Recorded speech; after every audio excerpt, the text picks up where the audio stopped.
Then I have to go around and check that it's been heard everywhere. When they give you checks on the consensus. Okay, good morning everyone. So just after 10 o'clock, so inquiry's resumed. I'll just go around the room and check for any housekeeping matters. Mr. Garvey, anything? Yeah. Not from Pennant, sir. You should have an ID list. Oh yes, I was going to thank you for that. That's very helpful, so I appreciate that. Very helpful. Okay, right, well, in that case then we'll move on to matters in earnest then, and the round table on the agricultural land aspect. So I think it's good morning, Mr. Kernan. Morning, sir. Yeah, good morning. Okay. So I was similar to yesterday. I was going to use the agenda that I think all parties agreed last week, and unless there's any changes, we'll proceed in that manner then. Okay, so the first item on the agenda then is the agricultural land classification and the evidence and the survey evidence. So, Mr. Kernan, could you just elaborate and talk me through that?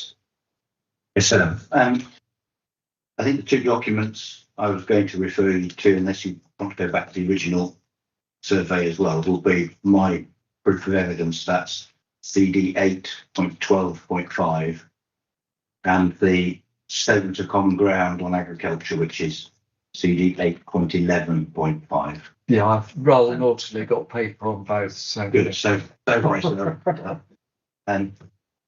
But the land was subject to a detailed agricultural land classification, and that's in the documents. That's an application document, CD 1.21. In terms of context, the site is shown on the provisional maps from the 1970s as grade 2, and that plan, which has recently been digitised and control red lines around the sites, is contained in both my proof at insert 4, and we put a copy into the Statement of Common Ground on agriculture. Those maps are to be treated with caution because of their age and the fact that the land classification system has been changed twice since they were introduced, but the maps have never been updated, and nor do they differentiate or even attempt to differentiate between the subgrades of grade 3, principally because the maps were produced before they first started subdividing it. So, but they're all we've got really in terms of information about anticipated land quality. And grade 2 shown basically around the whole periphery of the village.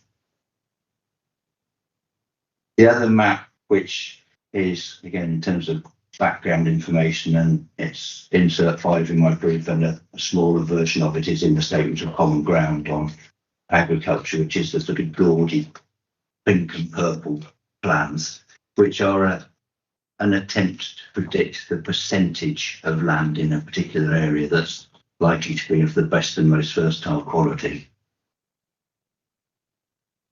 And those show that around the whole of the settlement, the land quality is predicted to be in the high likelihood. So any patch is likely to be 60% or more of best and most versatile.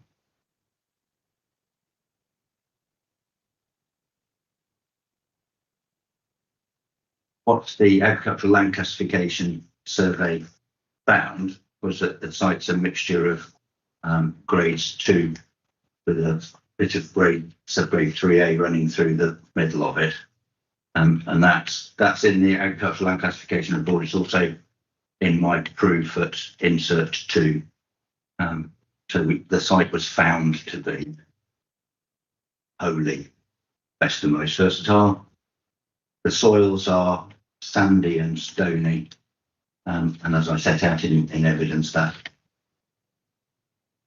whilst it's grade 2, sandy soils do tend to suffer from droughtiness if we get a very dry spring, so which we've had a lot of in the last 10 years, the cropping hasn't been brilliant, but it is grade 2. It's best and most first half, and that's, in policy terms, that's how it is.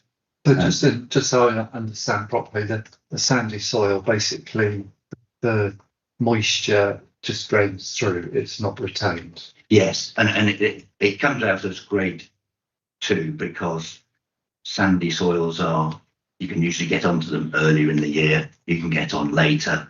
They don't have the same limitations in terms of heavy clays to get the machinery on.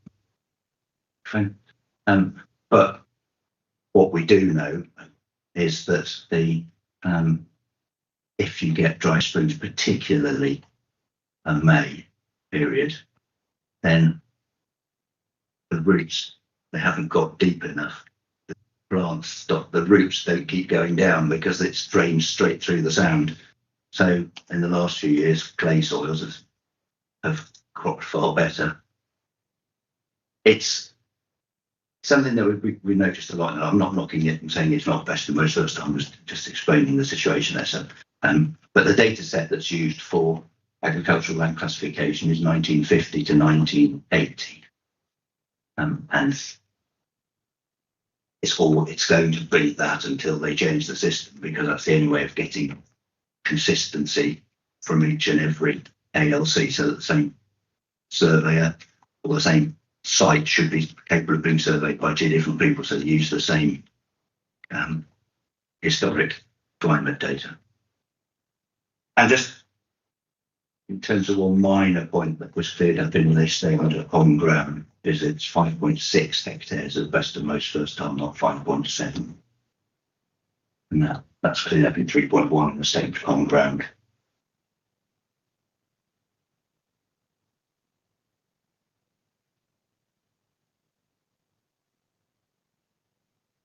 Should I give Mr. Collinson a chance just to come in? Then you might want to then go on to. I've got nothing to add. Oh, okay. Yeah, right. thank you. Okay, thank you. Do you, sorry, I interrupt you, Mr. Kernan. Please carry on. I think that's covered A and B really. So that's survey evidence and the quality, isn't it? So in terms, I think you said in your proofs, you've actually surveyed the soil, so you've gone beyond the agricultural application and undertaken soil surveys. The agricultural land classification was done by LRA, Landscape Research Associates. So they did the proper land classification. I wouldn't have gone above and beyond it. I just dug a couple of holes, really just so that we can see what the soil looks like, and so I've got a feel for it. So I'm not changing the land classification. That was done properly, and it's in agreed and same common ground that we're both content to rely upon that. Okay, so that was the photo, I think, in your proof with the tape measure. Yes, that's right. So, yes. Yeah. Okay. All right. Okay. Do you mind if I? Yeah. Sure. Yeah. Obviously, sir. If this is a useful evidence for you, obviously, no part of us are trying to stop you from hearing it. But I don't detect that there's actually any dispute between us on this issue now, because we're not contesting any of the technical evidence, and both parties afford the loss of best and most first agricultural land limited harm. I think that's Mr. Cox's position. That's the council's position. So I think this is useful, but I think this actually is all agreed between us now, at least between the council and parent. Okay, that's helpful. That's good to know. It's quite helpful to get my understanding now, so I understand the issue. But I appreciate the comment. So could we go on to the historic and current use of the site? Yes, so it's a field part of a larger farm, as is set out in the evidence, that's based about 6 miles away, family-run farm, and the land's used for cropping of cereals, wheat and barley, usually autumn sowing, and those are feed varieties, as said in the evidence, which means they go off for animal feed, with periodic break crops that's the wrong word. They're normally used oilseed rape, but there's been changes in oilseed rape in the last few years because of changes to the chemicals we can use. So sometimes they put a different rape crop in. That means it's 2 or 3 cereals and then a different crop. So 2 or 3 cereals a year. No, Yeah. 2 or 3, one cereal each year. So Yeah. Okay. but they'll grow 2 or 3 years of growing. Oh, okay. So Every 2 weeks, 1 barley, 1 oilseed rape, and then Right. it starts again with wheat, barley, and okay, oilseed got rape. you. Okay, so it's an annual rotation. Yes. Yeah. Yeah. Usually autumn sown, so that's September, October, and harvested July, August.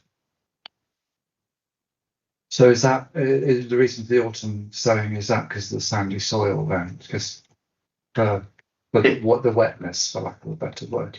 Generally, if you can get crops in the autumn, then you'll get a better yield because they've got September through to when they go dormant in December to get their roots growing. So, and you don't have bare soils over the winter, so that's just Right. Okay. typical agricultural cropping, really. Right. Okay. All right. Thank you for that. Okay. Sorry, I interrupted you. Please carry on. And we've agreed in statement to common ground there's no significant impact on the farm business. It's a some distance from the main holding. Yeah, I was going to, I wondered if perhaps I missed it, if there could be a map of the holding on where the farm is. Yes, I haven't got a map. Yeah, no. I'm not asking now, but if that could be provided. Do you want to know all their fields or just the location Yeah, of where it is? I think it'd just be helpful to know where the farm is and where the other farms, where the other fields are. But don't worry, Okay. I'm not. I can give you a brief description though, but because they do have, they've got fields on the other side of the road to the south. Okay. So they've got a block of land there, and then the main farm is Glebe Farm in Simpson, about 6 miles away. Just a plan if that could go into the inquiry, say by closings on Tuesday, that'd be very helpful. Yeah.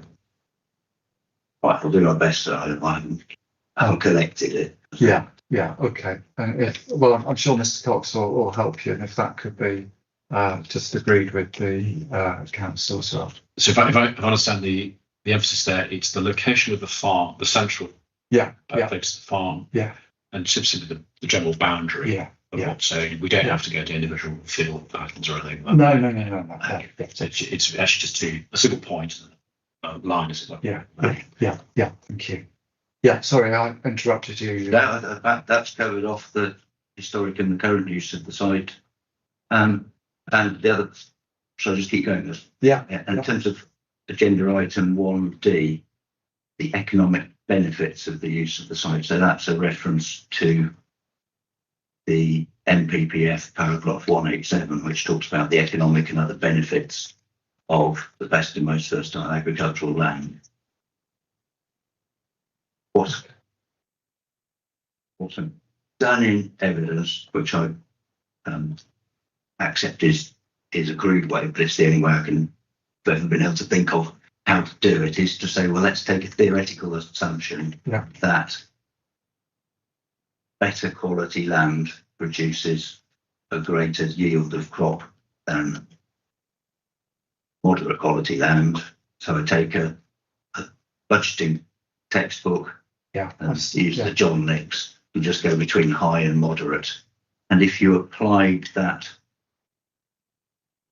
addition, it would suggest that the gross margin, that's the difference between sales less direct costs, but before fixed costs, the gross margin uplift is between about just over £200 a hectare, which would make about £1,200 for the 5.6 hectares across the site.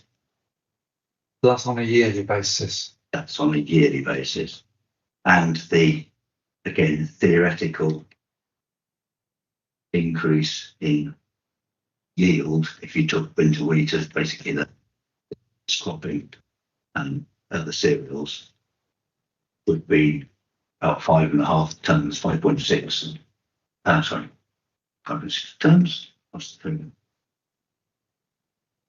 6.7 tons 5.6 times 1.2, 6.7 tons.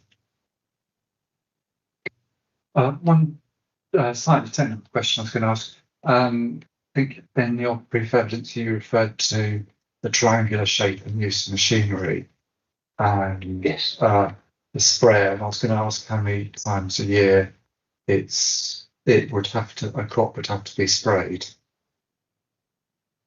Probably about 3.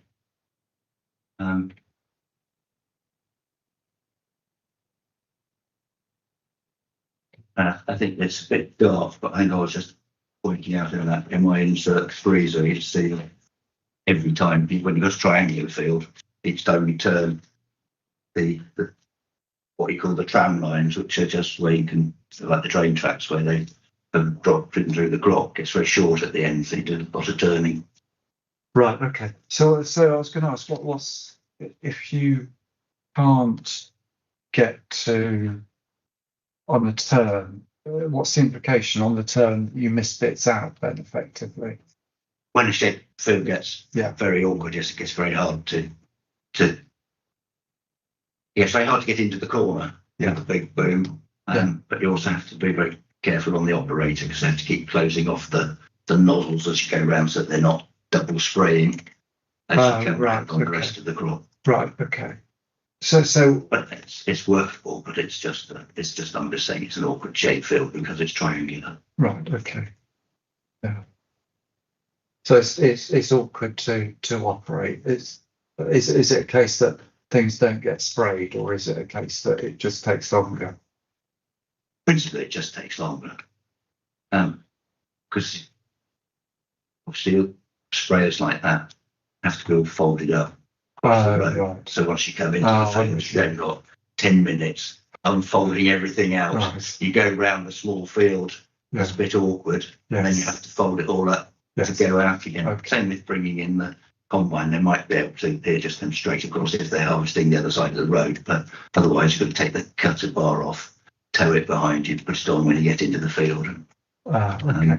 Because farm machinery is so huge, it can't go down the road without being taken to pieces. Yes, it's understandable. Okay, all right. Thank you for that.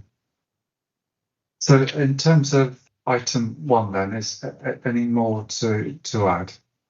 No, sir. And I think that economic assessment is just to give it context in terms of that part of the MPPF 187, which is the bit that I think's the relevant bit from the reason for refusal. Okay. All right then. We'll move on to point 2 then, the policy basis. Do you want to just talk me through starting at LP1, Mr. Conan? Yes, sir. We might get a bit of discussion on this. To my mind, I don't see how LP1 is relevant because it doesn't refer to agriculture. It wasn't. And on that point, that's agreed in the Statement of Common Ground that there's no reference in the policy to agriculture or agricultural land. It wasn't analysed in the Officer report or the common sense proof, but it is referenced in the reason for refusal. Okay. Well, shall I ask Mr. Collison on that? Thank you. In terms of LP1, it's underpinned by the objectives of the local plan. If I don't know whether you're able to open up the local plan, is CD41, page 17, which includes the strategic objectives. I don't know if that's a PDF version. I've got a paper version. So it's 72. It's just below a table. The table of strategic and non-strategic policies, and it's objective 1.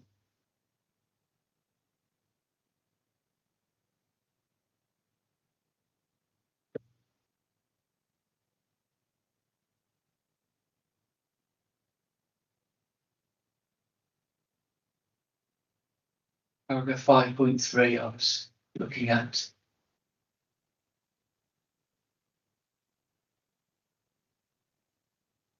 Right. So this, I'll read out to make sure I've got the right one. This will include encouraging reuse of previously. Right. Okay. Yeah. So it indicates about encouraging previously developed land, but the last sentence of the 5.3 says limiting exposure to flood risk and protecting the borough's environmental assets, of which we would say agricultural land is part of that. Specifically, then to LP1, which is page 24.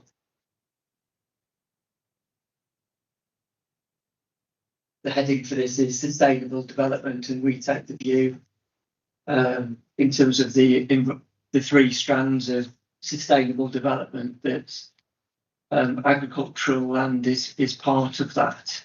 It is not. It is overtly linked to the to agricultural land. It doesn't explicitly include it within the actual policy wording, though. Hence our reflection that it's LP1.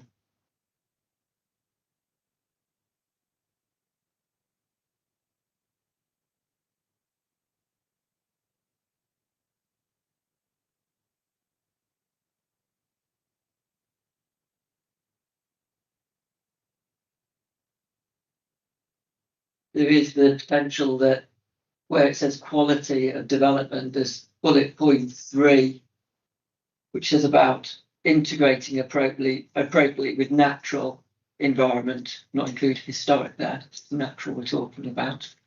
Could be again there, but it's not. I understand it doesn't specifically say agricultural land. I agree with that.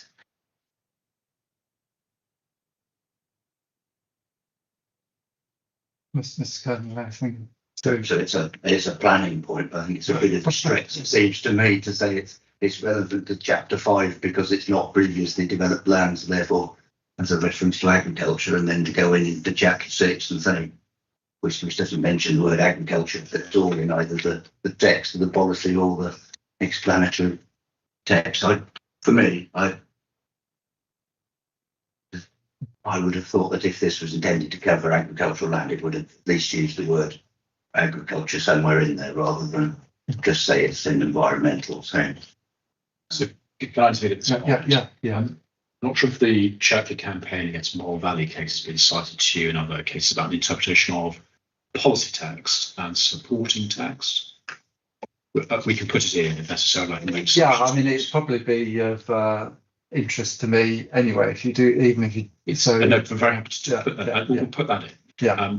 It's a very short one, but it comes up not infrequently where there is not actually a conflict with the words written in the policy text, and well, it's often a local authority. Sometimes it could be the other way around, but a local authority tries to say that there's a conflict with this policy because if you look at this element of supporting text elsewhere, you need to read it into that text.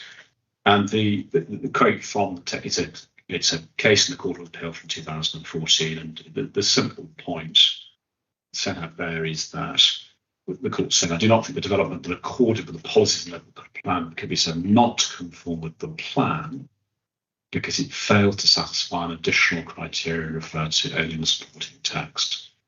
So we have a case which is even further removed from that.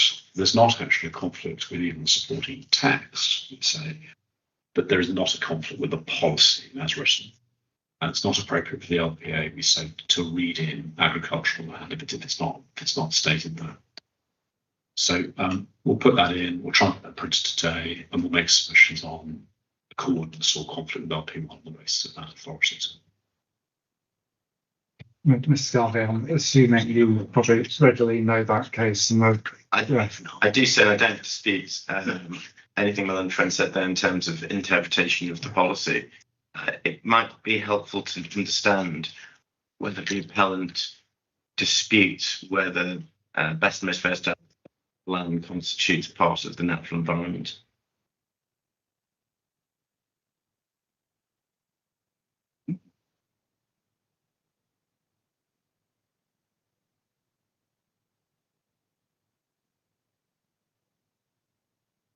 best and most versatile is, go back a step, agricultural land, part of the natural environment, soils part of the natural environment.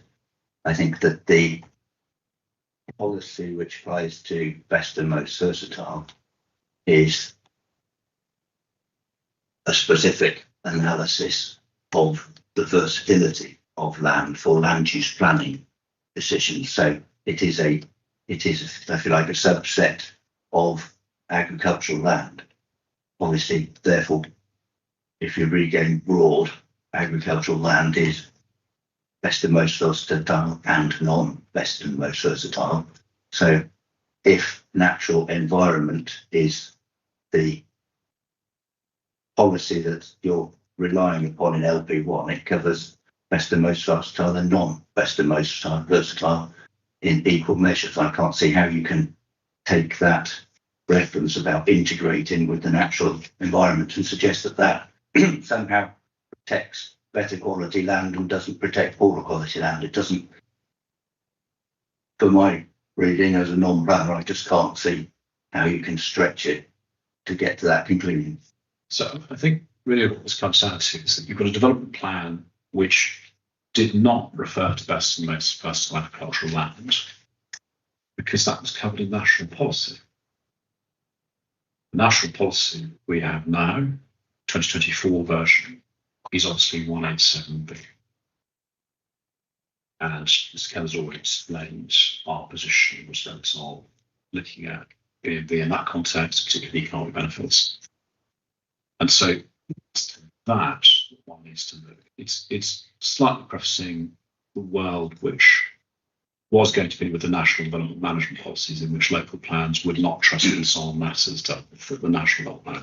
We'll see what the government wants to do with that particular topic.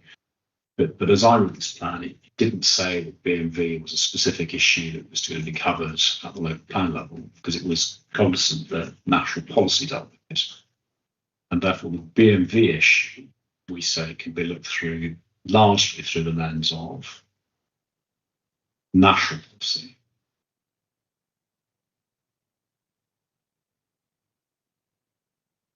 At limited extent, you look at the local plan, it just simply doesn't have a reference to BMV being a particular specific local issue. There's certainly no identification of positive soils and so forth at the local plan level. So really this is answered by 107B. So. Okay. Well, sorry, Mr. Garvey, go on. Thank you, sir. The suggestion that the reason why there isn't a specific reference to agricultural land or B&V within the local plan, because I think the suggestion is there was a conscious decision to deliberately leave that to national policy. So that's a stretch. There was nothing before you that would support that contention. That was a deliberate decision by anybody. There's no reference in the examination inspector's report who examined this plan, nor is there anything in the supporting text or otherwise. I mean, I think that is an ambitious submission, because I don't believe there's anything to support that contention. We would say that a reference to the natural environment in LP1 is sufficiently broad that it covers agricultural land. So to the extent of which this issue is relevant, the development plan does embrace that point. I'm not sure that this issue actually is hugely determinative either way, because whether you look at this in the guise of the development plan or national plan policy framework, both parties have agreed there's a harm and it's afforded limited rate. I'm not sure it actually is a hugely determinative issue either way, but we say that the natural environment does embrace the issues that we're talking about this morning. And the fact that the development plan doesn't reference agricultural land, we say supports our point, which is therefore the policies that talk about the natural environment clearly should embrace any issue that's relevant to the natural environment, which I don't believe there's a dispute that would encompass agricultural land. Well, so if I respond on that, I think the critical concession there is that point about limited weight. So it's been accepted as a limited harm overall in respect to being. And there is limited and limited. It's quite clear from our evidence we're saying that's at the very bottom. So not negligible, but very, very low. Now, if there's a limited harm, to which the council, at least on its side, accepts limited weight. If you have a situation where the council accepts limited weight to an issue, it does not therefore amount to a conflict overall with LP1. As we said, there isn't a agricultural lot specifically drawn out as an issue in LP1. The council relied upon very general wording of the natural environment, and as observed, all in the context where National Policy 3187 sets out how the BNP issues are to be addressed. So we'd say how one looks at this was not a conflict with LP1, but in any event, this would be a case where the presumption is engaged. Even if there were to be a conflict with LP1, this factor cannot amount to significant and demonstrable harm.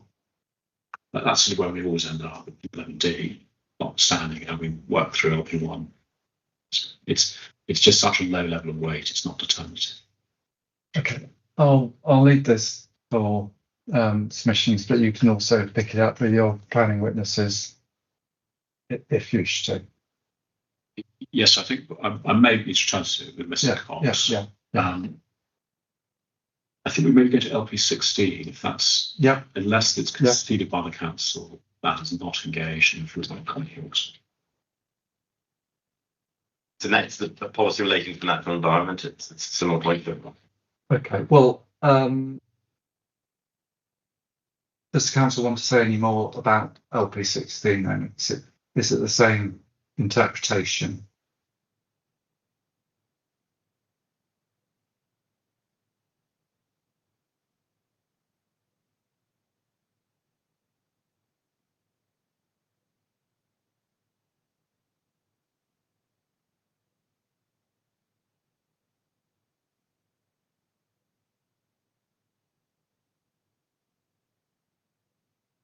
It indicates about the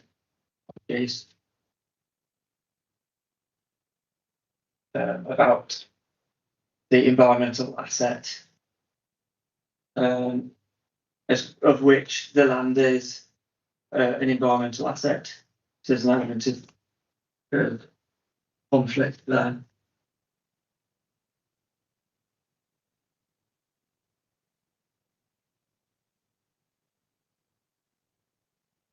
Could I ask you use which sentence there is a conflict with respect to LP16?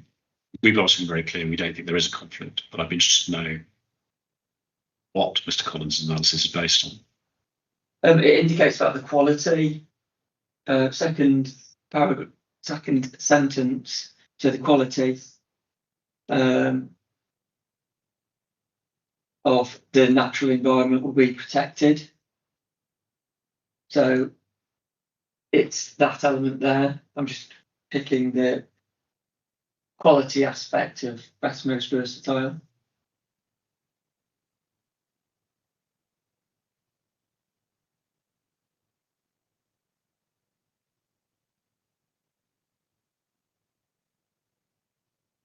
So to use Mr. Garvey's expression, I think just interpretation points, again, that seems to be something of a stretch. And my second observation is there's no reference to agriculture in the supporting text in 1011 through to 1015, but specifically, there's no reference to best and most versatile agricultural land. And I'll let Mr. Cannon do the updates. So from the probably the non-planner around the table, I mean, I find it very hard to see how LP16 could be considered as a policy protecting best and most versatile land when it doesn't mention it. It is the natural environment policy, but it's not. It's the one that Mr. Collinson looked at and addressed in his report to committee, but it isn't in the reasons for refusal. So if what I'm just hearing is that this bit about quality of the natural environment is a reference to best and most versatile, it's not the policy that's in the reason for refusal, which was just about integrating with the natural environment. I think all of it's a bit of a stretch to suggest that it's a best and most versatile protective policy. Obviously, that's for you, sir. I just don't see that it is. But even if it is, then it comes down to whether it's harm, and then it comes down to balance. So, looking through local plans, they do for policies on BMV. Neither of these would have jumped out at me, even if I'd sat and thought about it for half an hour, I think. So that's just where I'm coming from.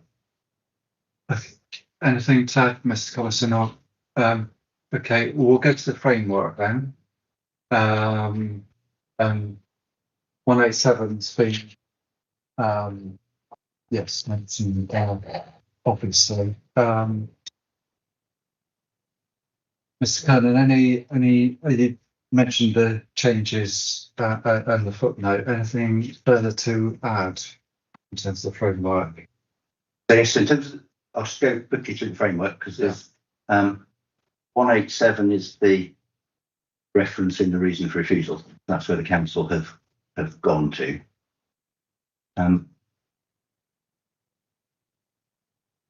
There is two parts of 187 which potentially apply. What the first is 187A, which is about the soils, and that soils that are identified in the development plan. And we've agreed in the statement of common grounds at 3.4. It's agreed that soils of the site are not identified in the development plan as having any special qualities. So I think we can say it doesn't. 187A is not therefore harmed. So it comes down then to 187B, which is that the economic and other benefits BMB land have been recognised.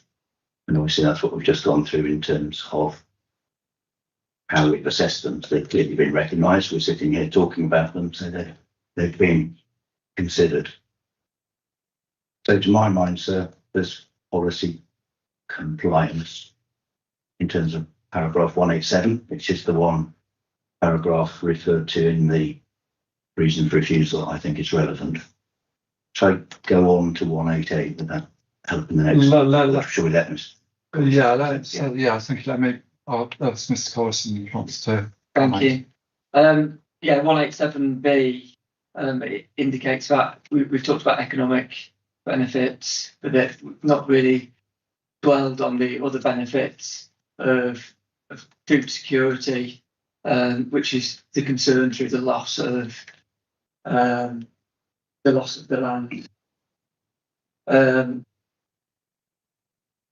The borough is rural in nature, but there are a number of constraints that I've included within my proof and pressure to develop within the area. HS2, solar farms, battery energy storage facilities,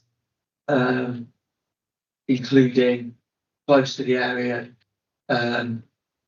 potential of solar along Linden Lane. So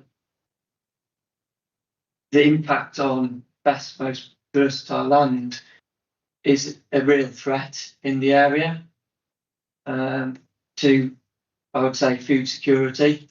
Smaller fields provide opportunities to provide food. This is close to the existing fields owned by the farm as well, and therefore it provides, we would say, a use that can continue. There's no reason why it can't continue as agricultural use, and it's a good grade from what we can see.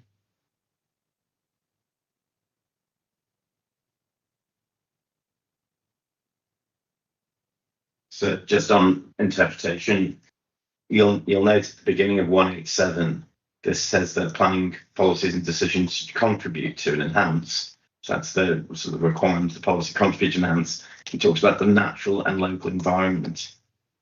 That reference to natural environment, which obviously dovetails, we say, with the references to the natural environment with LP1 and LP16. We say that then goes on to deal with best and most versatile agricultural land in 187B. we say firstly supports our point that the references to the natural environment in LP1 and LP16 clearly do embrace and encompass issues such as B&V. But also, I think Mr. Kernan's argument there was, well, we've recognised it because we've acknowledged the issue. We would say that's not the correct approach to 187B, because that would seem to suggest that irrespective of the level of harm, provided you've acknowledged it, you've satisfied 187B, which we said clearly cannot be right. Where there is a harm, you're clearly not contributing to and enhancing the natural environment. You're compromising it. Now, we don't wish to overstate it.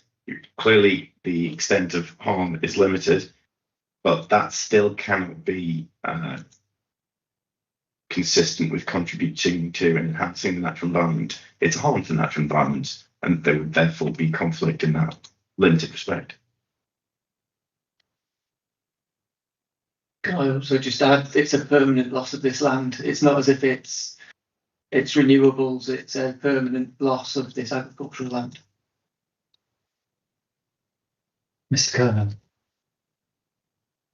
Well, just first raise this point about 187B. What 187B directs you towards is a balance. One recognises that there is B&V. Then you look at the actual economic benefits of retaining this parcel of B&V. So what Mr. Kernan has done didn't say, well, we just assessed it. You can see in all of his written evidence, what is explained today, that the economic benefits of retaining this parcel are very small indeed. That's the first point. Mr. Kernan may wish to say further on that, but the second point I do need to emphasise is we've been told now that there are concerns about other parcels, not this parcel at all, but other parcels where there's HS2, battery storage, and so forth. Not this case, sir. Not appropriate for council to start talking about their concerns about other parcels being lost.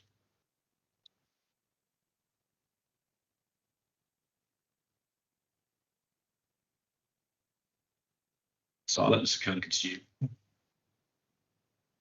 I'll just come back on a few issues that were just raised there, and then if I may, I think I'll move it on to the 180 because that's really where the balance probably comes in.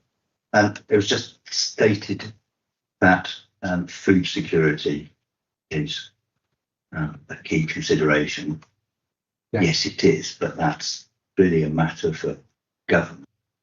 So if we look at, for example, the land use framework consultation that came out and the various policy statements, none of those have shifted the policy in terms of protecting better quality land. So where they're talking about needing to increase housing, needing to increase solar, increase tree planting, none of those have adjusted the policy protection to best and most fertile land.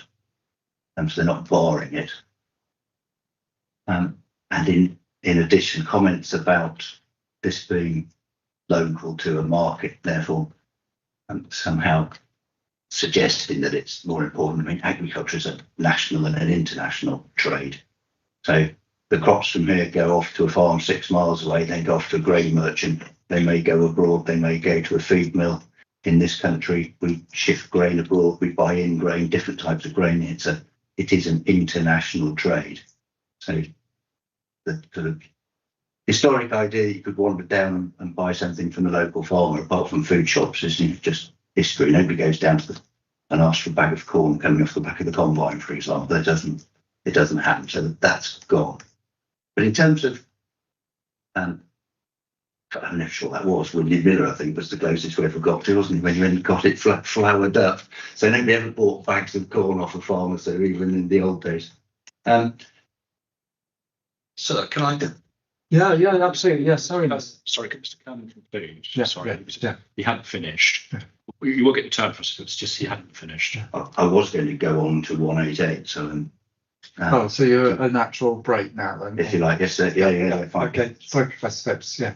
So the experience of the villages is that we do actually buy things from local farmers, including the farmer in the village who sells beef and also crops from his from the small holding that he runs. We have 3 local farm shops that actually buy crops very locally to the village as well. I'm not arguing with what he's saying about international trade, but I would like to point out that in the village we do actually buy quite a lot of local crops from local farmers. I can ask you, so how many of those crops are grown on this field? I don't know. Well, I think the answer quite clearly is none. So, isn't it? So, and I'm trying to see this in the context, trying to bring some order to the BMV issues in this case. It's about this parcel of land. Council talking about other parcels of land they're concerned about. Professor Phipps is talking about getting his beef from somewhere else. Cases such as this, like agricultural land, need to look at the parcel itself. I Mr. Kernan continue. Before, so can we direct you to our proof of evidence if you wouldn't mind? Yeah.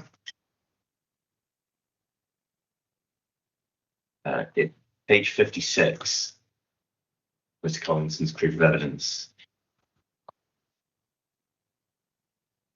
And paragraph 6.9, sir, if you wouldn't mind just having a look at that, please.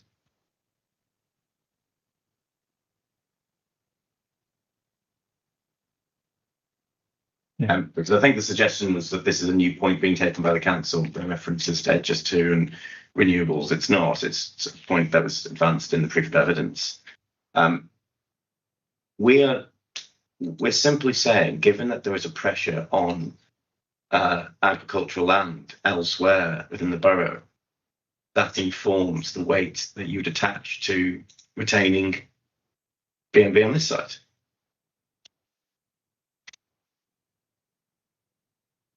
It's an obvious and logical point. We're not necessarily talking about other sites. It's simply that if there is a pressure on a resource, then that informs the weight you attach to the existing resource.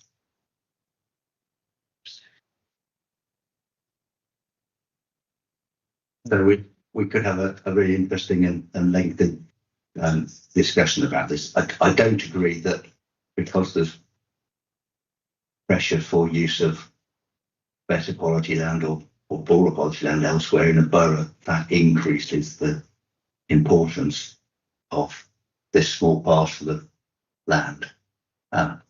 Just very quickly, I was at a nationally significant infrastructure project hearing last week, and we were talking about cumulative impacts of solar farms up the River Trent, to which there's thousands of hectares. It's really that kind of issue, and that kind of cumulative impact is something for government, because best and most fertile isn't a local specialism, it's a national policy, and whether a local authority's got good quality land or poor quality land is nothing to do with where the administrative boundary is. It's just what the soils are. In most cases, we don't really have much of a clue where the better quality land is until you go out with the soil orbit, because the maps are so poor. So I don't think there's anything to read into the fact that there's pressure for development in the area somehow increasing the amount of protection you should give to this particular parcel of BMV. It's part of the government's national policy, and they're pushing for housing, they're pushing for solar because it's needed, they're pushing for tree growth, they're paying for currently 444,000 hectares of arable land in biodiversity, which is 11% of arable land is being paid not to produce food because of the biodiversity crisis. You know, these are government factors, not really local factors. So I don't think it changes the policy position. And running on from that, then, sir, 188, which is the plan making policy, isn't, and it's agreed in statement of common ground that it's not referred to in Reason for Refusal 5, but it is the plan making policy. That said, it is commonly referenced in decisions at decision taking stage, but that's the paragraph which connects to footnote 65, which is where there's an element of scale in terms of how you assess the loss of best and most versatile land. And footnote 65. Just if it assists, I'm not doing you obviously go on if you want to, but we're not saying there's a conflict we'll notate. We're saying it's plan making policy. So it's not part of our case. It was to kind of counter finish. Which is great because it's now agreed in the statement of common ground, which we got to after we'd done proofs, but that this is not significant development of agricultural land, which means that footnote 65 is not triggered, which means policy paragraph 188 is not relevant. So we go back to then in terms of you deciding harm and deciding conflict with the paragraphs 187 and then LP1 and LP16 if they're somehow connected to it because they're natural resources. We're not really talking about any harm, or it's very, very limited because it's not significant. We're not being asked to look for poorer quality land. So it seems that the loss of the better quality land in this respect is not contrary to the policy. So just to confirm council's approach, you're not disputing 188? No, sir. It's a plan making policy, so it's on the plan. Decisions.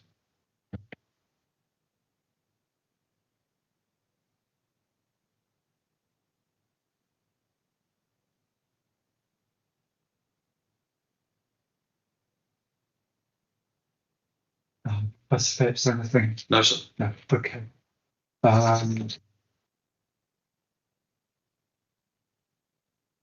Right. Moving on then to part 3. Previous allocations on agricultural land, Mr. Kernan. Yes, I'll be quick on this because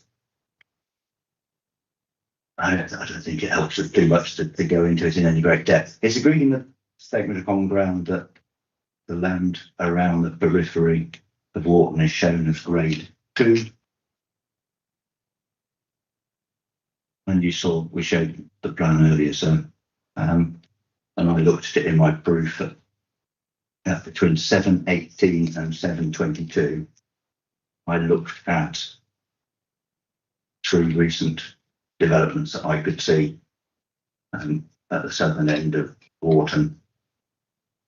One of those next to the infill site we know was found as subgrade 3, but it was an allocated site, and on those on the eastern side of the settlement are shown on the published maps as grade 2, and I couldn't find any documents or references in the officers' report to committee, etc., that had considered agricultural land. So I think that's really the point, was the predicted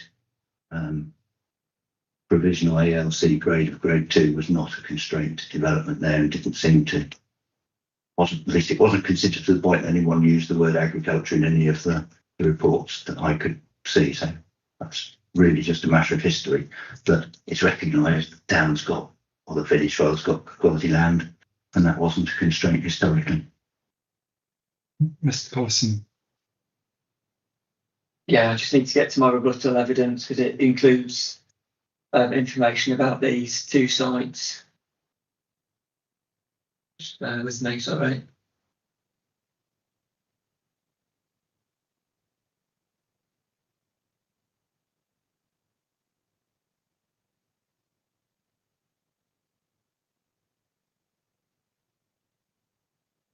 I've got it down as CD 8.12.12. That helps.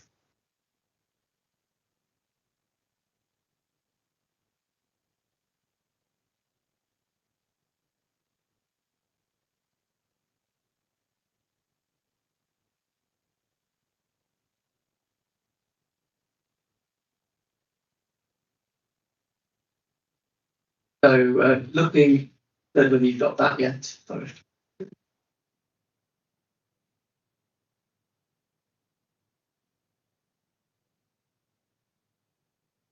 Yeah. I mean, my rebuttal here is all about Mr. Kirby's proof of evidence, and these sites, which came through the was certainly significantly advanced through the local plan process, which is underpinned by a sustainability appraisal, which I've attached there, which considers the impact on agricultural land at Appendix A. That document underpins that emerging and then the adopted plan, which is sort of going towards what 188 is for plan making, that you consider the loss of best, most versatile land during that plan making process. There were 3 applications. They then became 2 housing allocations. This is paragraph 3 there of my rebuttal. That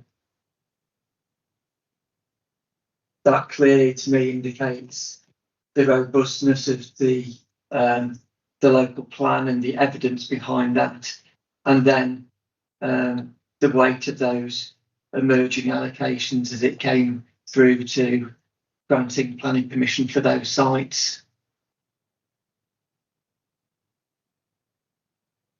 And the 2 sites, one is cornfields, and the other site is to the still on Warton Road, is to the east side of the which is being constructed at present. But best most versatile land was looked at there through that plan-led policy and process.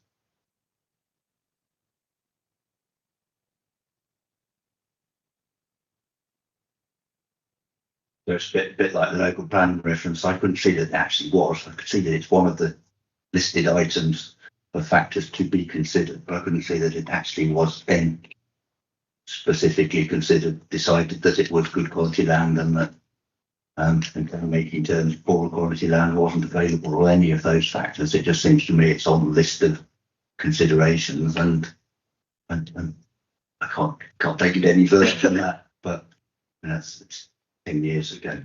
It doesn't seem to have been considered in any explicit way other than it's a factor on a list. There's a framework to sustainability appraisals, and positives and negative approaches and weighted attached to those are sort of coming forward.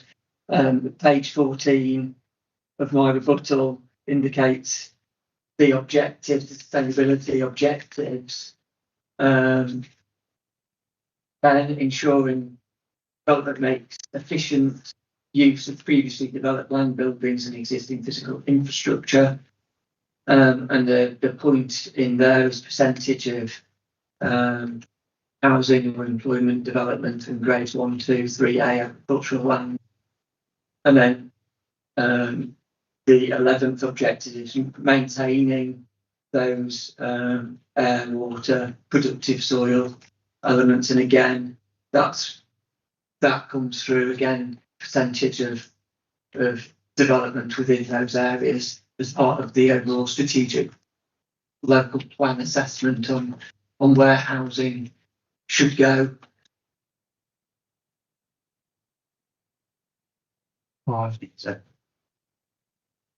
it just seems to me, sir, that if they were considered along those lines, then we can come to the same conclusion now. They were grade 2 sites.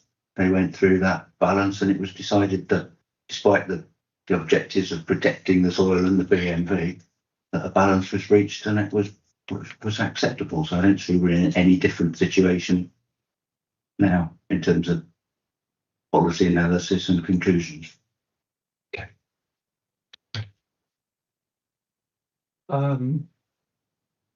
Moving on to point B then, the wider area. Mr. Kern, your thoughts? We looked at that. We looked at that. It's grade 2. It's all that we've got in terms of the published map. Okay. I couldn't find any other type-specific ALCs. Okay. Around so grade 2, I can take it away that grade 2 basically surrounds the whole village. be a bit more cautious than that. The provisional maps indicate that grade 2 surrounds the whole of the village, Right. but those maps need to be treated with a Yeah, great deal said of caution. earlier. So but the only way to know would be to go and survey it all, which is a plan making function. But the classification maps indicate. The only information we have is that they indicate grade 2 and that it's more than any parcel of land is likely to be 60% or more BMV around the entire periphery. So there isn't a room to change that. Okay. Anything more to add? Nothing to add, sir. No. Okay.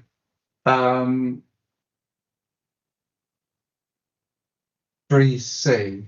You sort of just answered it there. So there isn't poorer quality land available based on that information, which is all we've got. Okay, Mr. Thorson, anything to? No, nothing further to add. Thank you. Okay, so in terms of this particular issue, then, is there anything more to bring to my attention? I don't think so from my point of view, sort of in summary, so that it seems to me that there's no conflict with the policy.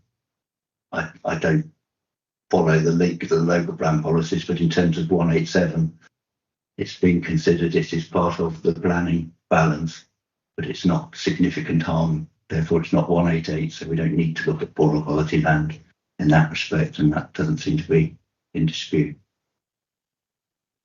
Ms. Coulson, anything? Not that I've already made in sort of debates there. It's best most versatile. There will be permanent loss of the land, and that should be added to the balance, the planning balance. Okay. Right. Okay. Well, that concludes this particular aspect then. We'll move on to highways. I think perhaps we'll have a short break now. I know we're only going for an hour, but there's probably movement to chairs and things. So perhaps we break for 15 minutes and come back at 20 past 11. Thank you. So you won't be offended if I don't stay. No, indeed. I wouldn't have expected that. So thank you. Very nice. Okay, so the inquiry is adjourned till 20 past 11.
resumed with a roundtable on highway safety and accessibility matters.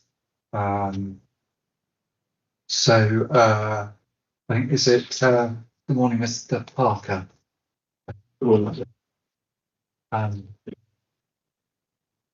Right then, so we'll start with the agenda as drafted a week or so ago, and look at access to the site. Mr. Parker, perhaps you could lead off in terms of vehicular access to the site. Thank you, sir. Just for your information, so my intention is, I appreciate that some of these topics can kind of cross-reference to one another through the whole list. Yeah. I'm hoping to keep them as independent as we can to help you, and to be able to go through them systematically. I don't know how successful that will be, but what I'll try and do is I'll obviously introduce my side of each topic and then pause to that would be very helpful. Thank you. Okay. So in terms of the vehicular access, it's proposed from Church Road. It's set out within the TA report, which is CD 1.9. There have been subsequent updates to the access drawings as they were independently road safety audited, and then they were amended in line with the designer's response, and that independent safety audit was reviewed and accepted by the Highway Authority's safety team. The vehicular access is shown on drawings T24529.001 revision H and T24529.002 revision D. The capacity analysis is provided within the TA report, staying on 8, page 31, and showed the junction operator within capacity. So, Mr. Forrester, anything to say? Nothing to add, thank you. Okay, so perhaps we'll talk about pedestrian access. Yes, sir. So there is a pedestrian connection, obviously, alongside the vehicular access onto Church Road. Actually proposed a shared pedestrian and cycle facility alongside the both sides of the access road. There is a further pedestrian connection that will be provided through to the recreation ground, and there is a western shared pedestrian and cycle access as well onto Church Road, just north of the junction with Warton Road. Again, that is shown on the same drawing references that I mentioned earlier. In terms of the access via Church Road, obviously, so as is set out in my evidence, but particularly as well in my rebuttal proof of evidence, which is CD 8.12.10. The access via Church Road for pedestrians is the most direct route to the majority of services and facilities in Warton. Only the primary school is a slightly shorter distance. If it was to be valid my way, everything other facilities are shorter by Church Road. It's more direct. That's set out at paragraph 2.8, and then the table underneath that in my the bottom proof of evidence. But even the primary school, the distance is negligible between if you were to route through that mile way or to take the direct route on Church Road. Yeah, just so you know, on Monday I did do a circular walk round the periphery of the site and back into the centre of the village, past the shop and then past the school and then back down Church Road. So yeah, so I'm fairly familiar with it, just so you know. I think the only other element to add to it, sir, is that obviously Church Road's to be traffic calmed as part of the proposals that's been agreed with the Highway Authority, and the existing 30 mile an hour speed limit is to be moved to the west of the stop frontage as part of the proposals as well. So, can I ask where to the west exactly? On our plan, we've indicated location. Just bear with me a second, Professor Fox.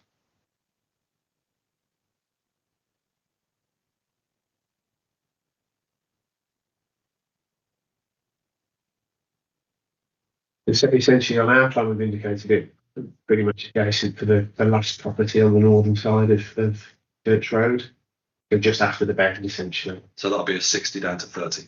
It depends on how the Highway Authority want to implement it. They may well make it 40 from the junction instead of 60. That's on it to them. Essentially, the TRO process will determine that. Mr. Carson, anything to add? Yes. Just in terms of pedestrian accesses that we mentioned, so there's pedestrian access to the recreation ground, but nothing proposed from that recreation ground in terms of improving the environment of that pedestrian as they walk across that land. It's grass that then goes across a football pitch, which then goes on to. I did see it on Monday, but we'll have another look next week. Yes. In terms of access, again, going from the main access on Church Road, the vehicular access and the pedestrian access, to make it clear. So that will obviously be reduced in speed limit. Need to bear in mind the experience of the walkers along there, and whether it may be a shorter route, but actually is it the experience actually improves the patronage of these walkways, pedestrian walkways, etc. If it's close to a road, obviously that can put people off. Obviously, if they're offline, so to speak, a footpath is offline and away from the road, that provides a better experience if it's lit, etc. I would have thought there would be next to road bumps. I am assuming, because the county council would require it, there'd be lighting there. So over maybe where the speed bumps are, outside the site going into the village, there would be some lighting at the speed bumps. But from the point on next to the recreation ground and next to the church, there's limited lighting. So actually, is it going to be safe? It may be direct, but is it going to be safe for everyone? And we need to think about everyone who'd be using these, whether it's a mother and with child, with pushchair, a mobility scooter, etc. So although it's hard surfaced along there, is it actually are people going to choose that? What was mentioned as well was Redmar Way, I believe.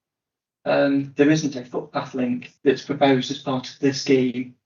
It would be across and made, open space, which, again, isn't accessible for all.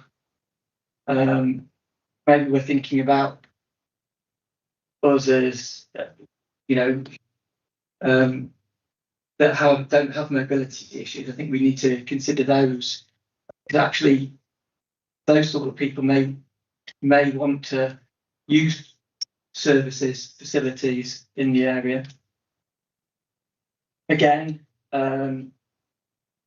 let's talk about the pedestrian access, just the individual pedestrian access from Church Road as well. So that's going towards Polesworth. So it will be that point of access onto Church Road. It'll be wide. There's an indication that it has the potential to provide access, then dropping back onto Warton Road, back into the village. So you'd go out of the higher part of the site, across a Y junction, onto the other side of Warton Road, where there is difficulty. We see that from the site visits, but you'll see again it doesn't accommodate for all users there. There is a slope to that. There's a raised element of Warton Road as you go eastwards. Certainly the footpath provision along there isn't brilliant. It's muddy and restricted width in places. So actually the potential is that you can walk along Church Road next to cars on a straight road, hopefully going towards the speed limit, and the road calming will help. But are people going to choose that, or are they going to walk across the field, which is unlit? Are they going to jump onto Red Mile Way and then onto the open space there into the existing estate? Or are they going to use the access at the western part of the site and then go down onto Warton Road? Again, these are things we can see from the site visit. I think it'd be important to look at these, because we need to assess how actually a pedestrian, an occupant of these properties, are going to use these facilities. Distance, yes, quantitatively, it's a good expression, a good way to assess things, but we need to look at the quality of the experience here as well. Yeah, I would fully intend to redo the walk next week. I did on Monday. And I'll give you a chance to respond. Professor Phipps. So I can only speak from actually living in the village and walking it regularly. I'm reasonably fit. I do walk the whole of the village on a regular basis. The route that's proposed, and I know we're talking about enhancements, which I think are severely needed, but there is not a lot of room on that footpath. And I know we're talking now about making it a shared pedestrian and cycle pathway. We're not, okay, sorry, I apologise. I thought it was going to be a shared pedestrian cycle. It's still a narrow path. We don't tend to see people walking on that with, for example, pushchairs. We don't see a lot of people with any mobility issues walking up Church Road for the same reason. And I accept the traffic calming measures are much needed. At the moment, it goes from 60 to 40 at the point at which you intend to make it 30. And then further up, it goes to 30. Our experience of that, and on Speedwatch as well, is that we're having very little impact on slowing traffic down.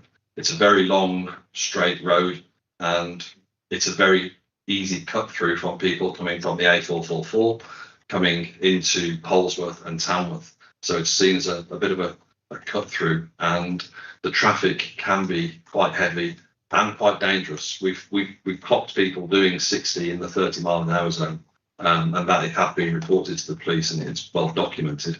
I know that the percentages look quite low, but when you've got 20,000 in and outs on vehicle access to the village, it's quite a lot of cars. And as you saw yourself when you walked earlier in the week, Speedwatch during school time, we were still seeing people doing 40 miles an hour in a 30 zone on that day during school pickups. We welcome the idea of having safe walkways to the shop. I mean, it's really just the shop and the school that we're really talking about. The pub is just along the way there.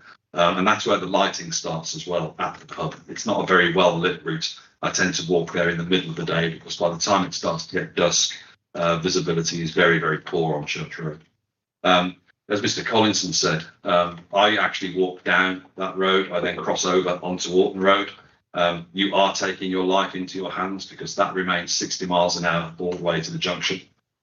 So it's a very careful road that you have to be. It's almost a blind bend. But people do walk down there.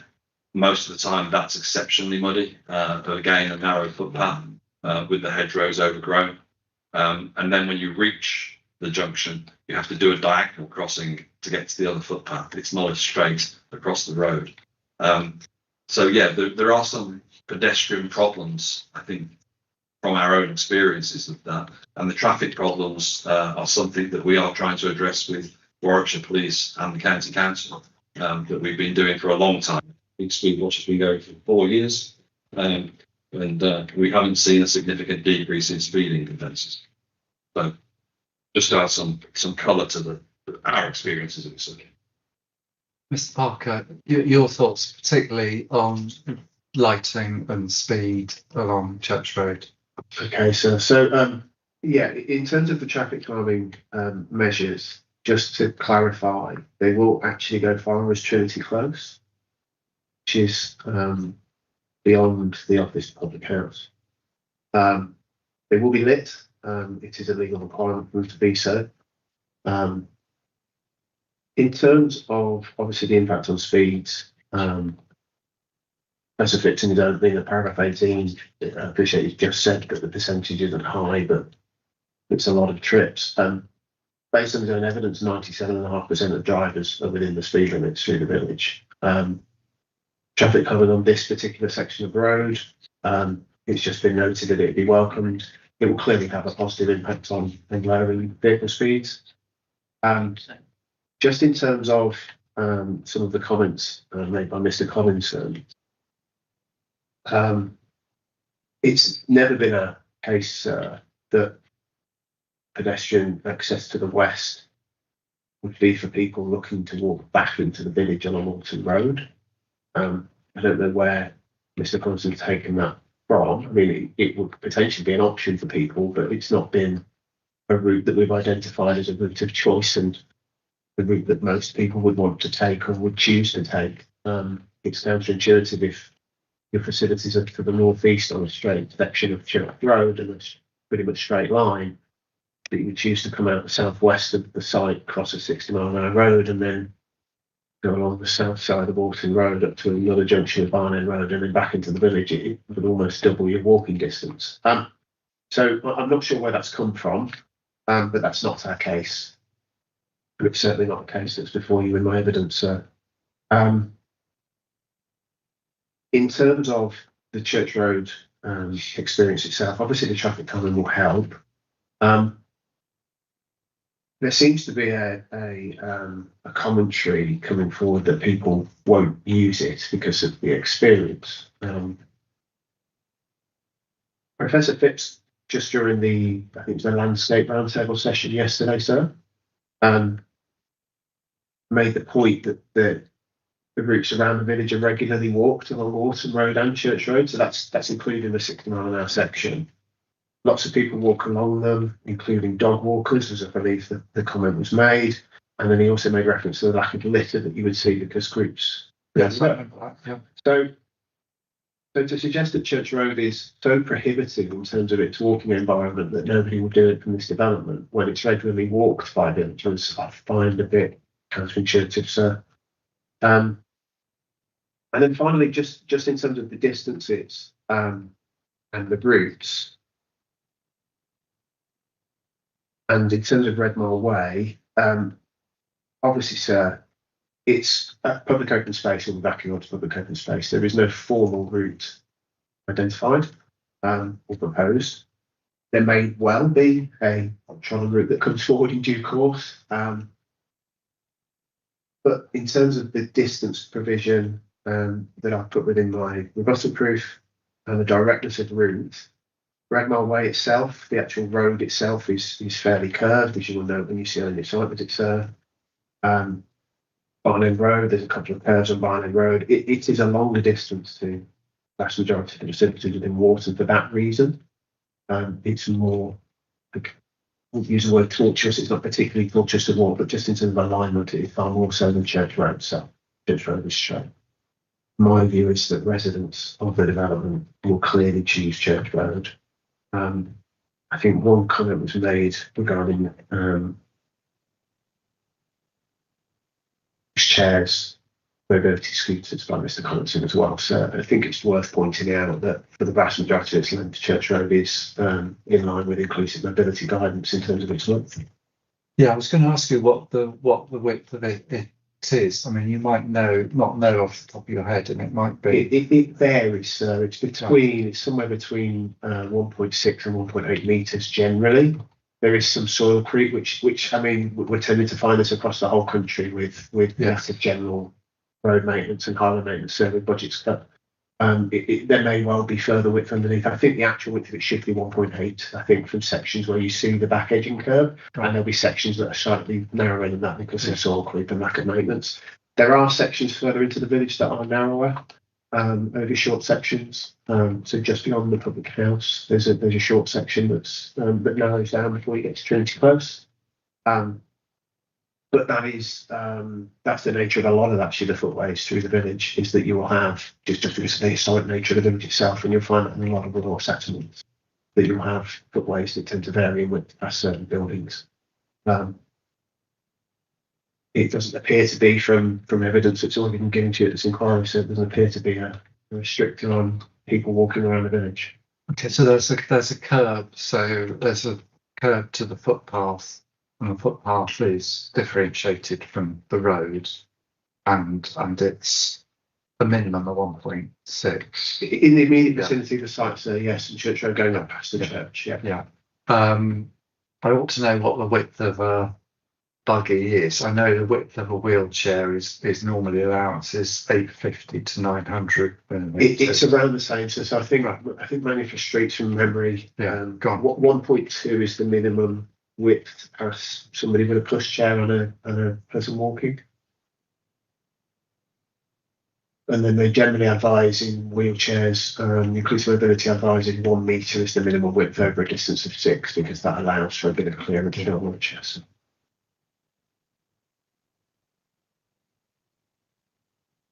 And just to come back to the lighting then, do any speed humps would have lighting by them? Yes, so my understanding is the scheme itself would need to be streamlined, yes. Right. And that's a matter for the RF lighting. So that's the adoption requirement. Yeah, I mean, purely by extending the 30 minutes, they would need to be streamlit anyway. Oh, right, okay. Okay. To the road, I think it's every 298 metres. I can't remember exactly. I think that's the distance. I can't remember exactly. Right, so that'll be part of the traffic regulation order process.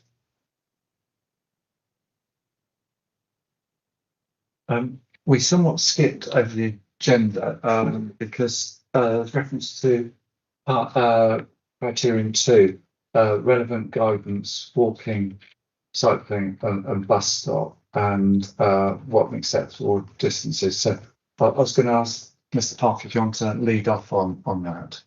Just what's just been discussed. So there's one point, I think. Okay, sorry. Yeah, sorry, Mr. Yeah, sorry.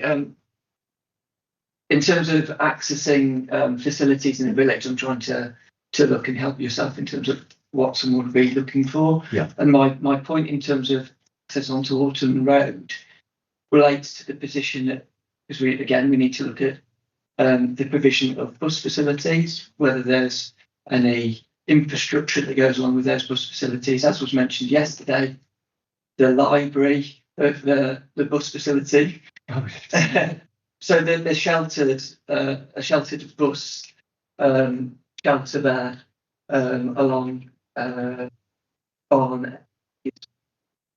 Barnet Road. It's listed Warton Road.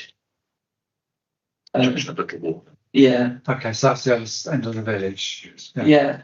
Hence, and actually, buses, certainly from the comments from Warwickshire County Council, they won't allow buses to stop the side of the crossroads of Warton Road. It's not until you go across the crossroads going eastwards towards the main part of the village that there are bus stops starting. Right. And then they go round in a loop from there along Warton Road, then onto Little Warton Road, and then back onto Church Road. And that's where the stopping facilities are. Obviously, it goes in a loop, and it does depend on times as well of buses. So to say that people wouldn't use it isn't, I don't think, is correct. And that's just for buses, because actually there's public footpaths within the vicinity of Warton Road that comes southwards that we discussed yesterday, where point 11 was. Yes. That we need to think about where people are walking to and from, whether it's, yes, we talk about shopping, talk about work, but there's leisure as well, but the necessity to walk. So really the environment and linkages of pedestrians to that network is quite key, especially Warton Road going eastwards, almost back on yourself, is quite important for people who are less able, with limited mobility. It would be interesting on the point in terms of traffic calming. I've seen a plan that shows the traffic calming, but not the lighting. I know we probably don't have that. And the other point I made is about surveillance, because actually along Church Road there's limited surveillance from existing properties. There's only those properties outside the north, on the northern edge of Church Road, that would overlook the area. So there isn't actually surveillance or direct looking from properties, which again reduces the sense of fear, etc. If you're walking along there as on your own or with a child or being elderly. Yes, Professor Phipps, and I'll come back to Mr. Parker. Yeah. Just to clarify on the people walking the routes, most of them are very able-bodied. You rarely see children alone walking those routes. Parents do not want them walking down a 60-mile-an-hour road or crossing Warton Road. And even people that can walk, my diabetic neighbour, for example, with associated poor eyesight, feels that she can't walk down Church Road because she just worries about the crossroads. So it's not a case that it is accessible to all at the moment. It is for those who are fit and who are not so much taking the route. It's not about the route. A lot of people that live in Warton, a lot of us work from home. It's about getting out and getting our steps in for health and mental health reasons. So the walking route around the village is something that we regularly do, and it's almost a community asset. It's not great when it comes to crossing there. I mean, I would welcome any development that actually supports it, that we have any council money that would actually improve those footpaths and crossings. And we have been talking to the county council, and I accept the problems that we have. But it is difficult. And to get to the bus stop, if you were living on that site, you would actually cross into Warton Road. You'd walk down, you cross the crossroads. The bus stop is on the left-hand side, which you indicate and hope that the bus will stop on the right-hand side for you. So the bus, it's one of those bus stops where you have to flag the bus and it stops opposite going the other way. So you might have to point that out to me on the site visit. Yes. So don't let me forget. Mr. Parker. So just to clarify a couple of points. In terms of the bus stops on Warton Road, as you see from my evidence, sir, we rely on the stops at the Maypole store on Maypole Road. They are slightly further away than the stops on Warton Road. It's not a huge difference, about 130 metres, I think, difference. But the authority has taken no issue with that authority in terms of the walking distance to the bus stop. You'll see that I set out, sir, the walking times, etc. I don't consider 8 minutes is a reasonable time to a bus. Yeah, we'll come back to that in a sec. Yeah. So again, I'll just reiterate my comment from earlier. We're not relying on this connection to Warton Road for that purpose. In terms of the traffic calming, yes, there is a scheme proposal. It doesn't include lighting. Mr. Collins is correct on that. That would form part of the detailed design, Section 278 discussions with the Highway Authority, sir, which comes at a later date. I think that's the only 2 comments that I've got on this one, sir. Okay, I was going to ask you to come back to point 2 on our agenda, then, the relevant guidance on walking, cycling, and bus stops. Thank you, sir. I'll I think probably the best thing to do here, given the fact we're talking about three different things, is I'll deal with walking first, and then we can have comments, and then I'll do the cycling, and then the soft.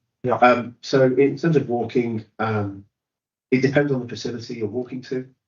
As set out, so in my proof of evidence, which is CD 8.12.4, section 5, the CIHC guidance refers to walking distances, acceptable walking distances of up to 400 metres for town centres, 1,000 metres for commuting and schools, and 800 metres for elsewhere. On top of that, so you've got the planning for CIHC planning for walking guidance, that's CD 10.14. That states about 80% of journeys shorter than 1 mile are made wholly by foot. That's backed up essentially by the latest National Travel Survey statistics from 2024. The average walk distance was 1.12 kilometres, and 78% of trips were undertaken wholly by foot under 1 mile. That's at paragraph 5.7. And then finally, manual for streets refers to 800 metres as a walkable neighbourhood, but then doesn't discount walking trips up to 2 kilometres as being viable alternatives to private car use. So our case obviously is that the facilities within Warton are within an acceptable walking distance of this site. And I think it's worth just highlighting, so the distances that are set out are from the centre of the development site, not from the edge of the access. Okay, thank you, that's helpful.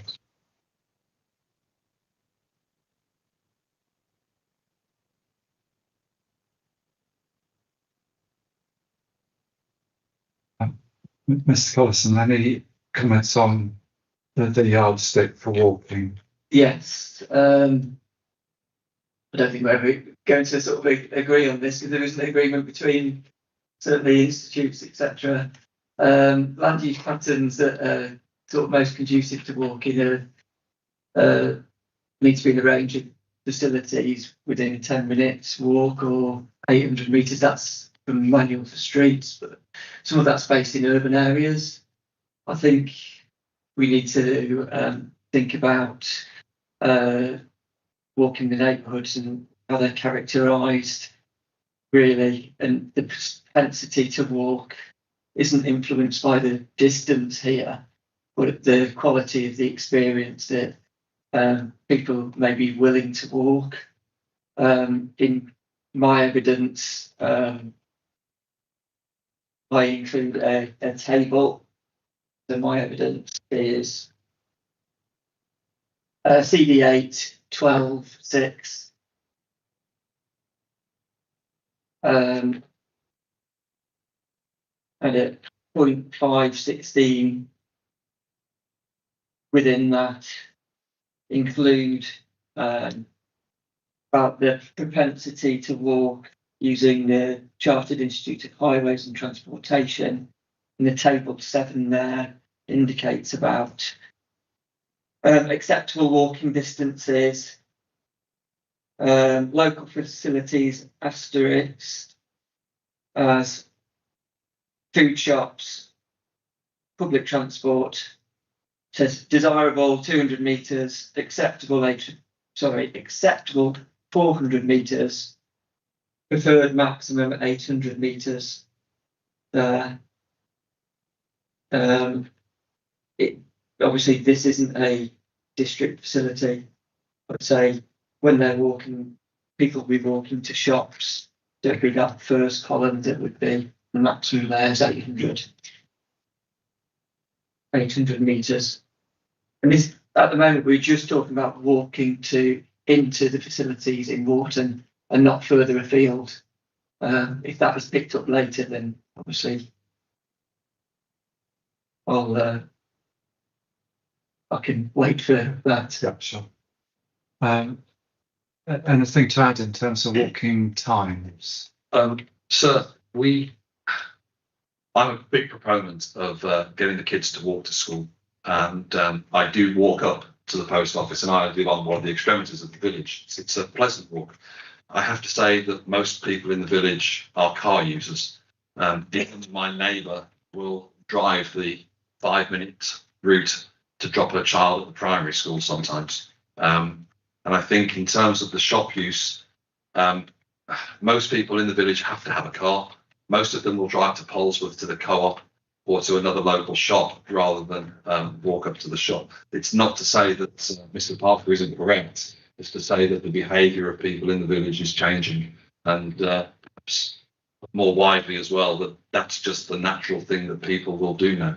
I find it very irritating personally with people driving to drop children to school for such a short distance.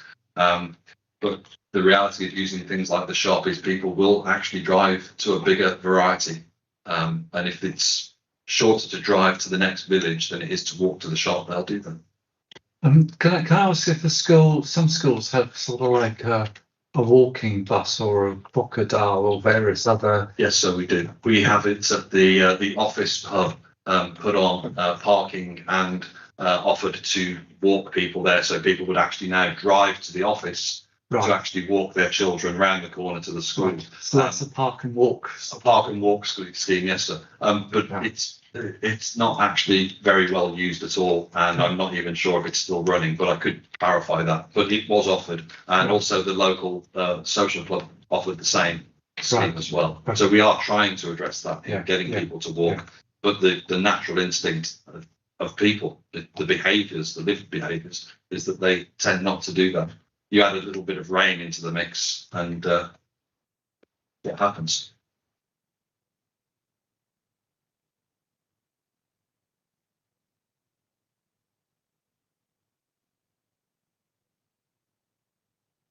Okay, John, so anything to comment on about walking, or John to move on to cycling? I just want to make one observation, please, sir. So Mr. Collinson referred to his, I think it's paragraph 516, and then his table 7 in his evidence, so page 53. You'll note from my rebuttal evidence, sir, that the table that Mr. Collinson has put into his evidence doesn't exist in any CIHD guidance. That table, sir, has been extracted from, and it's I've included it as an appendix in my rebuttal. I'll just give you so it's appendix HR1 of my rebuttal evidence. Is basically a document from a company called iTransport Planning. I actually happen to know the guy that wrote this document. And it's simply a collaboration, a collection of various standards and guidance documents that he's pulled together for a client. It's not an IHT guidance document, it's a consultant's opinion. The distances that are set out in the table that Mr. Collinson has put in his evidence, and more importantly, the heading, so where it says local facilities, district facilities, or other, and then the asterisks talk about food shops and employment in secondary schools. Those aren't, again, they aren't in any guidance document. Those are simply what this one consultant has interpreted to be acceptable distances to those facilities. And I think it should be pointed out that this comes within a heading of public transport. Now, I wasn't the originator of this document, sir, so I can't comment on the exact thinking behind it. But my only interpretation of it is that it's what this consultant considers is a reasonable walking distance when you get off a bus as part of the multimodal trip. So, i.e., if you're going to some local facilities, some lower level facilities, and you were to take the bus there, you would then consider it acceptable to walk another 400 metres to those. If you were going to bigger facilities, district facilities, you might then consider it reasonable to walk a kilometre having got off the bus, because it's set within. If you look at the header under table 7, it says reference for acceptable walking distances, public transport. It's set within a section on public transport, not on walking distance to local facilities. I'll give Mr. Collison a chance to respond. Yeah.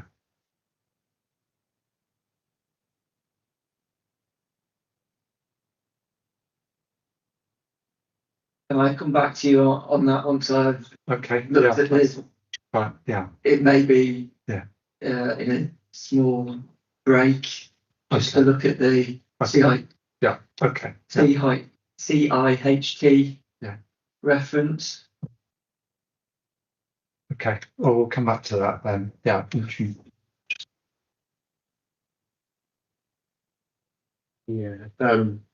Just to clarify, sir, it's more a little reference, if it helps.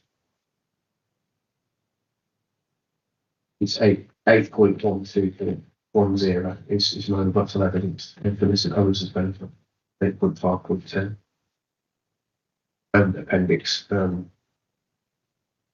think child one.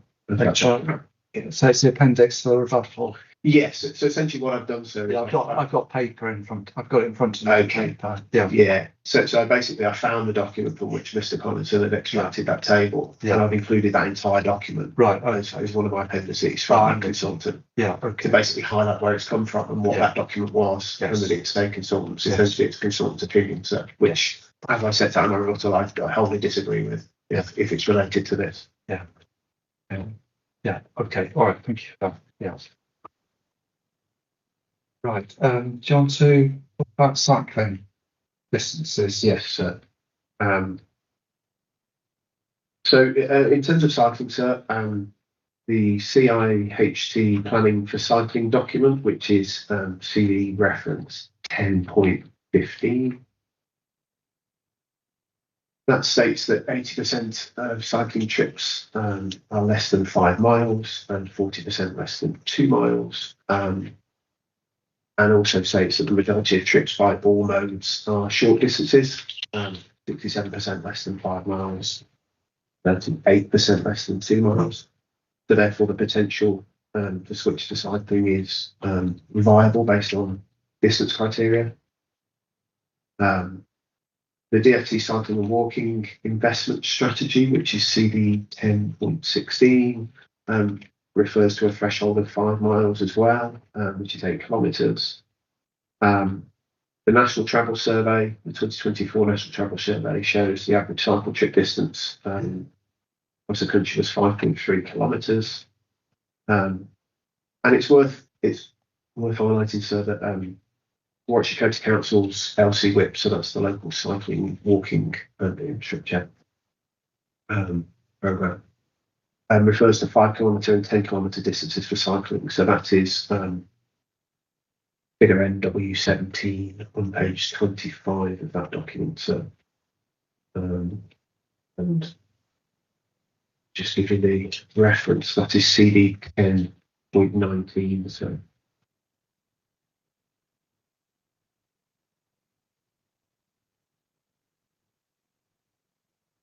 Yeah, I think it's in part 1 of that document. So,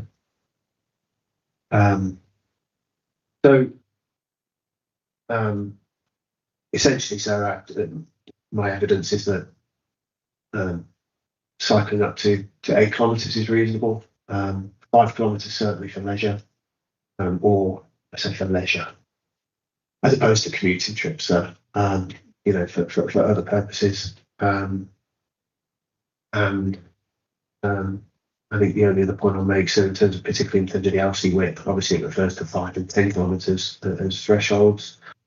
Is that the council were consultee to that document during the consultation period and the preparation of it.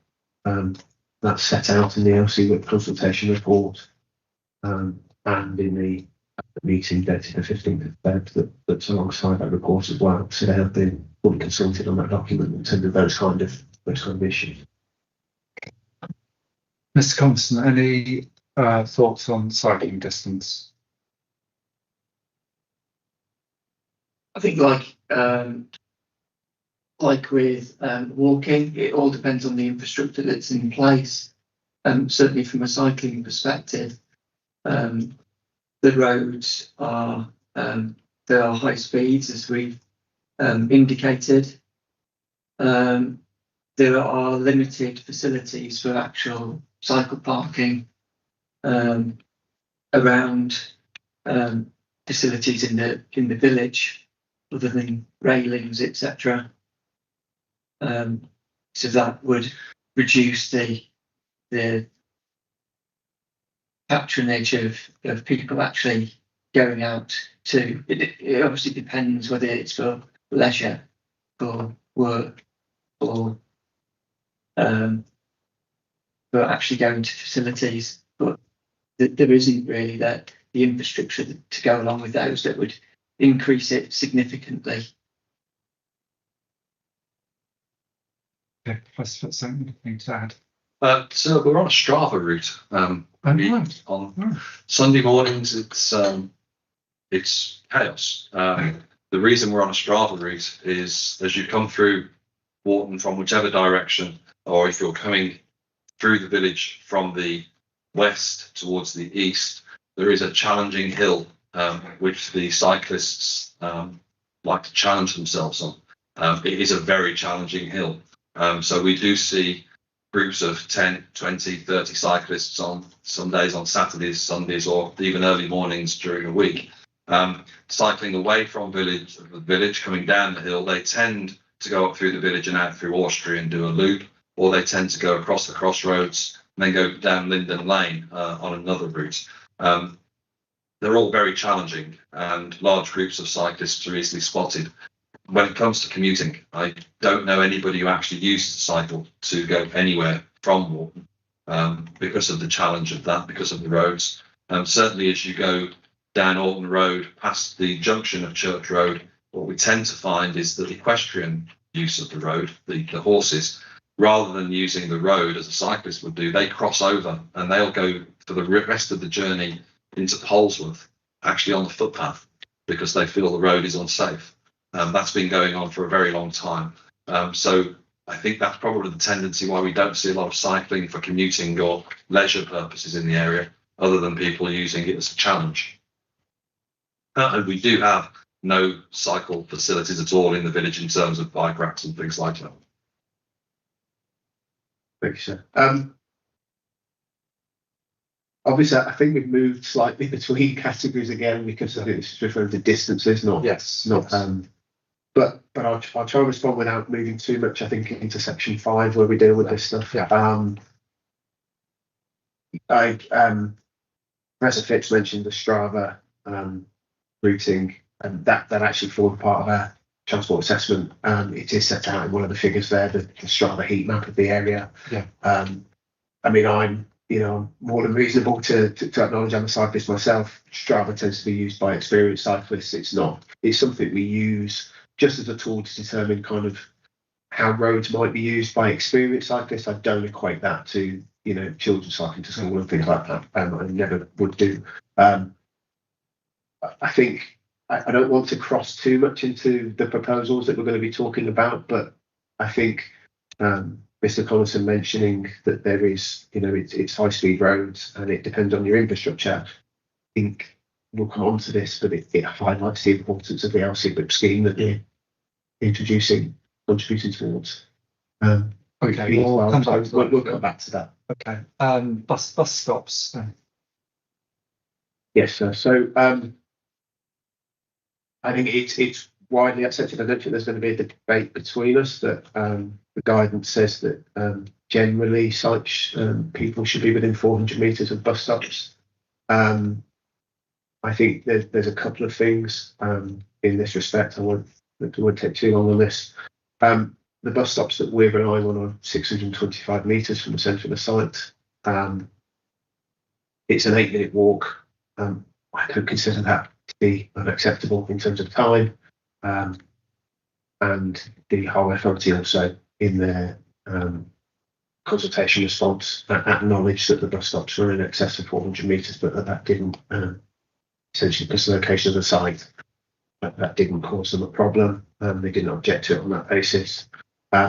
It's taking into account essentially, sir, the CIHC public transport guidance, which is CD reference 10.22, and on pages of 11 and 12 of that guidance, it refers to I think it actually refers to a threshold of 300 and then says no more than 400, but does state that bus services should not be distorted just to meet that criteria. And this also relates back to the NPPF serve in terms of the difference between rural and urban settings, essentially, in terms of decision making, in that can't be expected to apply the exact same precise standards from urban areas to rural settlements and rural development sites. And that's in paragraph 110, so NPPF. In terms of buses, Mr. Collinson, anything on the yardstick? No, I think it's quite rightly mentioned. Highways response was it's over in excess of 400 metres maximum distance. Was their response. Their response then went on to say, unfortunately, due to the speed of vehicles on Warton Road, it's not, as I've mentioned, it wasn't possible to put a bus stop closer to the site with its sort of rural location. So there'd be a need to use the existing stops which are within the village.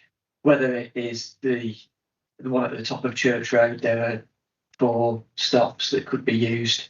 And obviously we in planning can't say you can only use that one through planning conditions. I've not come across one condition to say that yet. It is down to users' choice of those facilities.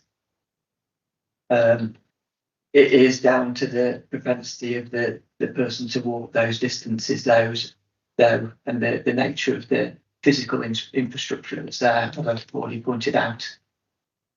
I mean, on my site visit, you can be grateful if you can point out the location of the bus stops. Yeah.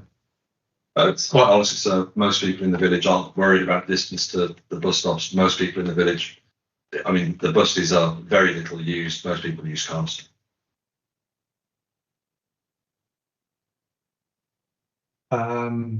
Right, okay, moving on to part 3 then, the local services and facilities in Warton and the shops with Mr. Parker. Thank you, sir. Actually hoping this won't take too long because we now have a highway statement of common ground, sir, which is at the table at paragraph 2.8. Sets out the facilities in Warton. Obviously, it does set out some facilities in Polesworth as well.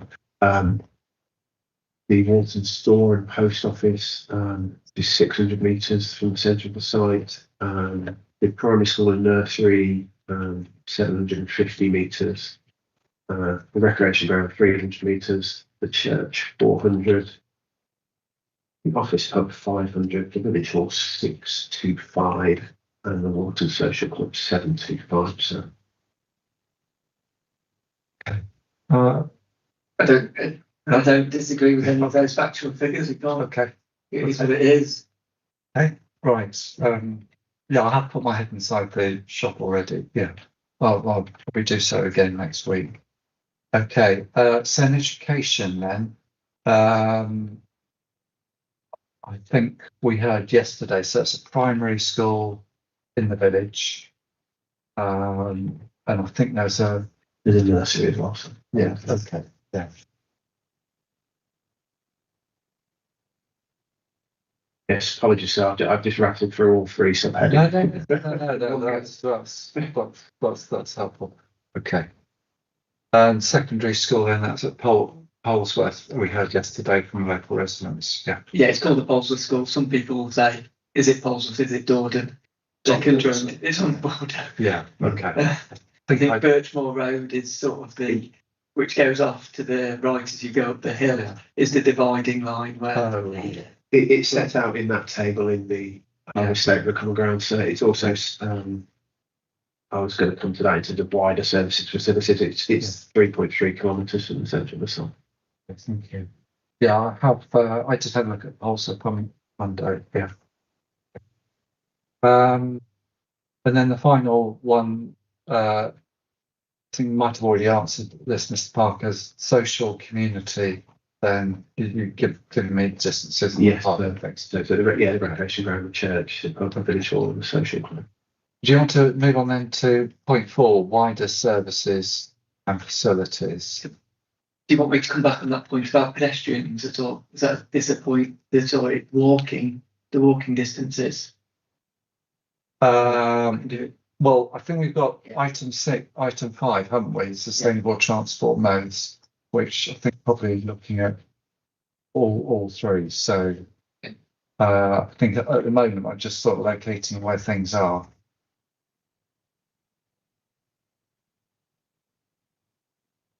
So in terms of wider services and facilities, Mr. Parker. Yes, so there is a convenience store in Polesworth, which is Nethersole Street, which is 1.8 kilometres. There's a cooperative food store on the high street in Polesworth, which is Sorry, was that 1.8 kilometres from the centre of the site. From the appeal site? From the appeal site, yes. So all of the distances will be related to the centre of the appeal site. Okay, sorry to interrupt you. Was the convenience store 1.8? Yeah, and then there's a cooperative food store, which is 1.9 kilometres, and that's on High Street in Polesworth. Again, so this is in some of these facilities in Polesworth are within the Common Round Table. Yeah, there's a current distance of the authority. Polesworth Fish Bar is 2 kilometres. There's other food retail, pharmacy, butchers, which are on Bridge Street in the centre of Polesworth, which are we start at around 2.2 kilometres from the site. So, and then I think in terms of further facilities beyond that, wider services, you'd be heading into Tamworth at that point. So, and the Ventura Retail Park is obviously one of the biggest there. That's around 9.5 kilometres from the site. So we'll come on to why that's relevant in due course and thinking about public traffic. Mr. Thompson, Professor, anything to add then in terms of Polesworth shops, those distances? Only so that the access to those shops is really by car, just because of the roads as they are at the moment. Obviously there is no bus routes. Well, there is a bus route, but you wouldn't get the bus to Polesworth for it. Very few people walk it. And also, in terms of wider services, there are an awful lot of people in the village use Atherstone as our county town, as well, which is a similar distance to Tamworth. And a lot of people come to the Tesco's and the Aldi and the cooperatives, which are all bigger stores as well as various farm shops in Atherstone. This is, as I say, this is the county town for the village. So in terms of other wider facilities, Mr. Parker, I think we talked about the shops, education. Yes, so there's Polesworth School is 3.3 kilometres. There's some colleges, South Staffordshire colleges in Tamworth, which are between 6 and 8 kilometres from the site in terms of tertiary education. So in terms of social and community, there's a pub in Polesworth called Spread Eagle. There's the sports and social club as well. They're around 2 kilometres from the site in the next to each other. Polesworth Library is 2.1 kilometres from the site. 2.1. 2.1 kilometres. And then just moving down in terms of healthcare, which obviously I think is a point raised by Press Phipps as well, which we'll obviously come on to in a bit more detail. There's the health clinic at 2.3 kilometres, albeit so you'll have noted from my evidence, it is limited in its service, and I acknowledge that. That's not up for debate. And then there's the Dordon surgery, which is 4.4 kilometres.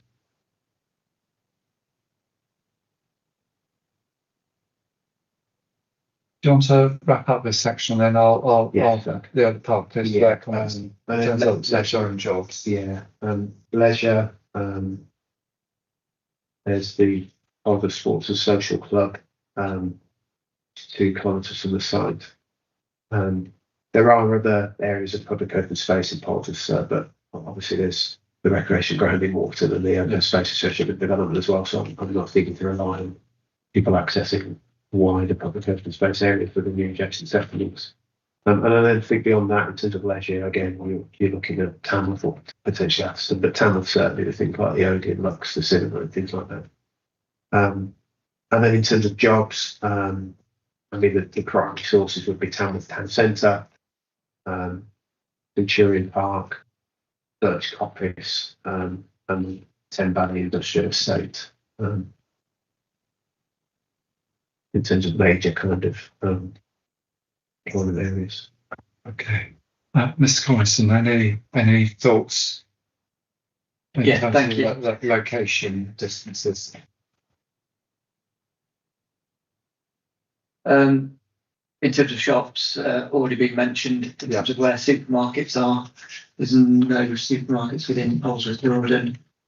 It's Tamworth in terms of Ventura, with Aldi's, a couple of Aldi's around there, or Alliston, the larger weekly shops, so to speak. That's where you sort of go for those. In terms of education, Polesworth School has a sixth form, but it's limited in terms of places.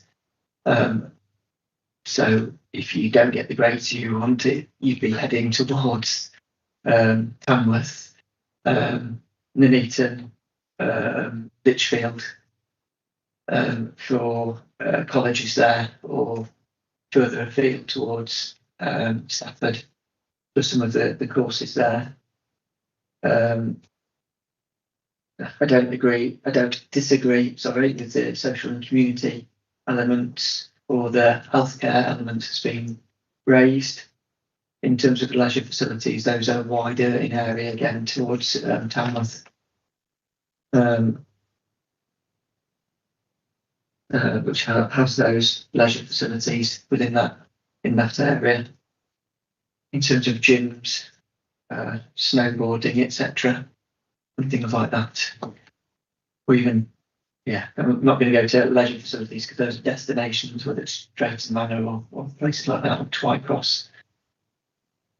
That's a destination only, and not joint trips. Just one thing for clarification. Mr. Parker made reference to a co-op in Polesworth. Yeah. High Street. Yeah. I mean, I haven't been in there yet. I can and will do. So there's a bigger shop in Dordon, closer towards the. Okay.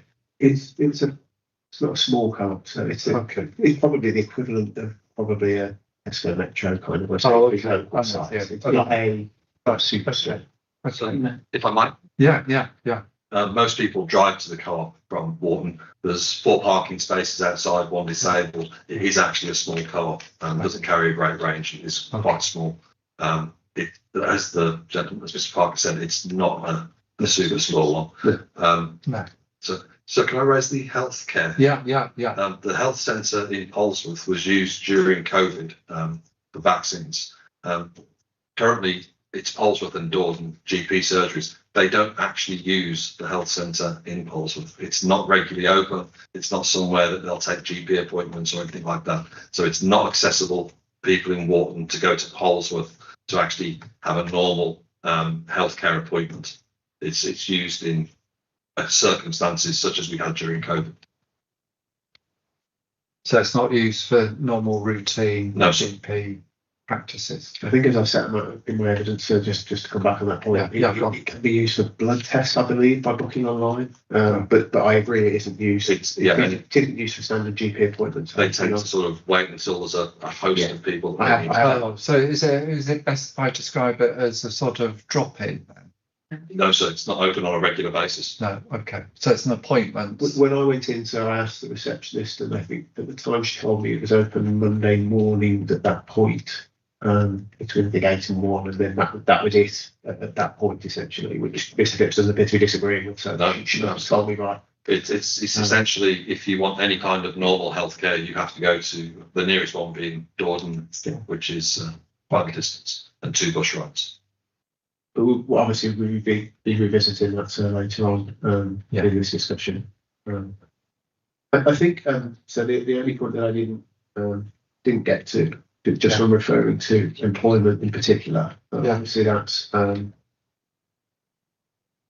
afield, as it would undoubtedly be for any rural settlement, is that most employment won't be found in the village itself.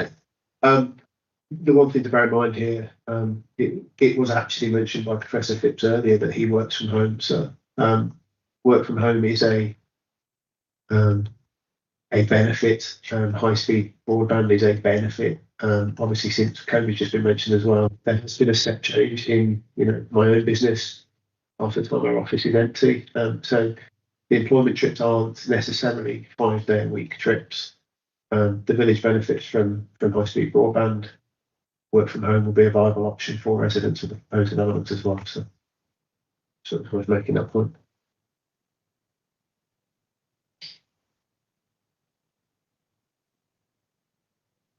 Okay, so shall we move then on to the sustainable transport mode then? And do you want to kick off, Mr. Parker, in terms of walking? Yes, so I think it might be beneficial just because of the proposed contribution for the LC Whip scheme to combine walking and cycling. Just it does both, and I don't want to have to repeat myself. So in terms of the walking provision, obviously we have discussed already the distances. There is an area of disagreement, which I believe Mr. Collins is going to seek to address in due course. My view, is that the footway provision on Church Road is the most direct route into the village, and it's acceptable in terms of its width. It will be traffic calmed, it will be lit. The footway provision throughout the village is typical of a rural settlement.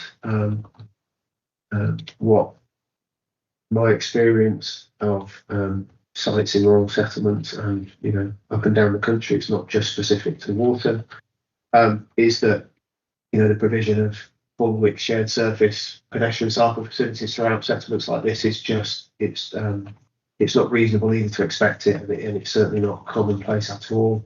You can't expect essentially high density urban provision within small rural settlements for pedestrian facilities. Traffic flows are, and we'll probably be coming on to this again later on, but traffic flows are not particularly high through the village, sir. All the surveys demonstrate that they're not. So the propensity to walk, in my view, is not affected by, for example, severance factors necessarily to local facilities. And then moving to the cycling, obviously I've already recognised, sir, that the Strava kind of routines are for experienced cyclists. I fully accept that non-experienced cyclists or inexperienced cyclists, or perhaps younger cyclists, would not want to cycle on a 6-mile-an-hour rural road. I acknowledge that. That brings me on to the importance of the LC Whip route, which is LC Whip route B12 was identified by Warton County Council as a potential scheme to connect Bolesworth and Warton. This development will deliver a significant enhancement, and it's not just for our development service for the whole of the village, in providing a shared route alongside the northern side of Church Road and Warton Road, down into Polesworth. So separate from the traffic, it's going to be a safe route, a lit route. It will be incorporated into the junction improvements that the council already has programmed for the Linden Lane junction. And it will therefore provide a well-surfaced, properly surfaced, wide pedestrian and cycle route to connect Warton with Bolesworth. So it's a substantial improvement, and I think it should be recognised as such. I think just one final point. So one element you may have noticed or picked up in my my proof of evidence at paragraph 6.6. At the time I was writing my evidence, it's just unfortunate with the timing of everything, that the contribution was being discussed during the writing of my proof. So I'd said in my evidence that the full contribution at that point wasn't considered reasonable. We hadn't gone through the detail of it with the authority. We hadn't signed the highway statement of common ground at that point either. But subsequently, it's now been agreed that contribution of just shy of 1.2 million will be paid. Absolutely. For cycling and walking improvements, so that's part of the village agreement. Yes, and what that does is from essentially from junction of Church Road with Warton Road, it takes you essentially from the site therefore into Polesworth to where Polesworth, the main route through Polesworth is traffic harmed. But in doing so, it separates you from the traffic. So there is wide verge available all the way along the northern side of that road. It's basically just not utilised. Obviously, the footpath itself at the moment is narrow.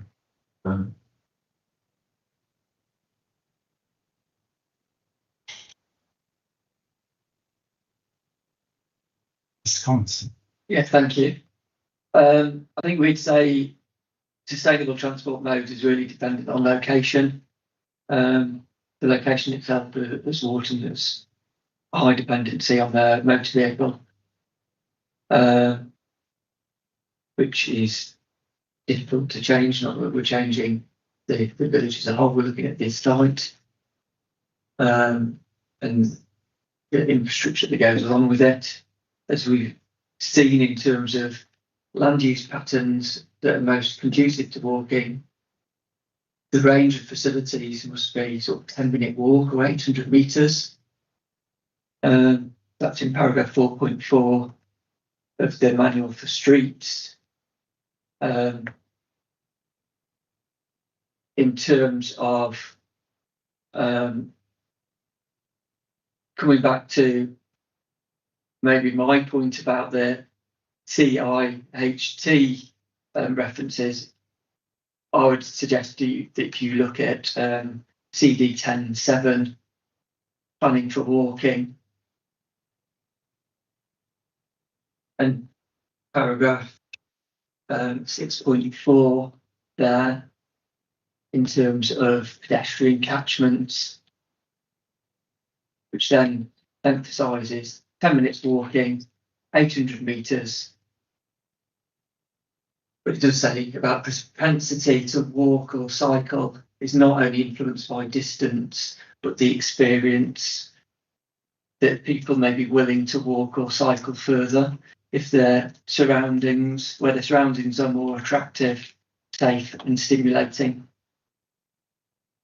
As has been indicated, improvements for the LC WIP, taking improvements from Warton Road to Stipers Hill down into Polesworth. It's not a straight road. It's not a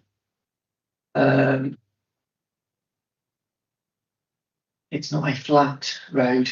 It's undulating, and Strava users may be using this area for hills,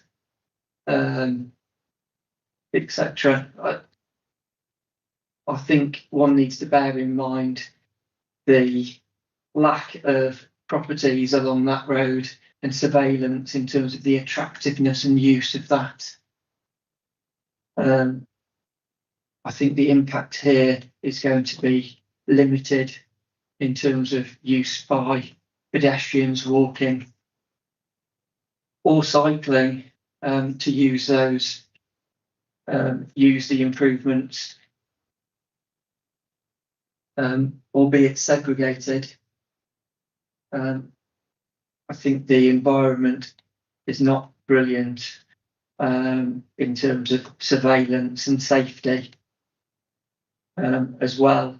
If someone was walking into Polesworth to a facility, they've got that distance to walk in, but they've got a distance to walk back as well, which if you're walking is going to be half an hour there, half an hour back. Not sure how many people would actually use that to go to those facilities.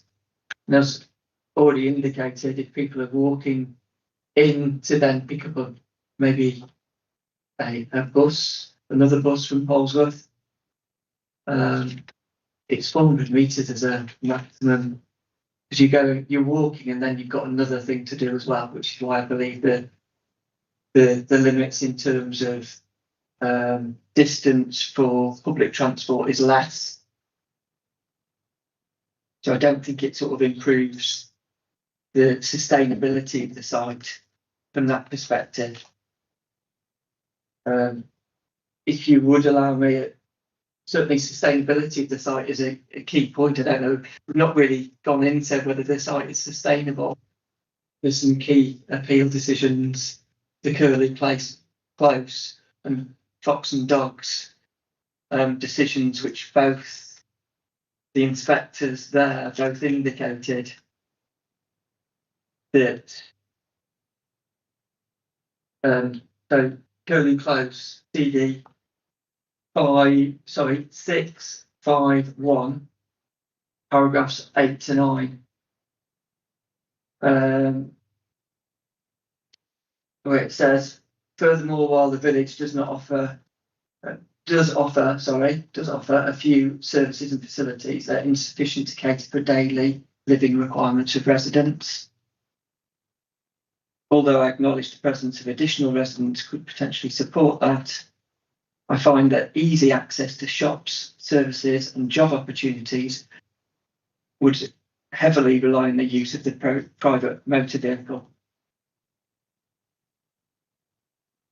The Fox and Dogs, CD 656, paragraph 11, it indicates that the proposal goes beyond the capacity of local services and facilities.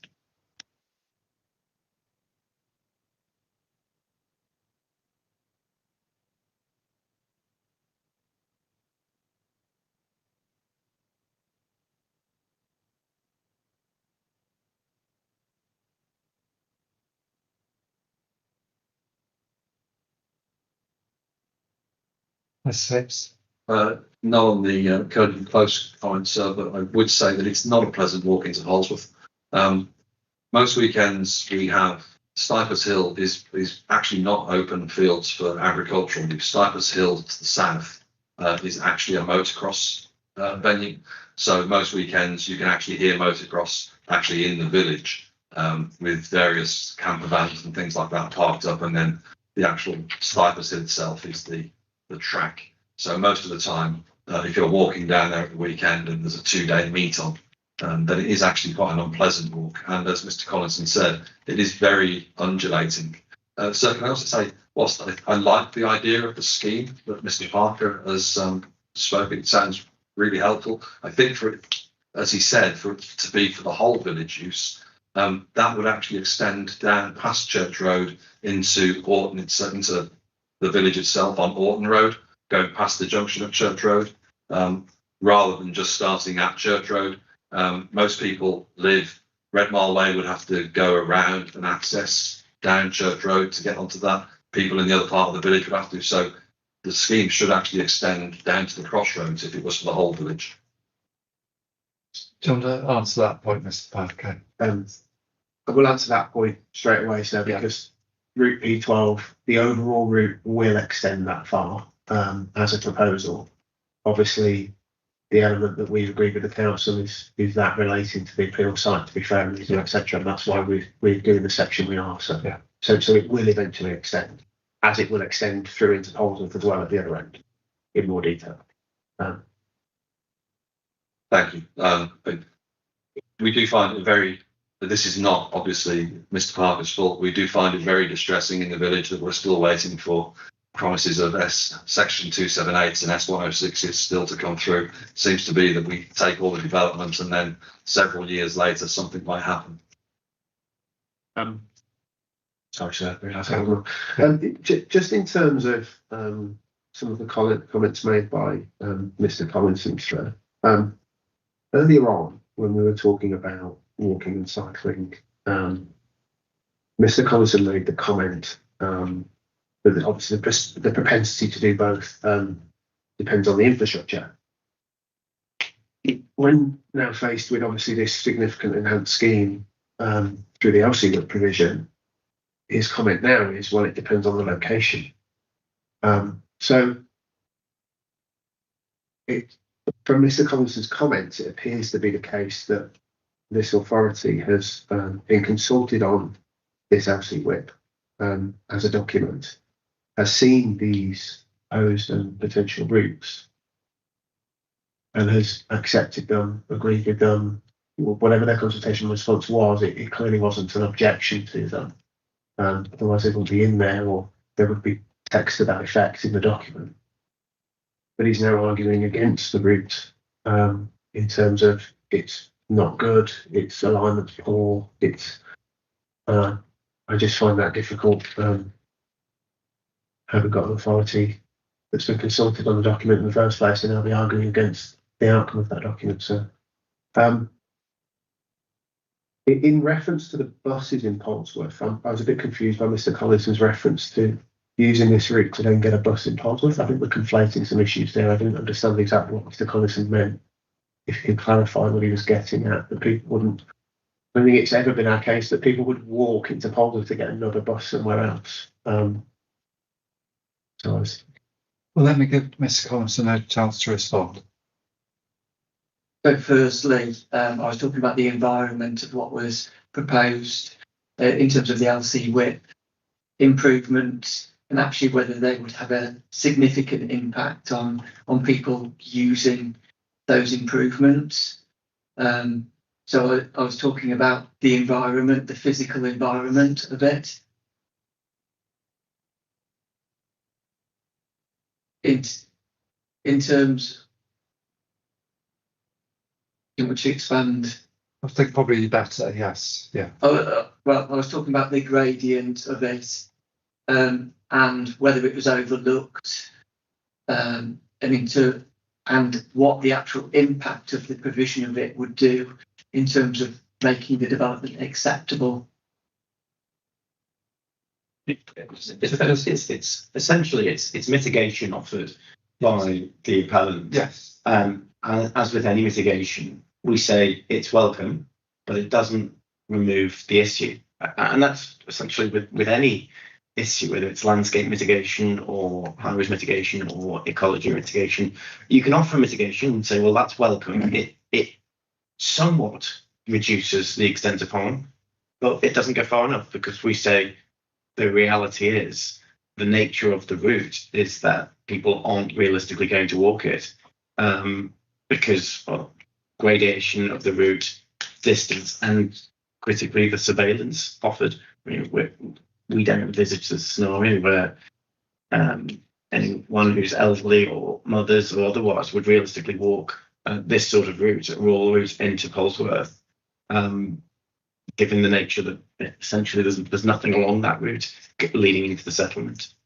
So it's welcome mitigation. We don't deny that it's mitigation, and it would provide some improvement to the situation, but we don't say it's enough to remove the harm.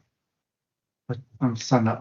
I think the question that I got, Mr. Collinson, though, is the county council have presumably been quite supportive and promoting of this route.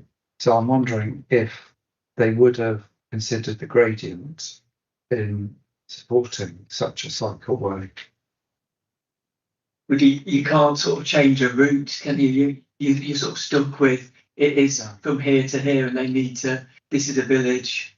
This is a larger settlement. And but no. My point is, surely if the county council thought the gradient was excessive for cycling, they wouldn't be supporting the cycle route.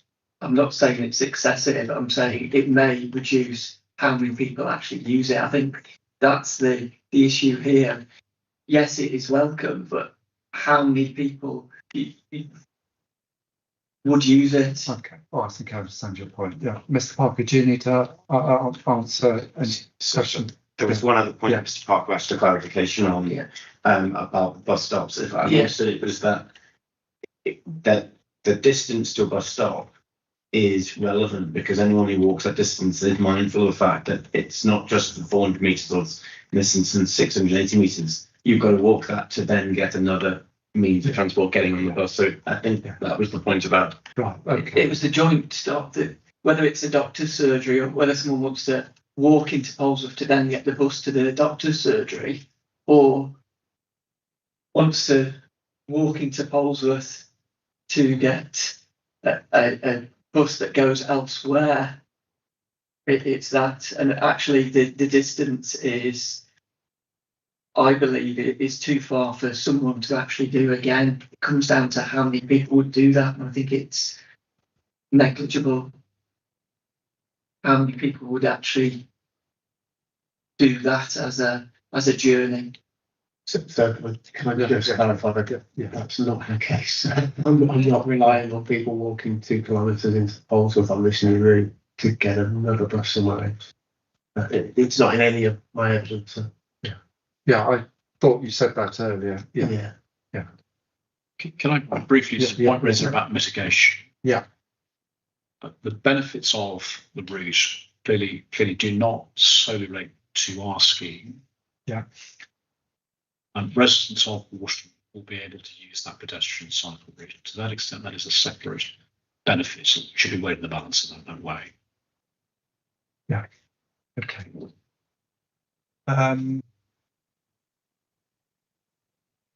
Do you want to talk any more about the bus services under 5C, Mr. Parker? Yes, sir. Can I just come back on one point that Mr. Collison raised, which is regard to going close in the appeal? Yeah. He raised the point that the inspector had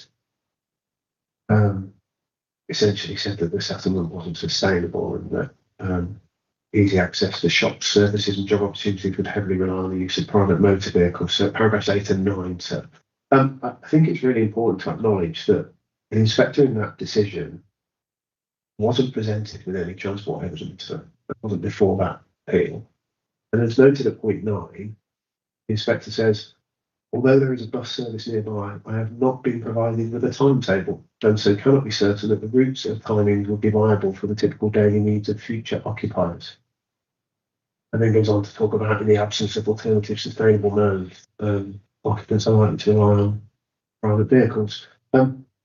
That's clearly not the case here. So you are presented with not only bus timetable information, but enhancement to that, which obviously then brings us on nicely to the next section. I just thought it was worth raising that point.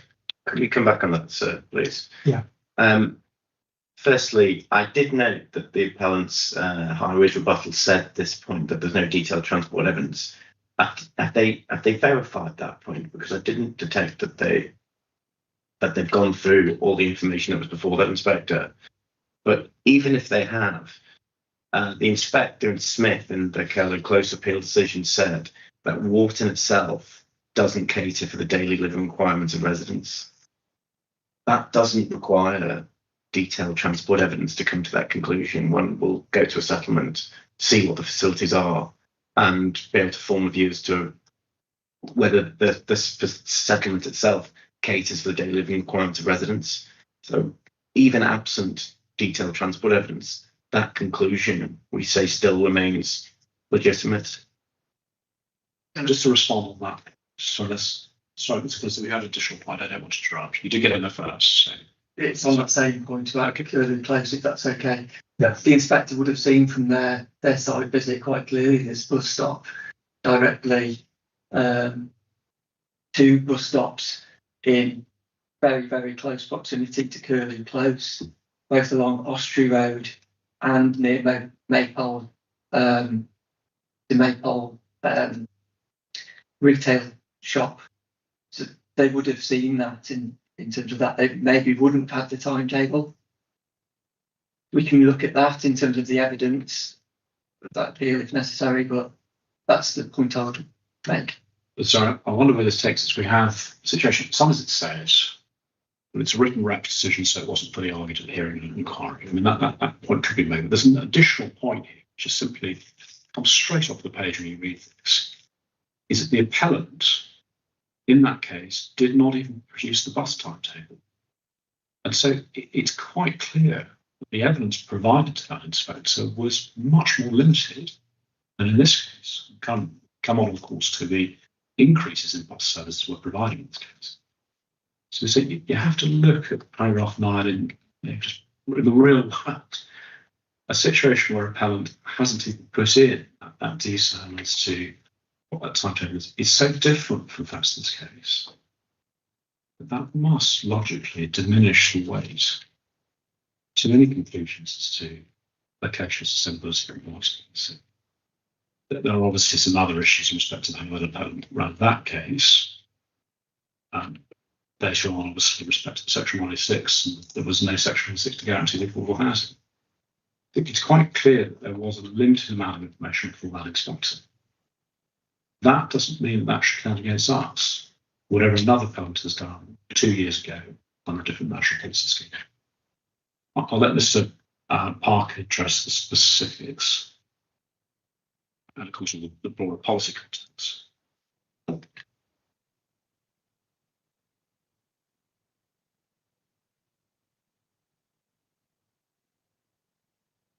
So, in terms of, I think we're asking to move on to bus services. I didn't know Professor Phipps actually had a comment to make regarding your hand was going up and down slightly. I'll wait for Mr. Parker to carry on. Okay. Before we move on, can I just come back on that point?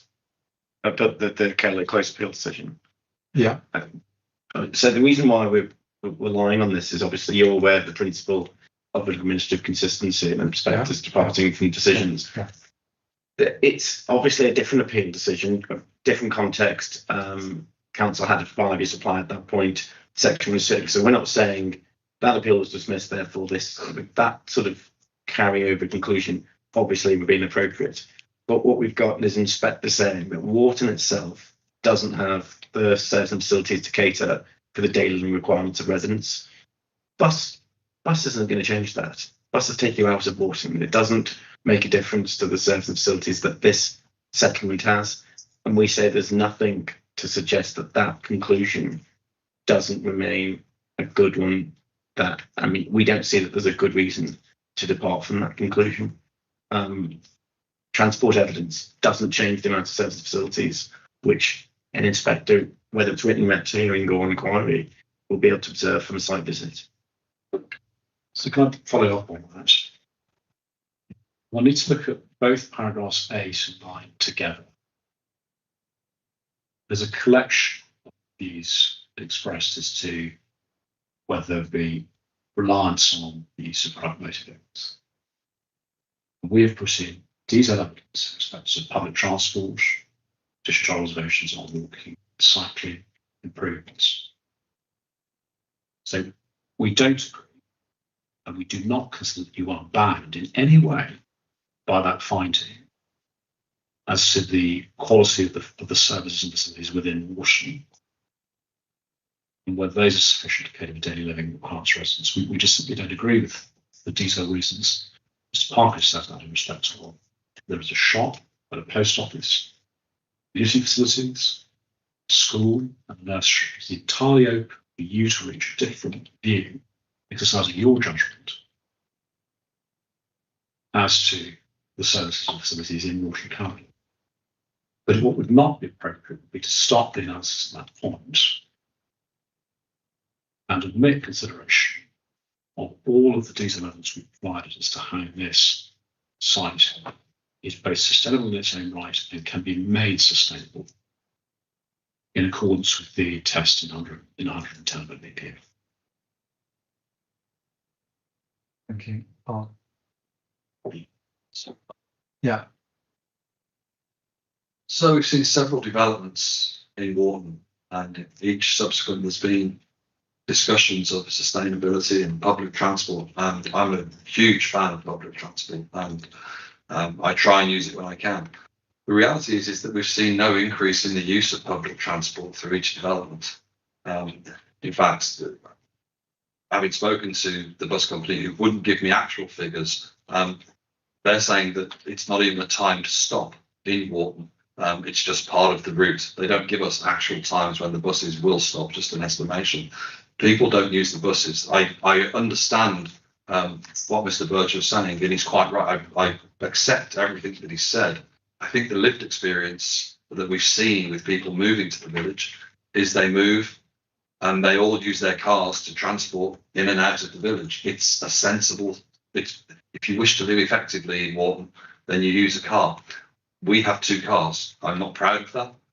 But for us to actually function as a family who have to travel for work and to live, then we do actually need 2 cars in my family to do that.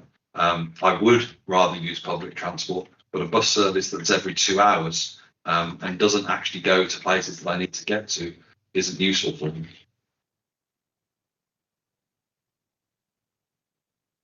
Mr. Parker. Yeah, just very briefly on that. The buses are timetabled for Warton. I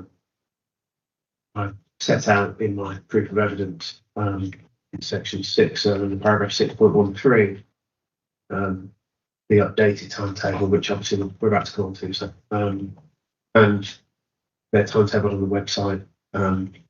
It not really takes 2 minutes to find the timetable, including stops in Warton. So, I'm not sure who Professor Phipps spoke to, but essentially just a very unhelpful person at the bus company. But it's not information that's hard to come by, I'm afraid, in my view. Just moving on to the bus service, and so under subsection C.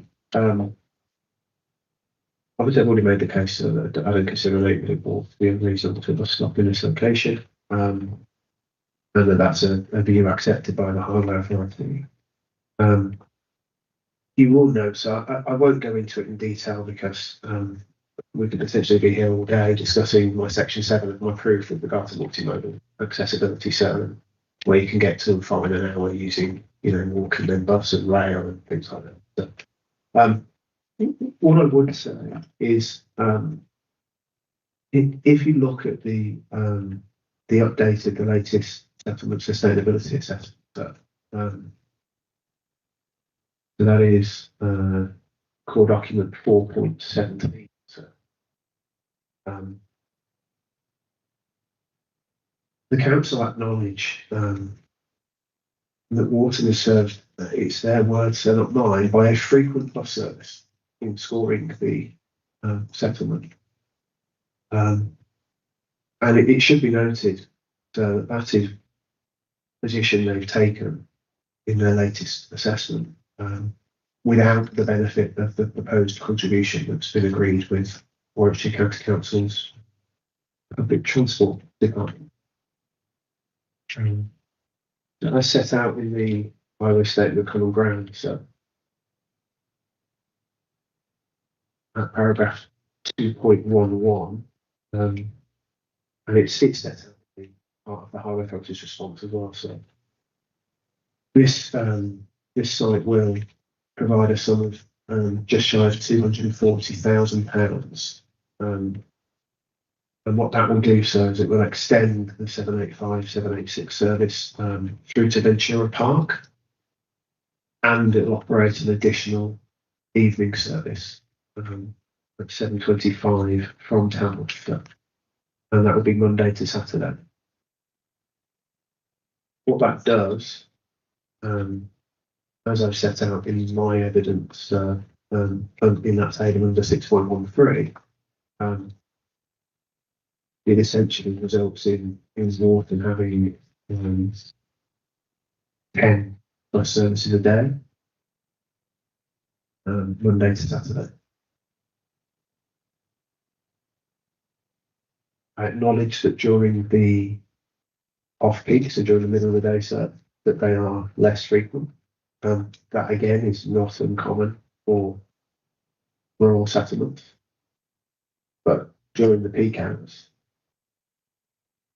there are 2 morning peak services, and arguably there would be 2, potentially 3, depending on what kind of work you do, evening return services, or late afternoon evening return services. So, obviously, our case is my case and my evidence is that this is a noticeable enhancement to the existing bus service to connect people not just to retail, but significant retail with the Ventura Park, but also the employment opportunities further afield.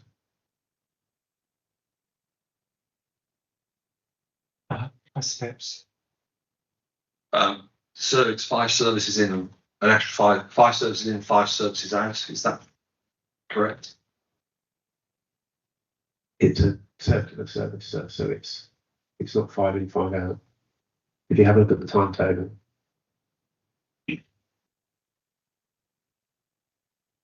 Yeah. So the timetable that I've shown at 6.13, sir. So there's the morning service from Warton. There's 2 morning services through Polford to Tamworth. And then the return services start at 9:20 in the morning. And they'll come through Warton, then back to Ventura Park. And then they essentially connect Ventura Park through Warton to Ventura Park for the remainder of the day. Thank you. So very few people use the bus is the reality in Warton. If you're getting a bus, then you're normally having to go somewhere to connect. For me, I've tried to use the bus to get to the station, to connect, to go somewhere else, which thankfully the bus does stop there. But there's really only one bus I can get for a train if I'm getting it mid-morning. But the bus service itself is very underused because it's just not convenient.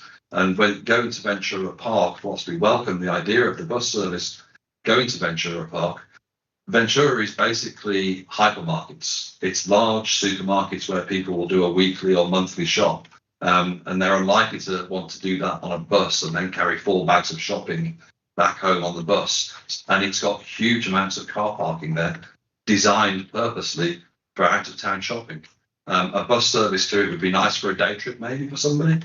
The reality of using it as a service, I don't think would be welcomed by most people doing a weekly shop.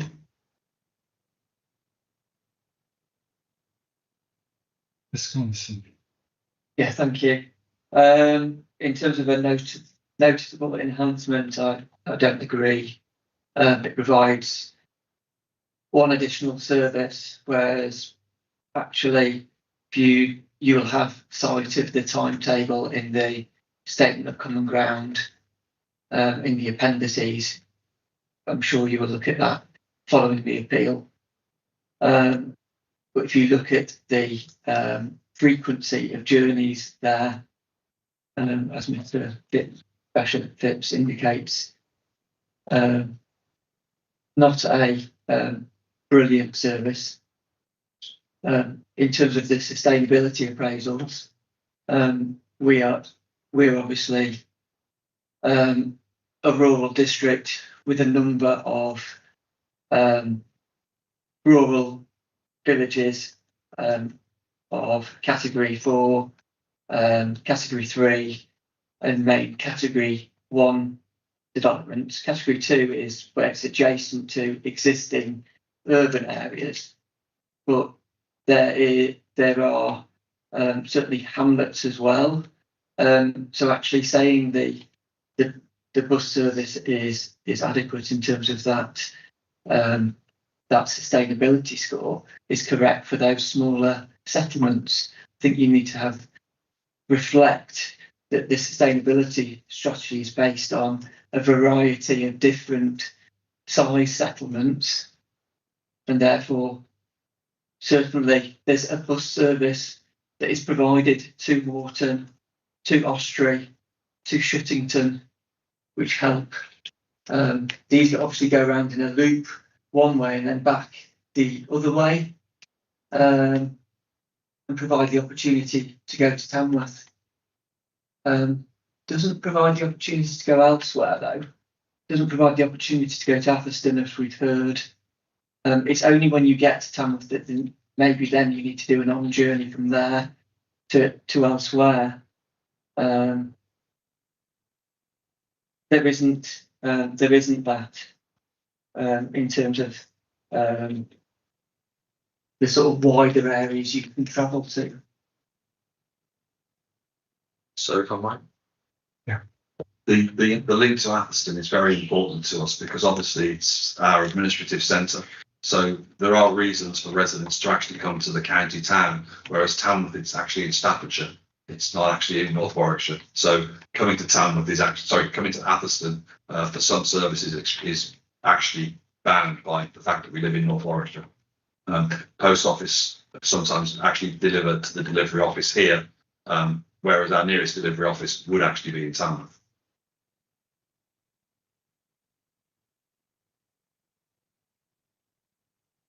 Okay. Anything else, Mr. Parker? Yes, sir. Just a couple of points. Mr. Collinson's referred you to the timetable in the highway statement of common ground, sir. That is the existing timetable. That isn't the enhanced timetable that's going to be the result of the contribution that's been agreed, sir. That is the timetable that I've already pointed you towards in my previous evidence. So it's the combined enhanced timetable that would be the case should this development proceed. In terms of there's a couple of other points. In terms of connectivity elsewhere, so obviously that's why my section 7 sets out how you can connect to other places. So for example, Atherstone, if you were to walk to the bus stop, get a bus to the railway station, you can be in Atherstone 54 minutes, so within an hour. And I chose an hour, so simply because commuting over an hour seems to be, kind of a typical threshold to use for people in terms of getting to and from their place of work. It's not going to be the same thing if you're going to walk 2 hours a day. People travel 7 hours for that kind of thing. But for standard kind of days out or days working, an hour seems to be reasonable there and back. That's why we use that threshold. So it is possible to get to other places within Tamworth. I accept that the single bus service in Warton does not do that. But there is connectivity onwards, so it isn't a difficult thing to do through a multimodal trip. I think the key point I need to make here, sir, is, and this is with reference to NPPF, paragraph 110, so it's not my evidence that nobody will drive to and from this development, sir. It's not my evidence that suddenly this development will go in and nobody will get in their car, that we don't need to provide any parking spaces for them. It's also not my evidence, sir, that everyone will take the bus or everyone will walk or cycle everywhere. Paragraph 110 is quite explicit. So can we just take it? Yeah. I think it's. Yeah.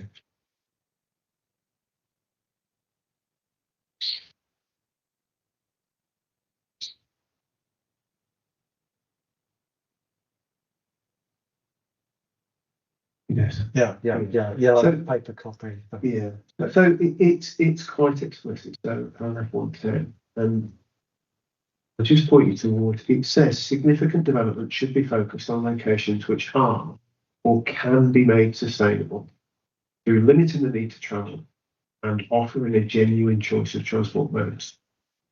I mean, the second part of the bottom part of that paragraph also says the opportunities to maximise sustainable transport solutions will vary between urban and rural areas, and this should be taken into account in both plan making and decision making.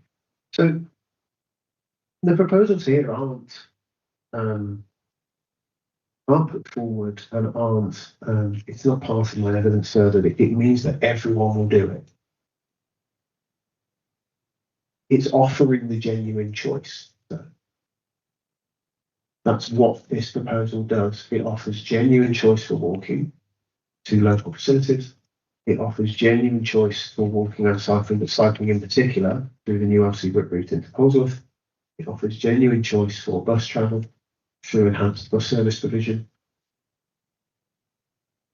And when you relate that to paragraph 115 of the NPPF, so which has been taken to,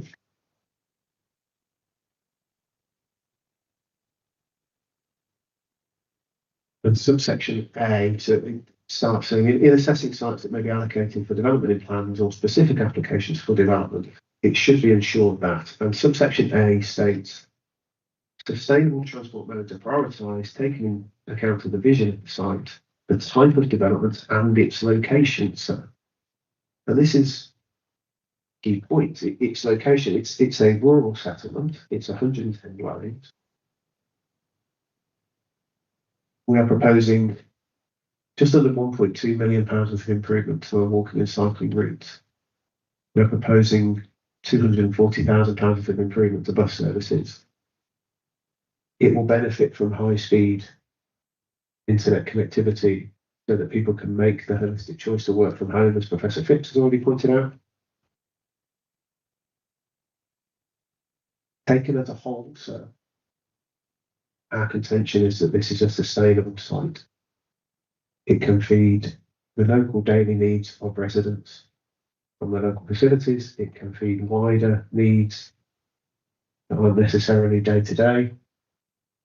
And it can feed regional needs through wider connectivity from multimodal travel. It's offering a choice, a genuine choice, sir. That's our case.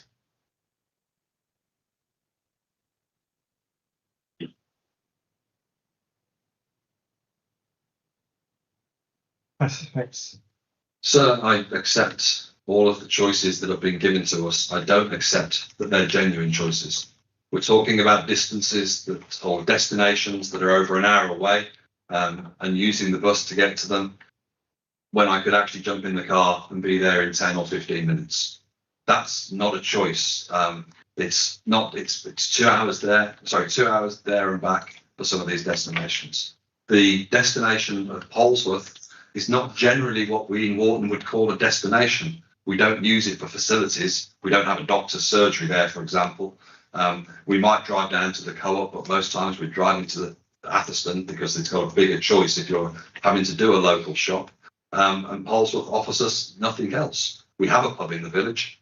You might go to Polesworth for a different pub, but there are no other services of great note in Polesworth that would force us to walk to Polesworth to use them, other than perhaps getting a bus to somewhere else when our buses aren't running. It's not a great choice. So I object to the word genuine. I accept that there are choices that we could make, but most people in Warton, we are a car village. That's just the reality of it. It's not great, and I accept that, but that's the reality. I don't accept that they are genuine choices, though. Ms. Carson, anything from you? Just paragraph 110, really. It indicates that the second sentence there. Sorry, I'll put my microphone on. Significant.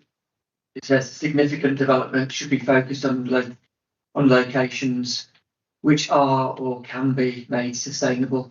I think that is the crux and the point of the argument, isn't it? Whether it is sustainable or not. And the local planning authority have significant concerns that the facilities that exist and the choice of other modes of transport are such that it isn't a sustainable development to meet that the requirements of paragraph 110.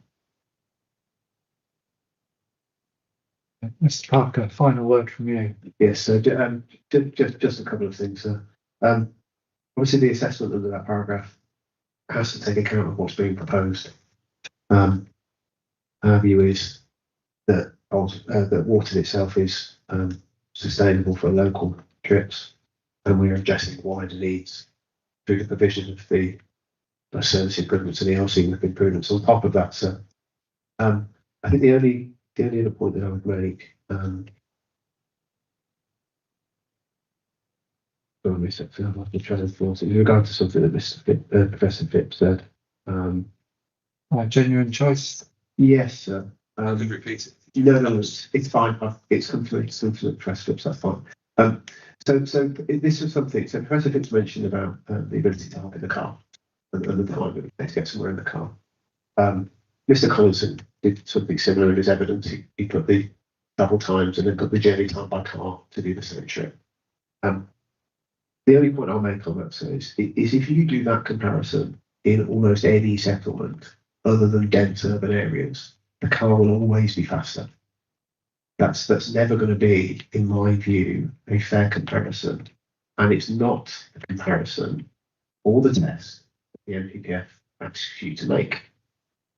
What the NPPF asks you, or what it tests, is whether you are offering a genuine choice of modes. That's all modes. Are these in terms of speed most of the time for most journey purposes? Every development you'll come across, sir. Thank you. I'm slightly conscious of the time, but equally, I don't overly want to disrupt progress.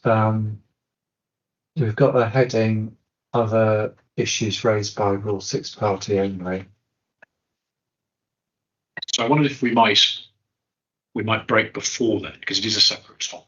Okay. Yeah. I don't know how long it's going to take, but there's obviously no contest from the council. Oh, sorry. Also neglected rail services. I just see. To the rail service point, there's just maybe one other point in.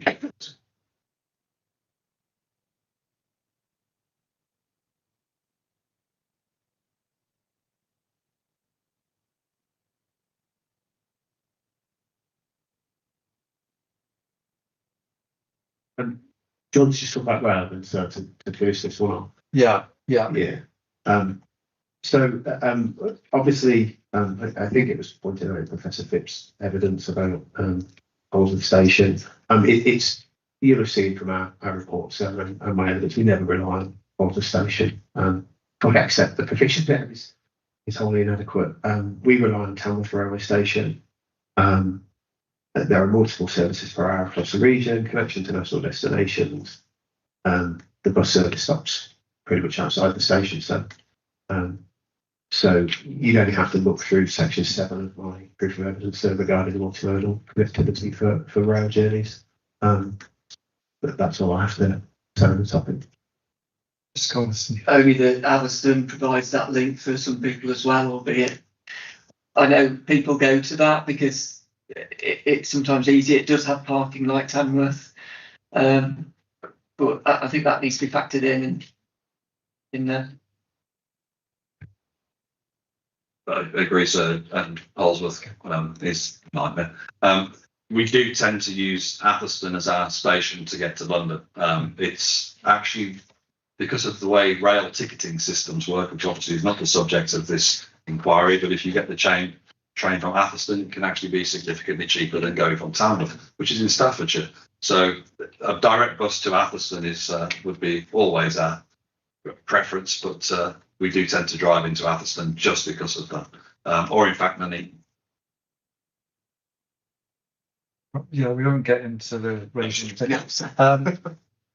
So in terms of access to services and facilities, then are we happy on Just that? got one final point, sir. Yeah. If one looks at the statement of common ground on this issue,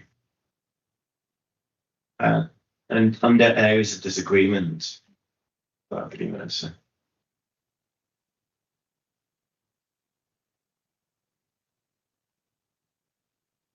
Under areas of disagreement, paragraph 3.1, subsection 5 deals with the local planning authority do not agree that access, pedestrian or vehicular access can be provided onto Red Mile Way.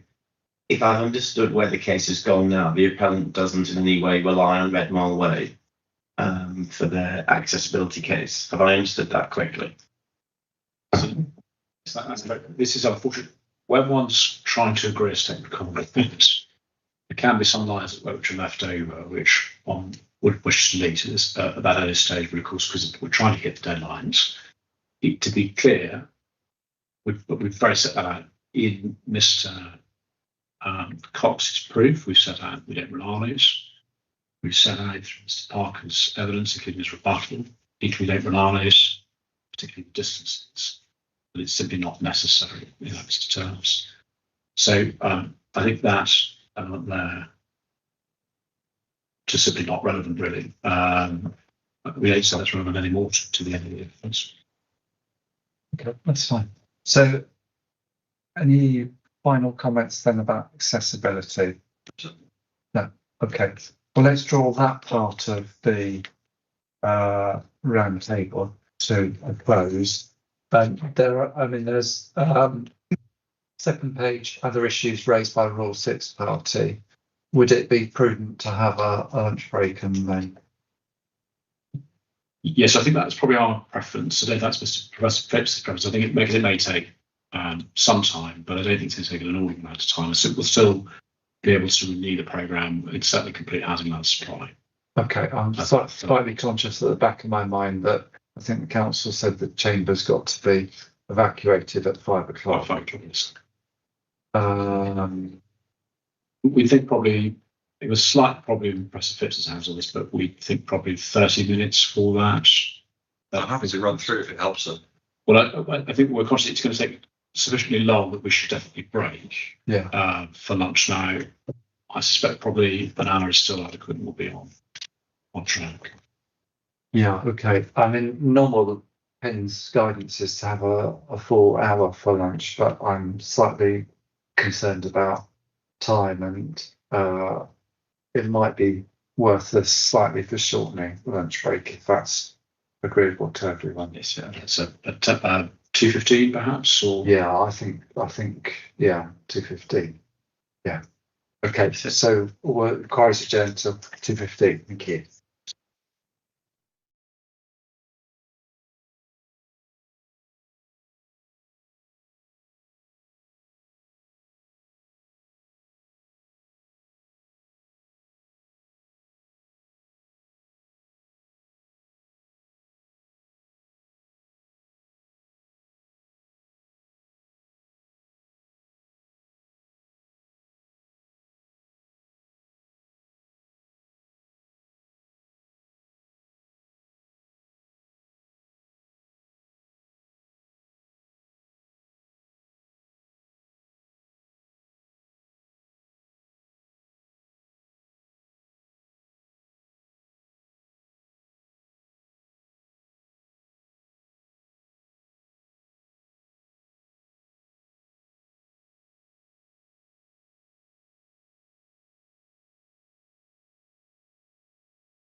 So Kyra's resumed, and we're finishing off the highway aspects and moving on to issues raised by Rule 6 party only. So I wondered if that's the best starting point to start with Mr. Phipps, or is Mr. Parker poised?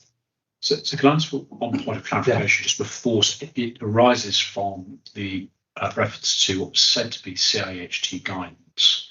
Mr. Collinson asked before the break for some time to consider. Oh, yes.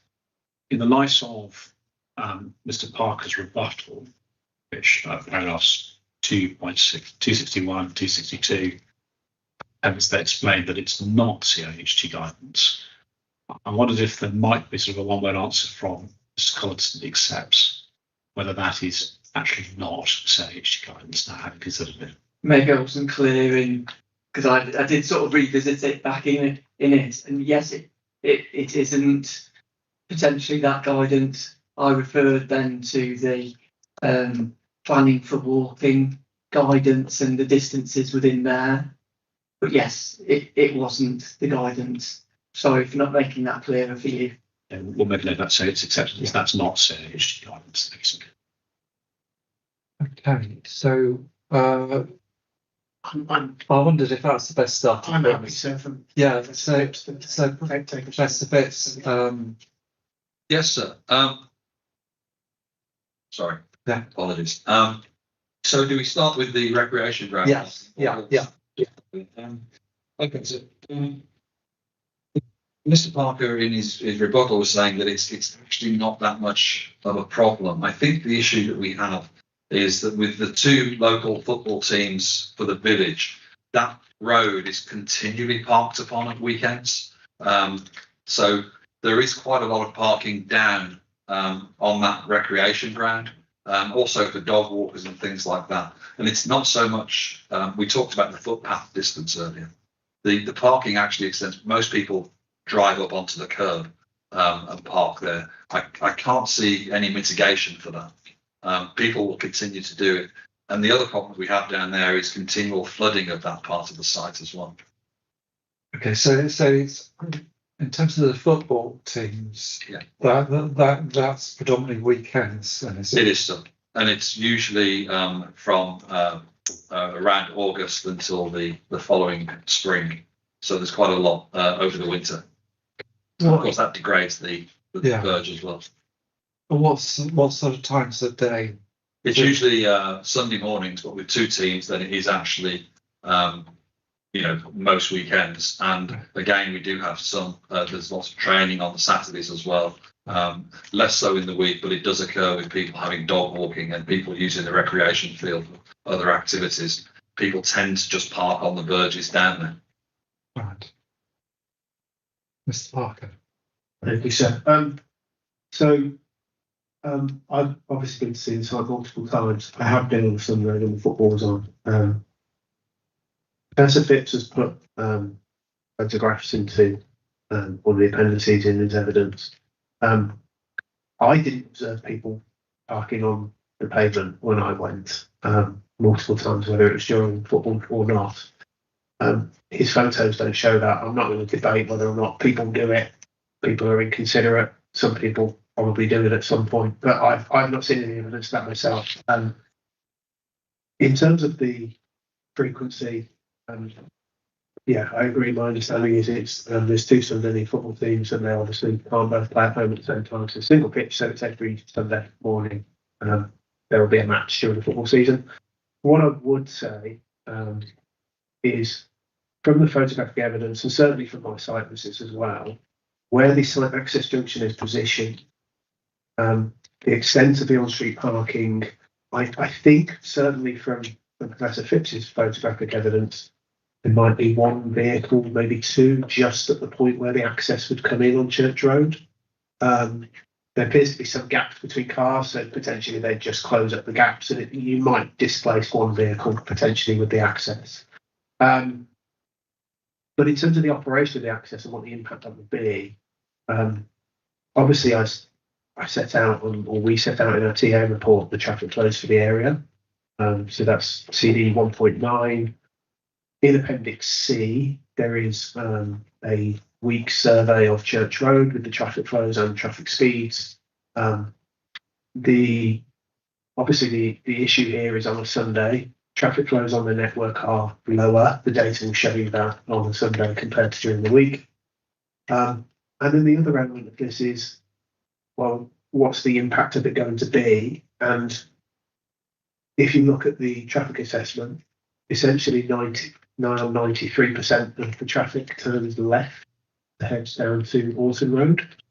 There's very little destination where essentially the parking would be for most trips in the area. In terms of the flows themselves, we're talking even on the Sunday mornings, one vehicle a minute in either direction. I appreciate on-street parking would take it down to essentially single-way operation with people having to give way.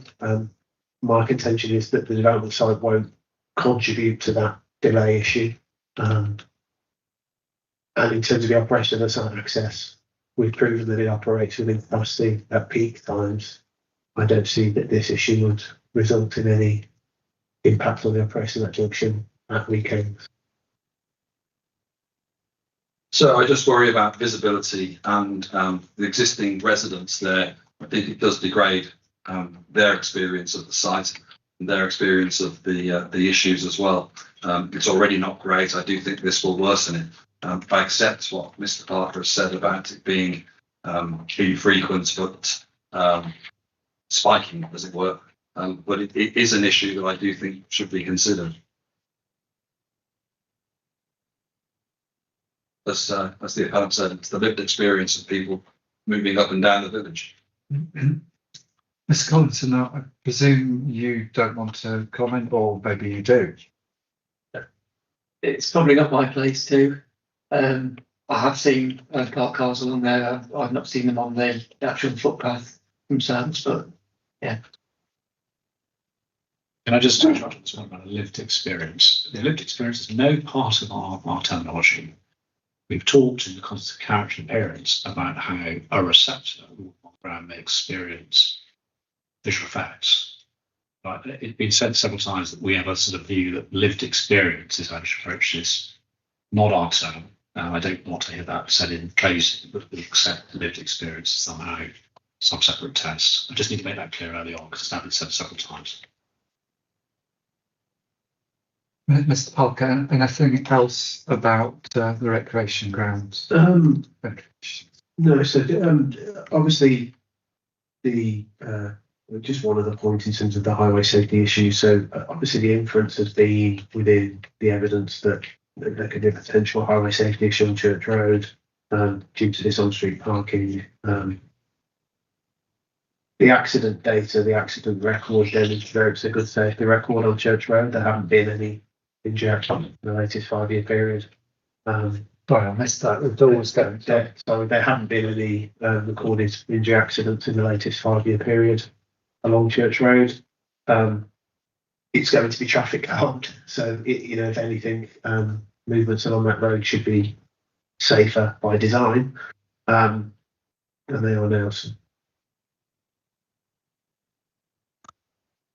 Only to say, sir, that I think he's correct in that there's not been any accidents reported that meet the threshold for reporting. That's not to say that there hasn't been quite a few accidents along Church Road, and certainly in the Speedwatch's monitoring of the area, it is one of the worst areas around the village for speeding.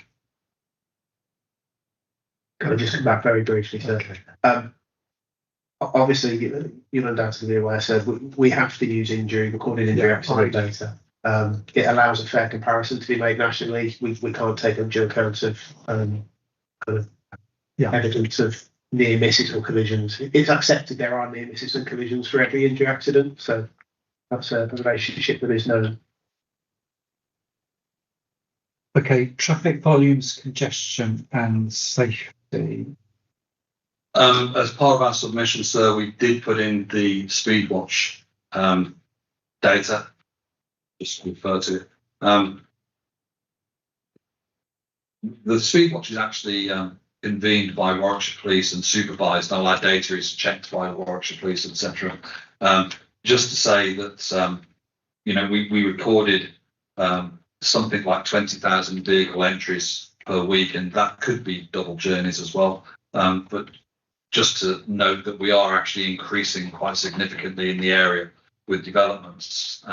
It's around 1 million journeys a year.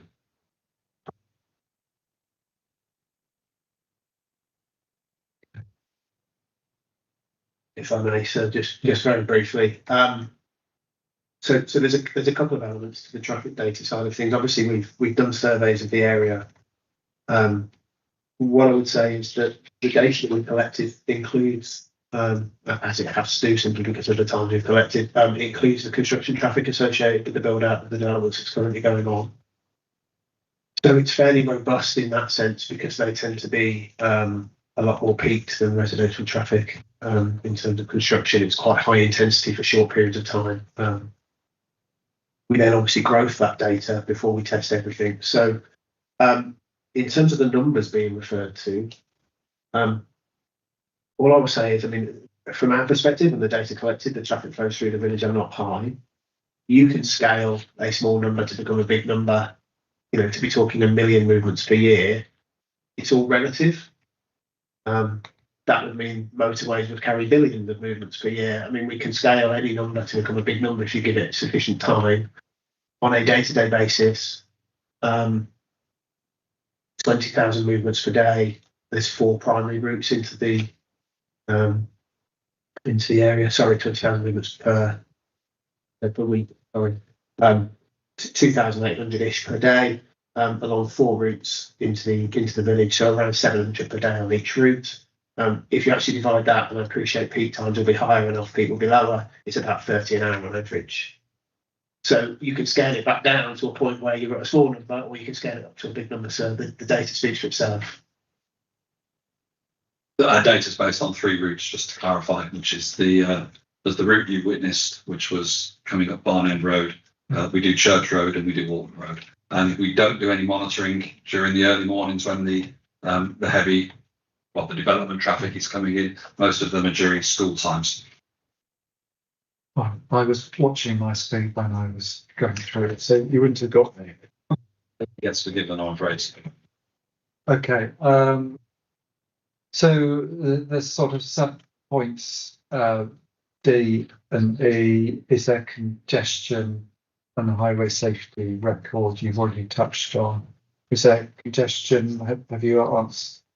I mean, the testing shows there isn't certain highway authority agreeing with the methodology and the testing. And as I say earlier, our traffic flows actually account for the flows that Professor Phipps says they don't include. So it does account for the construction traffic, which we then have background growth to, and we've still tested everything. So you arrived during school time.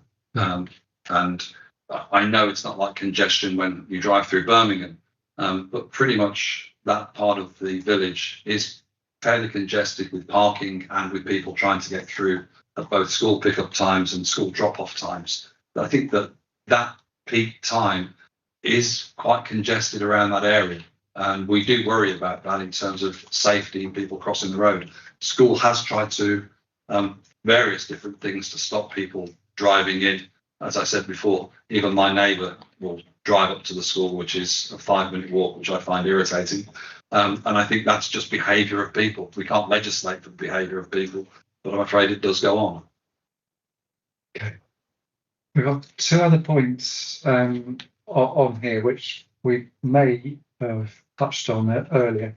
Primary healthcare and access, and school and transport accessibility. Yes, sir. Primary healthcare, as we talked about earlier with the health centre in Polesworth being effectively not a useful site for Warton. If you do have to use public transport, then you need at least 2 buses or taxis to get you to the GP in Dordon. Beyond that, there's walking clinic at Tamworth, which again would be several buses to get to. Everything that we have to do is driven. I'm afraid we have to use the car to get to. With school, we with school transport accessibility. We do have a school bus at the moment, which we believe the council are trying to lose, but we're not sure. That's part of the evidence, but that's not been decided yet. School transport to the primary school, as we've discussed, but there's no regular service other than the school bus that is put on to get you to Polesworth. So the children have to wait for that one and walk up to where the bus will pick them up. Everybody jumps on it and then goes to Polesworth, but it's not easy. And if children do miss that bus, it's a case of quick jump in the car and go, as sometimes it will happen. Sorry, I'm interrupting. The bus stop for that school pickup, where is it? There's not an actual bus stop for it, so they stop near the office. Oh, okay. Right. So children have to walk up from wherever they are in the village to the office pub. And the bus picks them up there and also drops them off there in the evening. Right, okay. So they all come down Church Road. Right, okay.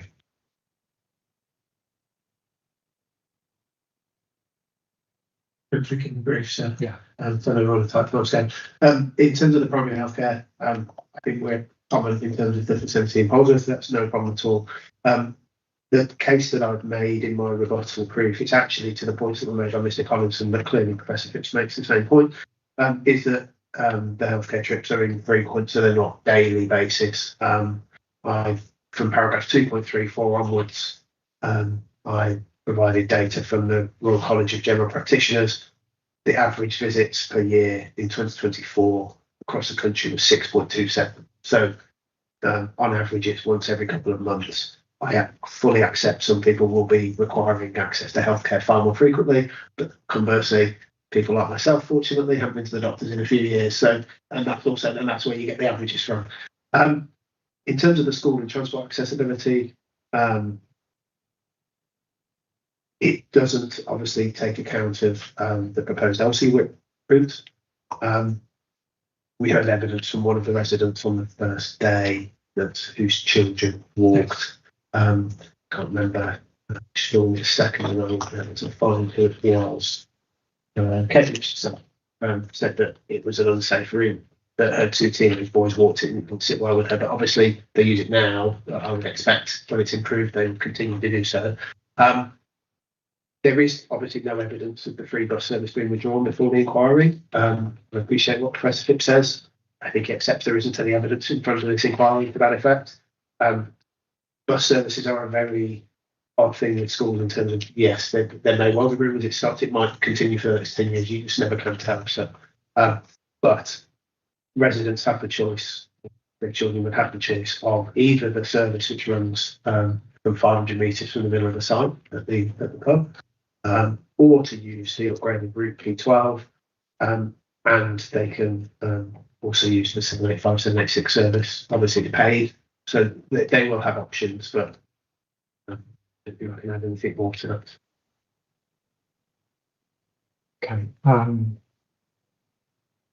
Right. Is there any more around the table? And no, they've got just on the healthcare, sir. Yeah. I accept the data that he's given us. We are an ageing village. The village is an older generation.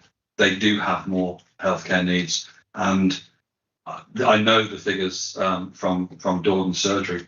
A lot of the time, it's not about us having those appointments with the doctors. We can't get appointments with the doctors. So the figures remain the same. 6.71, I think.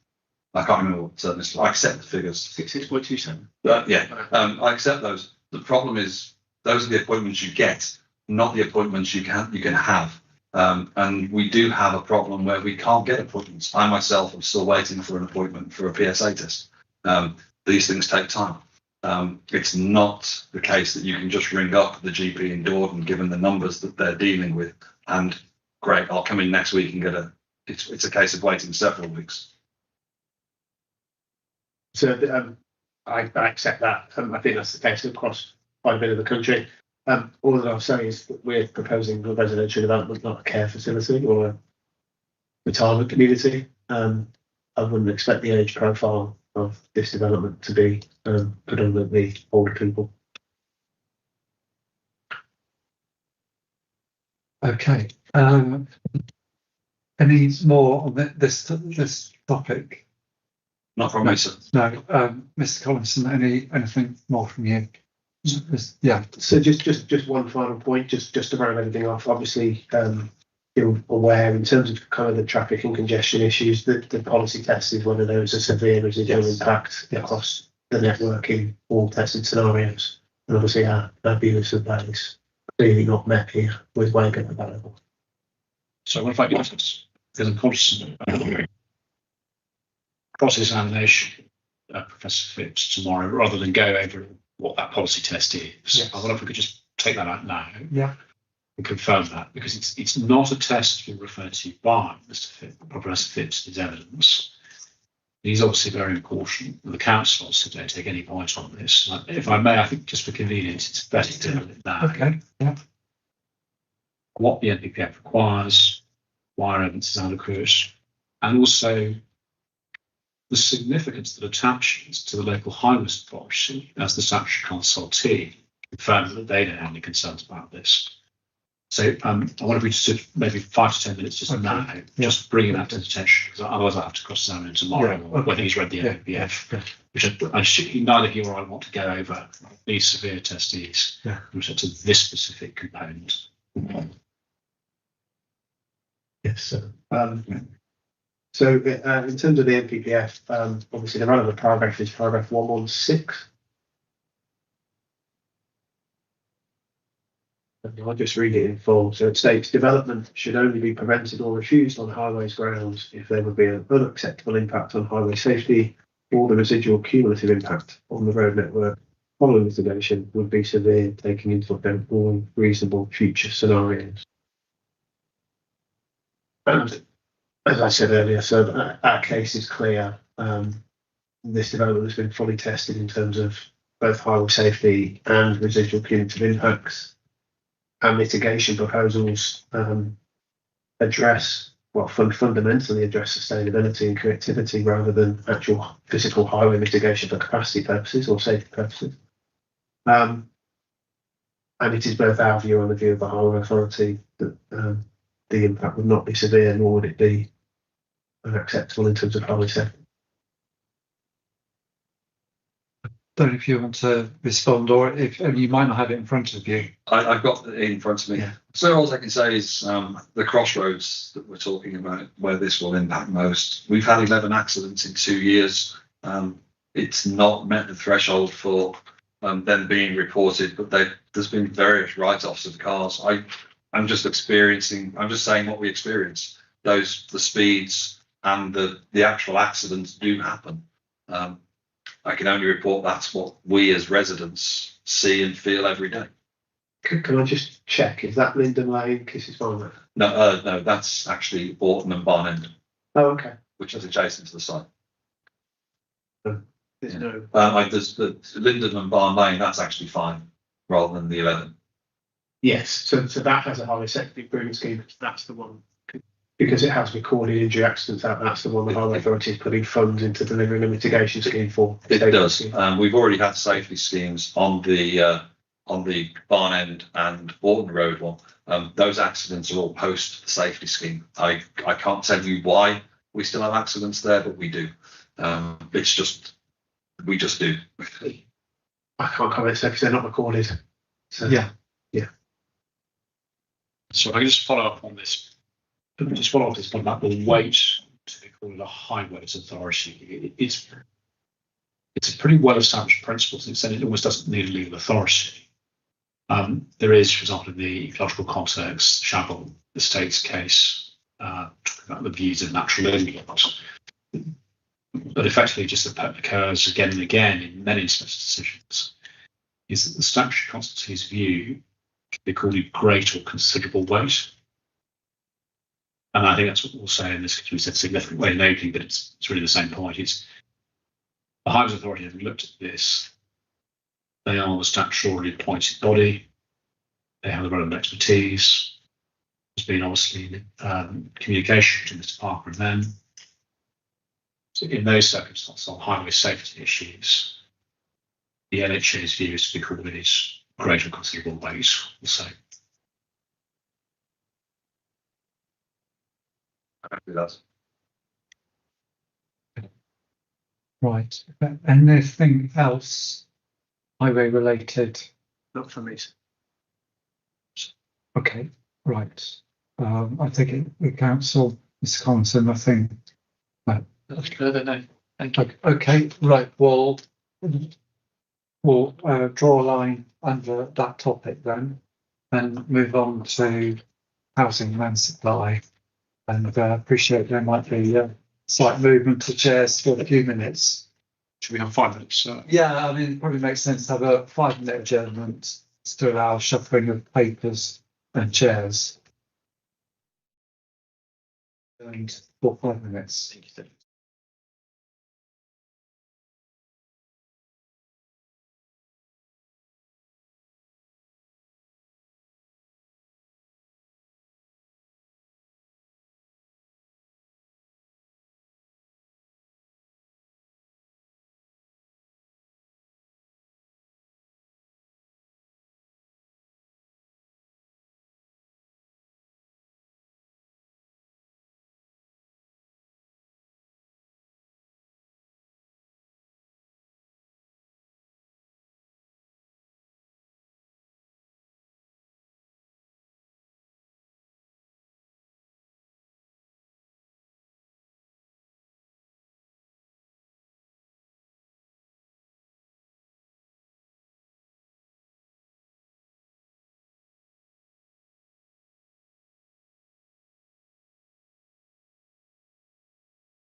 Okay, so inquiry is resumed.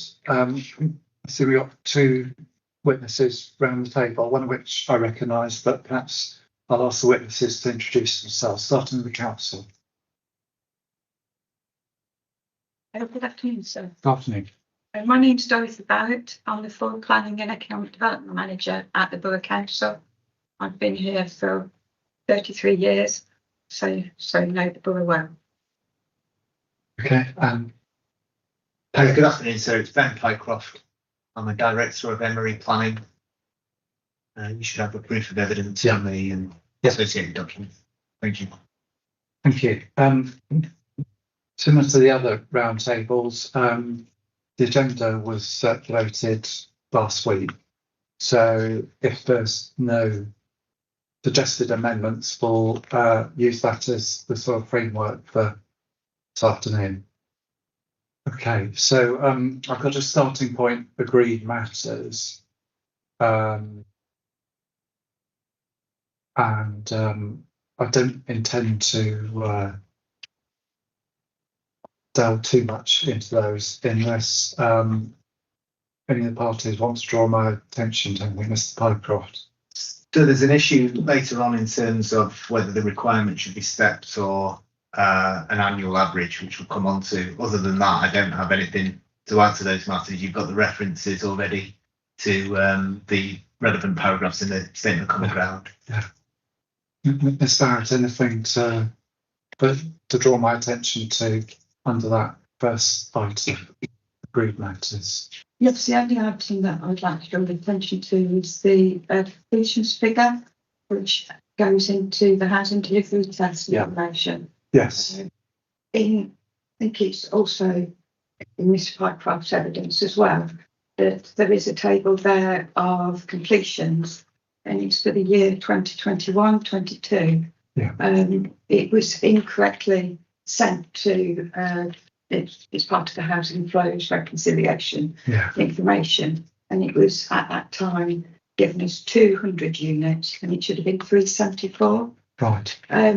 Because of the length of time, we haven't been able to alter that. But there is another table, Mr. Pycroft's evidence, that actually shows the correct figure. So I just want you to draw attention to that it is the 374 that we've always used. So that was the email that was sent, was it last week or maybe the week before? Yes, so it was just for context, really, just for clarification. Okay. Yeah, just a couple of points if I may. So I think the first one is irrespective of what whether there was an error or an issue in the HCT, I think the council, and it's agreed between us in the statement of common ground that the 20% buffer applies. Yeah. One thing that I would say as well is, given the time of year that we're in, we can probably expect the next housing delivery test results perhaps before your decision, sir. And if they do, then no doubt, if it's material, perhaps there's an opportunity to comment on them if and when they. Yeah, I mean, this sort of eventuality does arise. I think the last time was changed the framework whereby most inspectors use the written representation procedure. So if that eventuality does arrive, then probably that's the sort of thing just on that specific issue. Yes, so we envisage, mindful of the 12th of December 2024 decision last year's published in the BPF. And the many written reps was the way of dealing with others. So we don't envisage that would be an issue to require to reopen, return in person. I do just want to check something there. It's been provided to you by way of information to explain the sort of background to it. But as I understand it, it's not actually being said to be material in the sense that it makes any difference to the planning balance, or that it is indeed something that needs to be recorded as part of your decision. Can I just confirm that? Because it was raised in the email and it's made, but I'd be keen for Mr. Garvey to confirm that it's being raised by information, but it is not material. Because I was saying it's not material. I mean, to the extent of which the housing delivery test is considered as a reflection of a council having a past underperformance, the council's position is that that housing delivery test penalty, whilst we don't dispute it applies and the buffer applies, but if the correct figures have been put in, then it would be a different situation. I mean, that is material to the circumstances of the case. Well, I don't think it makes a difference to our planning balance, but it's relevant information. That's very helpful. I'm grateful for that information. It makes no difference to the planning balance. It is not a factor that can be called any weight. That is because policy sets out a very specific way for authorities to put forward their figures. And those statistics are collated by the ministry. And they then set out what those figures are, and there is an ordered system. It does not allow for corrections. If an authority wishes to get it right, so I'm not trying to make any criticisms of any individuals, but I'm trying to emphasise this point about the fact that this simply has no weight at all in the planning balance. Authority puts in the wrong figures. The way that the system works statistically is that those will be the figures. That with the policy that applies. And accordingly, it's not then open for an authority several years down the line to say, well, we made an input error, and now we think any weight can be attached to our own error. Because it's a very clear ordered system which relies essentially upon LPAs getting it right. It cannot be that somehow there is some get out years after the event.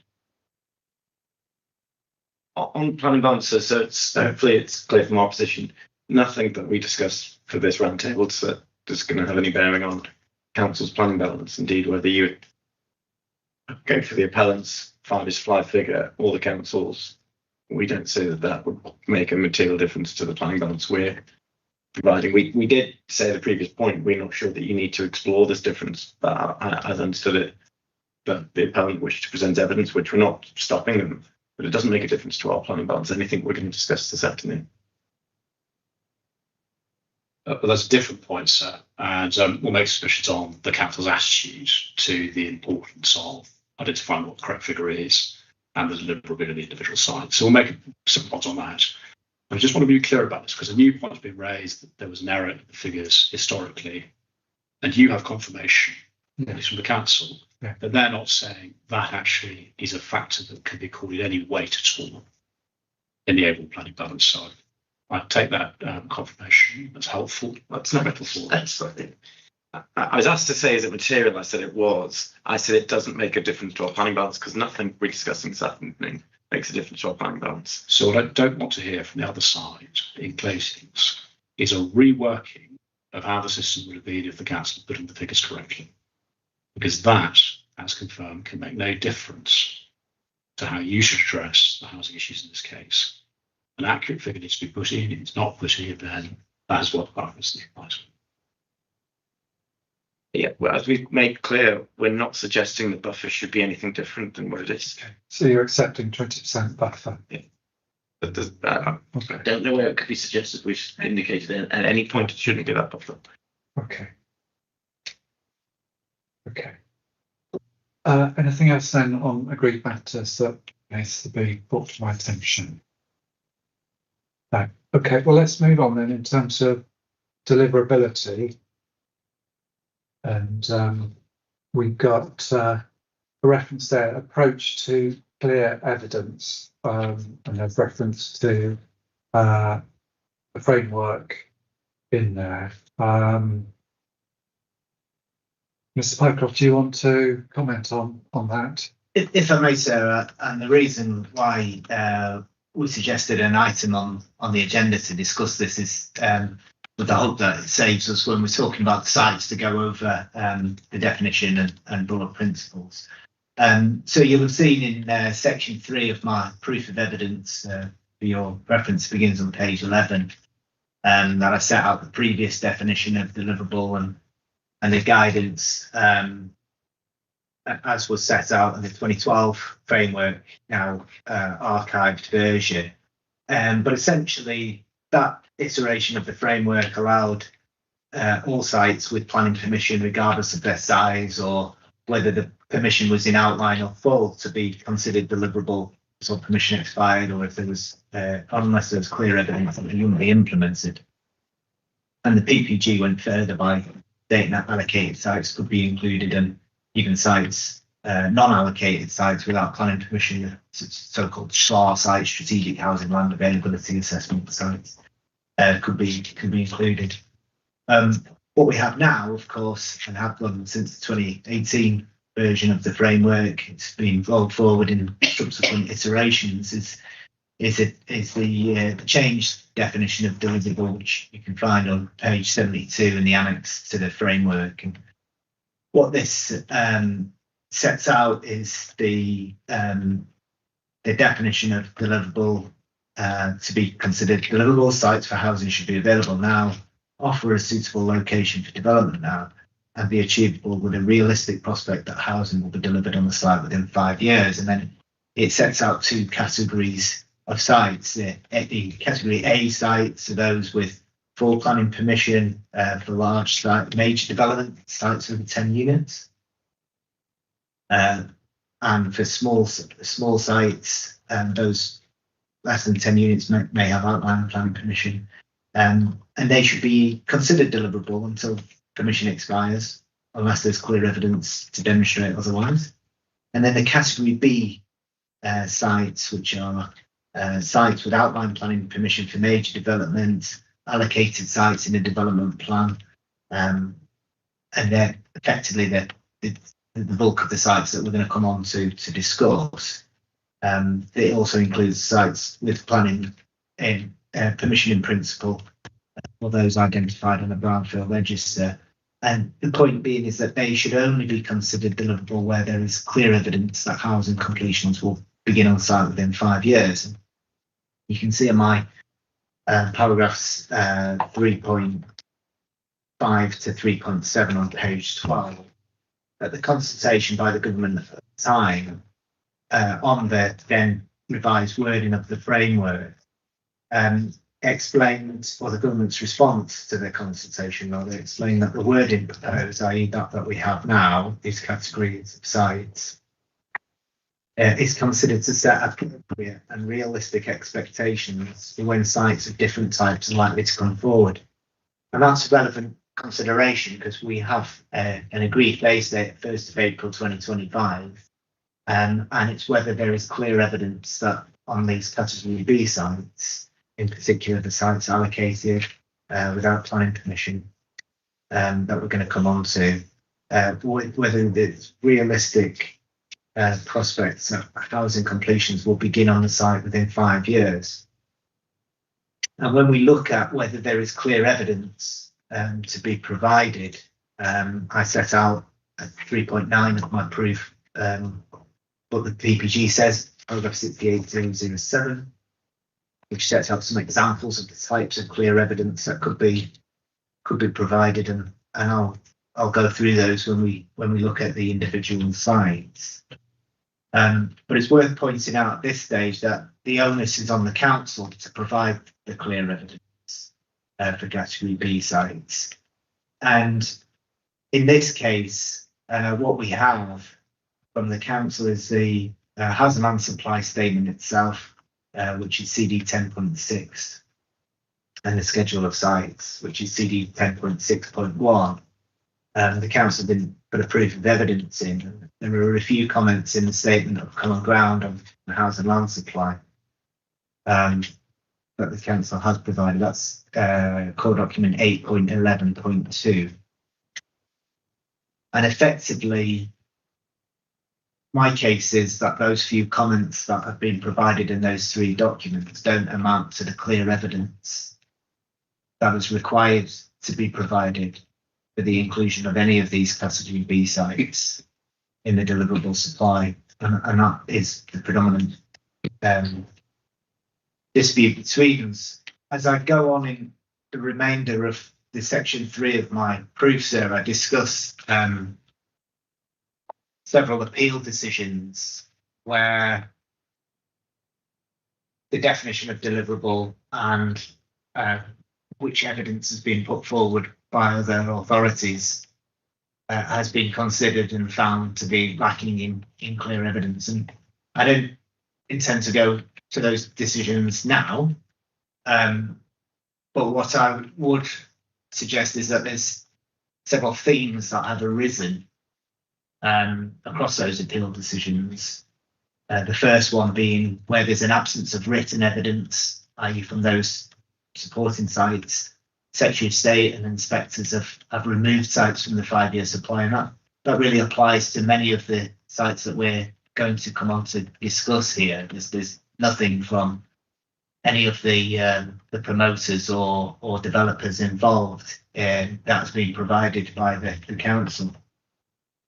I also found a theme that the most up-to-date evidence can be included, but we must also note that the up-to-date position is, of course, that we're now in December of 2025. The base date was 1st of April 2025, and when we come on to have a look at some of the trajectories that the council's put forward, whether they remain or were in any event realistic in terms of when dwellings could be brought forward. And then the final one that I would point out now is that as I've set out in my appendices, EP1 to EP4, I've provided examples of the types of evidence that other authorities have provided. In the case of Braintree, which is my EP1, you'll see there, sir, that there are performances that have been provided by those promoting sites explaining exactly when a site with outline planning permission, the promoter has suggested when a reserved matters application is going to be made, discharge of conditions are going to be made, and the start on site. And yet the Secretary of State found that level of detail to be insufficient to be clear evidence and remove those sites. And I invite you to have a look at that evidence and compare it with, frankly, the lack of evidence that this council has provided for its inclusion of its category B sites. So on the one hand, whilst Braintree provided those, that wasn't sufficient. In this case, we have much less. Thank you. Mr. Harrick, any thoughts from you? Just to say so that the AMR that was originally discussed with Mr. Pycroft's evidence was that was where the 5-year housing land supply was originally shown, and that's the 5.1 years. We always do it on an annual basis, and it's always included in the annual monitoring report. For the last, I think this year's will be the 4th one, so that would have been the 3rd AMR since the adoption of the local plan in 2021, and that is when we normally produce the 5-year housing land supply. So we're always, I suppose, in arrears in terms of that. So it's always the April, and then the AMR comes out later in the year. And it was just to make that point that when the this appeal was made, that was when all of the information was brought up to date, because we would have been producing the AMR in these sorts of months rather than when the appeal was done. So it was just to show what the timeline is. There's quite frequent occurrence. Yeah. Mr. Pycroft. Yeah, just a point on the AMR. That's core document 10.1, and that doesn't provide the clear evidence either, in my view, Alisa. So, this isn't a case of, well, this appeal's come along, we've just updated the numbers, but we'll provide the substance in the AMR, if that's the council's case. But the current AMR doesn't provide what one would be expecting to see for the inclusion of category B sites. And then the other point on the AMR and the difference between what we have now is, firstly, the AMR deals with the base date 1st of April 2024, whereas we've got an agreed position at the 1st of April 25. And secondly, you can see on table 2.1 on my page 8 of my proof of evidence, the council's reappraisal of the sites and or the quantum of dwellings that it includes on those sites, particularly the large allocations, some of which we're going to come on to discuss. it's not the case that the council had thought these sites were deliverable at 1st of April 2024, and now they accept that they're not. They've reduced pushed back the start date because the base date has moved, and then reduced the quantum of development on there while still considering they're deliverable by definition. Okay, we'll come on to evidence on deliverability in a minute. Ms. Barrett, anything else then on deliverability? Well, in general, we'll come on to specific sites in a minute. Nothing to add at the moment. Oh, okay. Okay, so I've got here, matters not agreed, part 3. Matters not agreed, annualised or stepped requirements. So, Ms. Bycroft. Thank you, sir. So you'll have seen in the statement of common ground that the council presents its 5-year supply calculation against both an annual average requirement and a stepped requirement. That's set out in paragraph 2.7, page 2 of the statement of common ground. And I should just point out at this stage that in the AMR, as we've just been discussing it, albeit at 1st of April 2024, that only presents a calculation against the step trajectory. So this annual average position that the council has provided wasn't provided in the AMR. My view is that it should be a stepped requirement, and the reason being as set out in my proof of evidence section 5, beginning paragraph 5.9 on page 28. And effectively, in that section of my proof of evidence, so I refer to the LP5 of the local plan, which sets out a housing requirement of 9,598 dwellings over the plan period 2011 to 2033. Because that adopted strategic policy is less than 5 years old, in accordance with paragraph 78 and footnote 39 of the framework, we should be looking at measuring the 5-year supply against the adopted figure. And the reason why I say that the steps requirement should be used is because we see on paragraph 7.31, page 33 of the local plan, that not only does the adopted figure include 913 dwellings to meet unmet needs from neighbouring areas, but it states this will be delivered through a stepped trajectory shown in Appendix B. Paragraph 7.32 of the local plan then explains what the step trajectory is, going from 203 dwellings per annum over the period 2011 to 2016. Sorry, Mr. Pycroft, I missed the reference to that. Can you give me a paragraph again? Yeah, of course, it's paragraph 7.32 of the local plan. Thank you. Sorry, I interrupted you. No, not at all. And it's my paragraph 5.12 in my proof of evidence, page 29. Thank you. Because of the nature of the steps requirement, there's several steps. So I won't read all of those out, but it goes from 203 effectively up to 775 at the end of the plan period. In the monitoring section of the local plan, which is on page 105. So these are the hard. Yeah, that's fine. Yeah.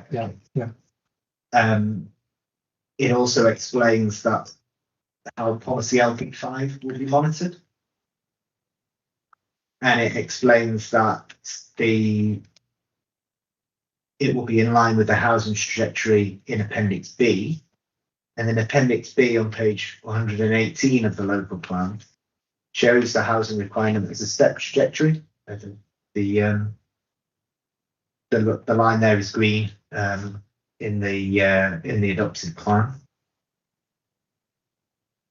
So that's the first reason. The second reason is in the local plan inspector's report, the inclusion of the step trajectory was actually made as a main modification in order to make the plan sound. And this is set out in the local plan inspector's paragraphs 269 to 272, core document 4.9. And I provide the the quotes there, in particular, what the local plan inspector refers to at paragraph 269 is that a step trajectory, it explains that the PPG states that stepped housing trajectory may be appropriate where there is a significant change in local housing proposed compared to the existing plan, or where phased delivery is necessary. The inspector goes on to explain that the core strategy policy set out a requirement of 203 dwellings per year, whereas the average requirement now is 436. So that as a jump, by any metric, that is a significant change. Phased delivery is also necessary by virtue of securing timely, enabling infrastructure, and accordingly, a stepped housing trajectory is appropriate. And then similarly, in paragraph 270 of the local plan inspector's report, 271 of the same report then sets out the stepping of the trajectory as I referred to before, and then explains at 272 of the local plan inspector's report that for effectiveness, term used in terms of finding the plan sound, that trajectory, i.e. the step trajectory, should be incorporated into the plan via the main modification. And then finally, my final point is that the step trajectory is also appropriate here because of the wording of the PPG, and that's paragraph, bit of a bizarre one. This is paragraph 17, but the reference is 68026. Sorry, 70. Yeah. 7826. No, sorry, forgive me, 17017, paragraph 17. Yeah. And then the reference ID is 68026. I'm not sure why, but okay. that's the reference. Answers the question: how is 5-year housing land supply measured, where authorities have stepped rather than annual average requirements? And it explains that 5-year land supply is measured across plan period against the specific steps requirements for the particular 5-year period, and that's what I've done, and indeed the council has done, because it doesn't reject the steps requirement, but it provides both alongside each other. Thank you. Okay.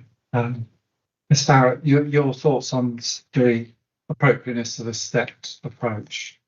Well, we've used it since the local plan was adopted, so the whole basis on the local plan was that it was on the stepped trajectory, because we submitted the plan in 2018, then paused until funding was made available for improvements to the A5, which was a major infrastructure scheme.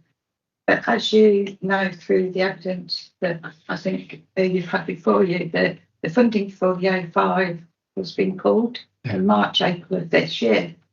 So in order to do the 5-year housing land supply, the reason that we've given both is because we're in that situation where we have always used the step trajectory. However, when you read the NPPF and consider whether the local plan is in need of review, which it is, and that is underway by consultation at the moment, then that is something that we've had to look at and say, well, should we be doing it an alternative way?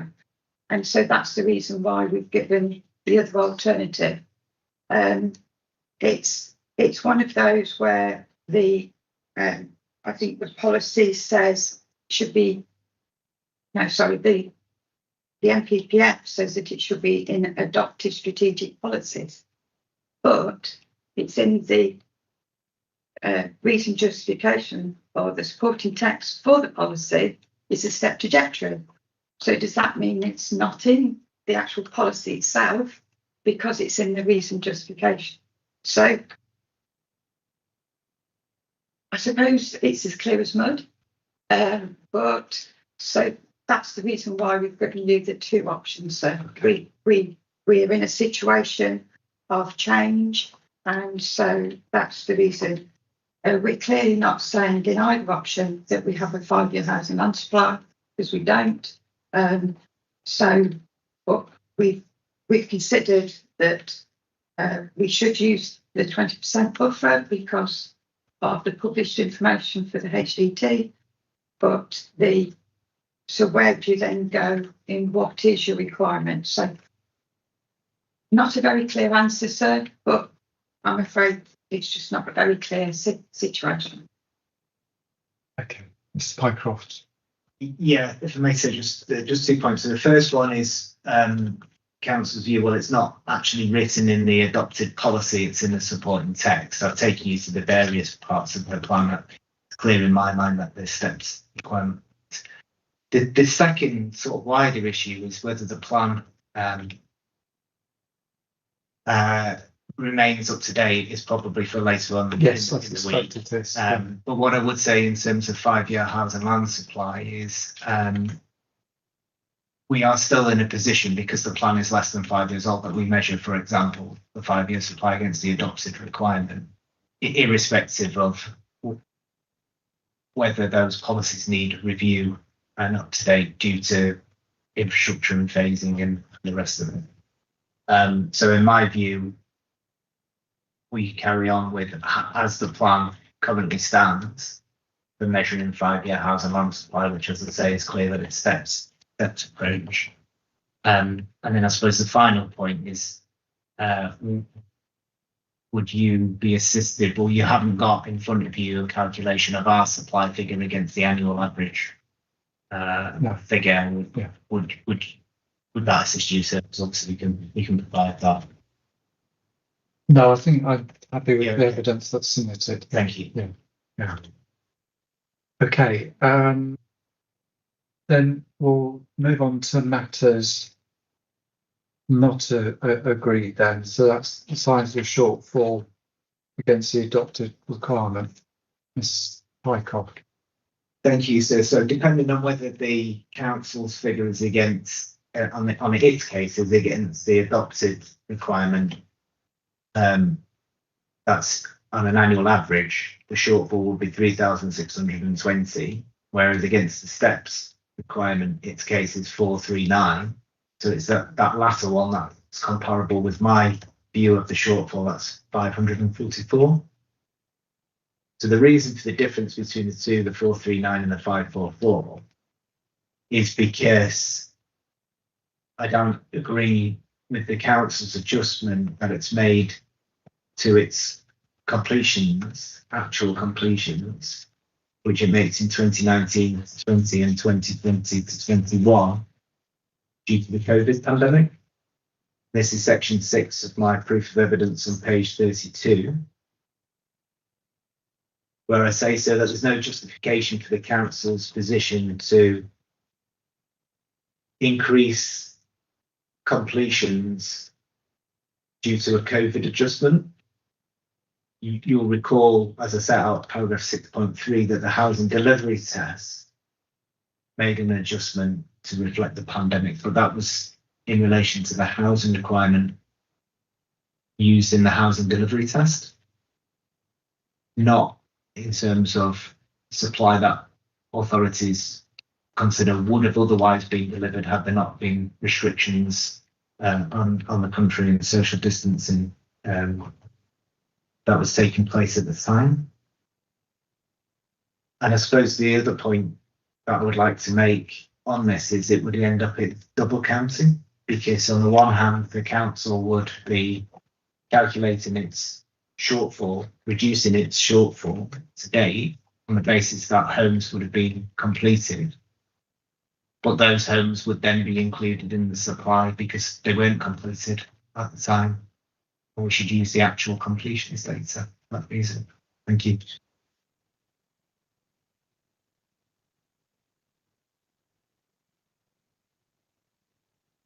Ms. Barrett, your thoughts on that?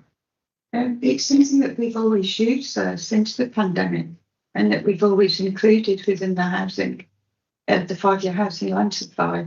And I think this is the first time that we've even been questioned about that. I'm not aware that we have previously. but the difference is 95 units, which would make less than 0.1 years the difference in terms of the overall supply. So can I make note that the difference would be 0. It's less than 0.1 years supply. Okay, sorry, I interrupted you. My apologies. Sorry. In the housing delivery test technical note, the background, it actually says about the adjusted net additional homes delivered. So to me, that means that yes, you've looked to the past, but equally in the future, that if your completions are based on the past and they're willing to change it for the HDT, I'm not sure why we can't change it for the 5-year housing land supply, but I'll leave it in your hands. So it's not, I'm not going to fall in a ditch. Okay, I'll ask Mr. Pycroft to comment in a minute, but just one question from me. Is this the first time the housing land supply has been questioned at an appeal? In terms of since COVID? It's the first one that I've been involved with. I'm sure there's been written appeals and things previously, but I'm not aware that we've supplied 5-year housing land supply information for appeals, right. But I've never come across the questioning of adding in the COVID pandemic adjustment. So it's just something I'm not aware of. I don't know. Okay. Mr. Pycroft. Yeah, just 2 points. So I absolutely never come across this position before. You look at a lot of different housing land supply calculations up and down the country. And there's never any adjustment of the completions to reflect the COVID pandemic. In terms of the point made about the housing delivery test rulebook or the technical notes, the council's already benefiting from that because of a reduced requirement in the HDT for those certain years.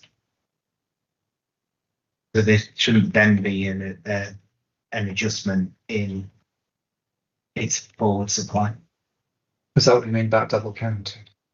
My double counting point was actually to do with the sites themselves. So if you had a site which was expected to deliver 100 units during the COVID year, the council includes it as 100 units in that year, but it actually only delivered 50. And those remaining 50 are now in our 5-year supply. That would be double counting. Thank you. Ms. Barron made a comment that the difference it would make would be 0.1 years supply. Would you agree with that, or? I think that depends on if we're on the steps requirement rather than on the annual average. I haven't checked the maths. I'm sure it is in that degree, but we'll appreciate that we've got to get these things right in terms of 5-year housing land supply calculations. Thank you.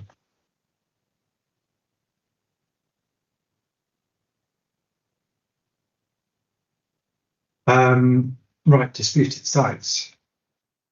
Number 5. I think you've actually together, Mr. Pycroft, under some subheadings. I wonder if it's best to generically do that, or if it's best to look at them individually. I think we'll probably have to look at them individually due to the specific circumstances, but some of the themes will be the same.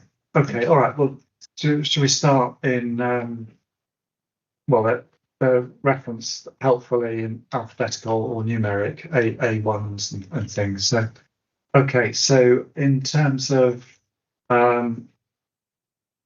site to the northwest of Atherstone, we've got a difference there of 250. Should we start with that, Mr. Pycroft? So just before we jump into that, do you mind if I make a broader point on this? Yeah.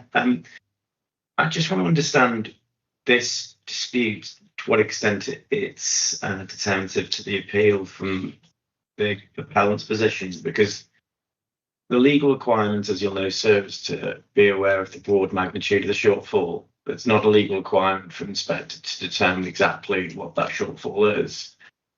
The difference between us is 1.53 on the council's figure or 0.82 on the appellants that have understood it correctly. That is a broad magnitude. On any view, it's a significant shortfall.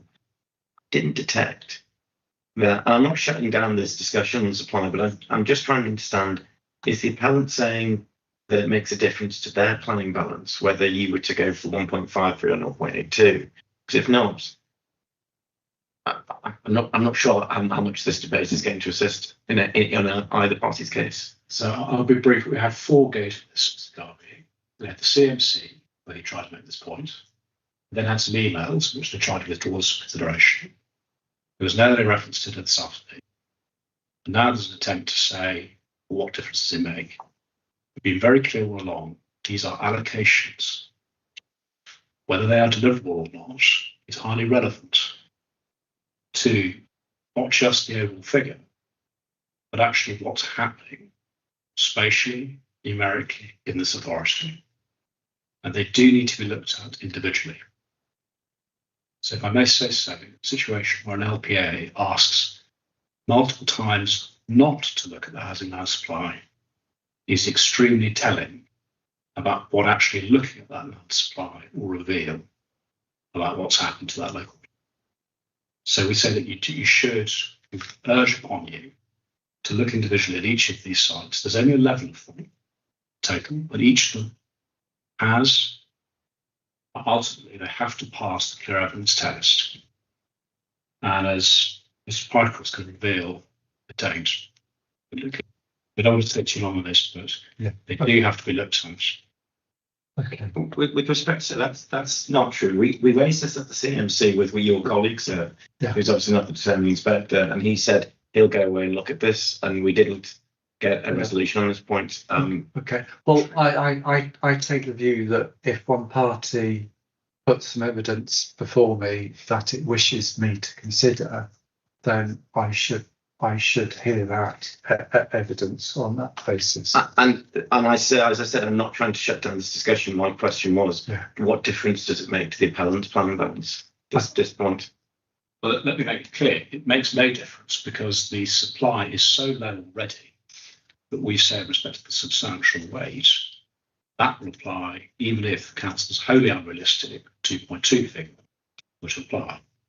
But nonetheless, one still has to look at delivery because if you then actually assess each of these individual allocations and whether there's clear evidence, that in itself is all part of the material matters in this case, not least what's happened to the local plan. So if I just cut this, you actually made a ruling in the CMC note. This was to be looked at. So it's not correct for Mr. Garvey to say that they didn't have a response on this. I think I'd like to hear it and then go away and have a think about it. And if I think it's not material, then I can give my recent judgment. But I would like to hear the evidence so I can consider its appropriateness and adjudicate weight accordingly. Indeed, so I won't stand in the way of the detailed consideration. Okay, Mr. Pycroft. So the first site then, northwest of Atherstone. Yeah, thank you, sir. What I thought I'd do is give you references for your note for my proof, and then I'll just provide a summary, if that's okay. I'll summary of my position at least. So this one is dealt with on pages 35 and 36 of my proof of evidence. It's a very large site, so you'll note the capacity is over 1,200 units, 1,282.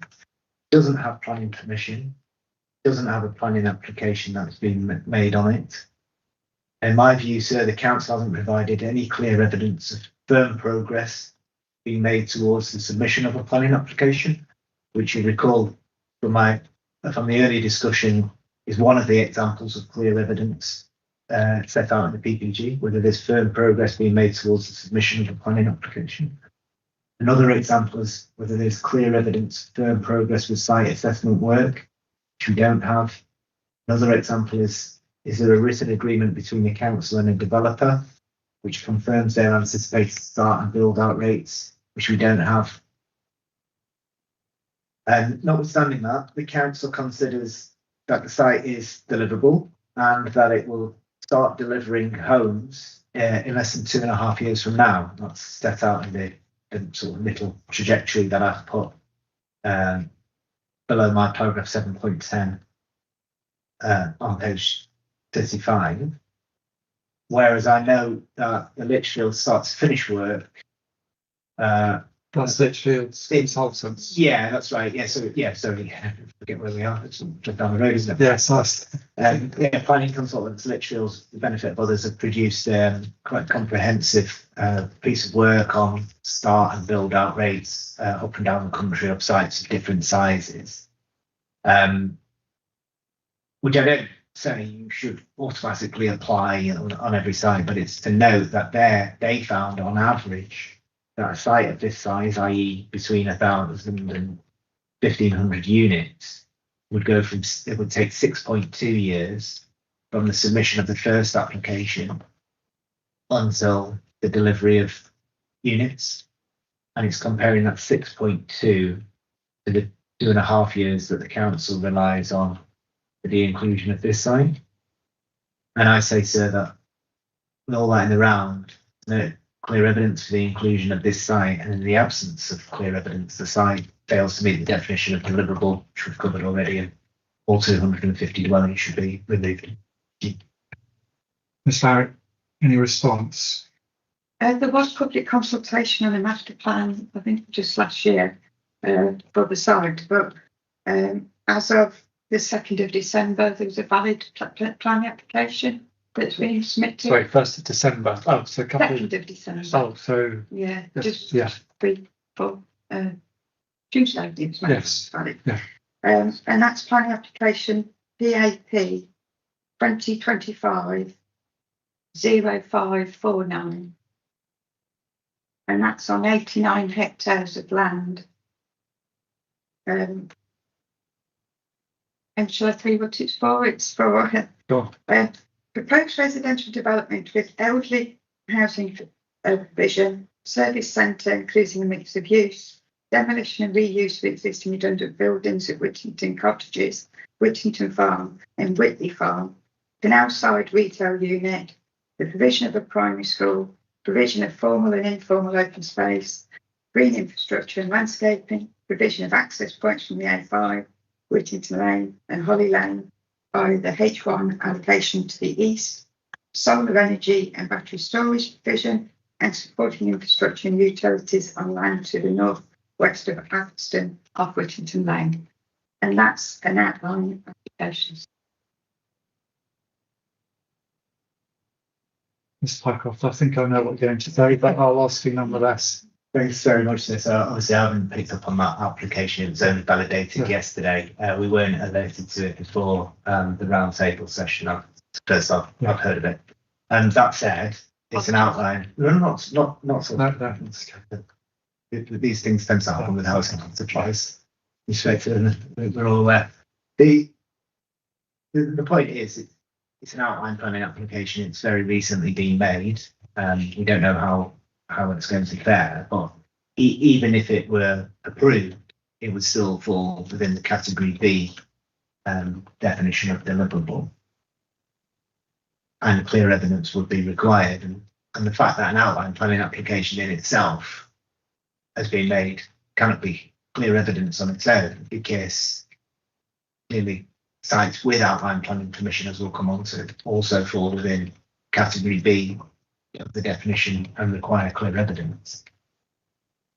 And if that the reference to the Litchfield study, the average is 6.2 years from validation, it would be six years on average from the 2nd of December, which would still be beyond our planning, our 5-year period for a site of 1,400 homes and the other mixture of uses as well. Ms. Barrett, is there anything to say, or shall I say so? No, go on. I mean, the only difference would be, so that I think that we haven't said that it's a large amount of housing. It's large, but not excessive. that it is for 250 units and not for 10,000 units. So I believe that we are being realistic there. Okay. Mr. Pycroft, H4. Land East to Poulton and Dordon. Well, I was going to suggest that this one hasn't got a planning application made on it either, but perhaps I'll. So covered in pages 36 and 37 of my proof of evidence. Another very large site, 1,675 dwellings. No planning application made. Similar to the other previous comments, no clear evidence of firm progress being made towards the submission of an application, or clear evidence with site assessment work. No written agreement.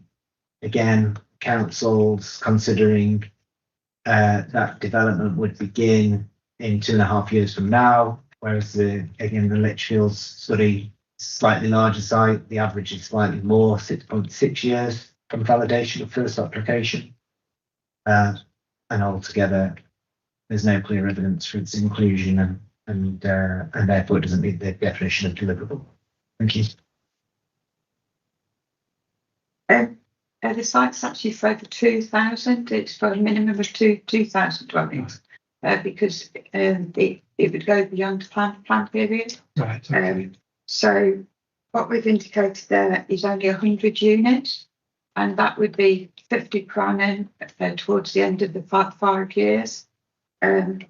Yes, there was a pause in the site because of the A5 funding issue, but as you can see, we have met the agent and landowners. They've also now, it's Laws that's involved as the main developer with St Giles, and also IM Land, who are also a housing promoter as well. So we believe that, yes, it's changed circumstances because it does access out into the A5, but they are doing updating their transport modelling to see about the phasing of that. There has also been discussions about updating the master plan as well. The master plan was included in as an associated document to the neighbourhood plan for Dordon, but it's not part of the Dordon neighbourhood plan because it extends into Polesworth parish as well. So it couldn't be included within the neighbourhood plan. But that was a starting point, which builds on figure 1 in the adopted local plan. And that is being discussed with the parish council, I believe, I think it's late December, early January. Ms. Pycroft, do you want to comment and then move on to the next slide? Thank you, sir. So the only comment I would make is to do with the highways work that's been undertaken or referred to. We obviously don't know the outcome of that, so we don't know whether the A5 issue can be resolved. But what we do know, and this is on paragraph 7.27 of my proof of evidence, that this was Trunk Road highway improvement design was underway at the time of the AMR, at the time that the AMR was published. So this is obviously ongoing work, which we don't know what the outcome will be, and doesn't amount to entirely clear evidence. Thank you. John, to move on to H9. Thank you, sir. So this site, I've got capacity of 400 dwellings. I should have said before, I think the capacity on the previous site was within the plan period, or originally in the plan period. That did make that, yeah. Yeah. This one is for 400 dwellings. It doesn't have planning permission. My understanding is that an outline planning application for 400 dwellings was made in March 2018, but refused in June 2023. The council hasn't provided any clear evidence of firm progress being made towards the submission of a new application, site assessment work. So 2018. Sorry, forgive me. The outline was made in March 2018 and refused in June 2023. So, but 5 year determination period, but ultimately ended in a refusal. Similar point that I've made already in terms of absence of firm progress being made towards application, site assessment works, no written agreement with the developer. Again, council considers start delivering in 2.5 years. Lichfield's average would be 6 years. And in the absence of clear evidence, the site shouldn't be included in the deliverable supply. Thank you. Okay. Ms. Barrett. If I point of clarification, sir, the planning application that was refused was because part of the access road went into the Neaton Bedworth Boroughs area, and it was that part that was refused. So the application in North Warwickshire has not been determined. So the situation is that at the time of the original planning application, the quarry that was adjacent to the site was dormant and closed. And we were told that that was going to cease production. However, HS2 and Roadstone was required, and it's been reopened. So that is now caused an issue because they blast the rock, the hard rock. So further studies were required, and we believe we've now got to a point where they're looking at an early phasing of that development rather than the whole of the site coming forward. And so we believe that the 50 per annum towards the end of the 5-year period is realistic. So, Mr. Pycroft, any comments? Well, the refusal, the access means that the site can't be delivered. And I don't think that there's an answer to that being resolved. A lot of everything else is new, I'm afraid. I've not been presented with that before in terms of a smaller phasing for the scheme, and they are pursuing this. We don't have that information from whoever it is that's promoting the site. Ms. Barrett, I'll give you. Normally, the appellant has the last word, but I think there's nothing to it. Okay. And simply on the access point and these other points that are raised, it sounds like it's even more complicated than one would know from looking at the position statement and the refused application. Got another site, A4. Michael Drayton Middle School. I've just turned the page on page 2. Thank you, sir. So this is on my page 39 and 40. Proof of evidence. It's got full planning permission for a medical centre which has been completed, but outline planning for the residential element, and no application for reserved matters. Council hasn't provided clear evidence of firm progress being made towards the submission of reserved matters or site assessment work, and no written agreement again from the developer involved. So whilst it's 20 units threshold, and the framework is for anything above 10 units requiring clear evidence, and in my view that hasn't been provided. Ms. Barrett. Warwickshire Property Development Limited, which is a property arm of Warwickshire County Council, is now involved with the site, and they have now got a development partner on board. The Section 106 has been signed because, as far as I understand, that was required to unlock the housing part of the development, and the reserved applications is expected in December 25, January 26. Yeah. Thank you, sir.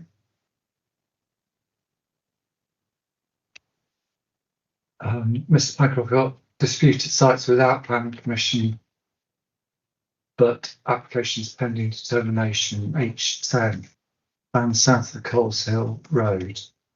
Thank you, sir. So this site has got a capacity of 450 dwellings, of which the council includes 150. I include 62 dwellings on the basis that a full application has been made for those 62 dwellings, and I include those in the supply. The difference between us is the balance of the is 88 dwellings, which is the balance between the 150 that the council includes and the 62, is because that part of the site remains a category B site, and the council hasn't provided the clear evidence with examples that I've already provided in the PPG on firm progress towards applications and site assessment work or any written agreement with the developer. Thank you. Ms. Barrett. The Borough Council actually owns the house now that would mean that there is an alternative access into the site. Whose access into the site was always an issue. Although cart rides are coming from a different direction, there's another element of the site that can be accessed now from the north. And that's because we, for the Borough Council, has got a house there that is in its control, which was different to the situation with it previously. So we do think it's now realistic that another part of the site will come forward.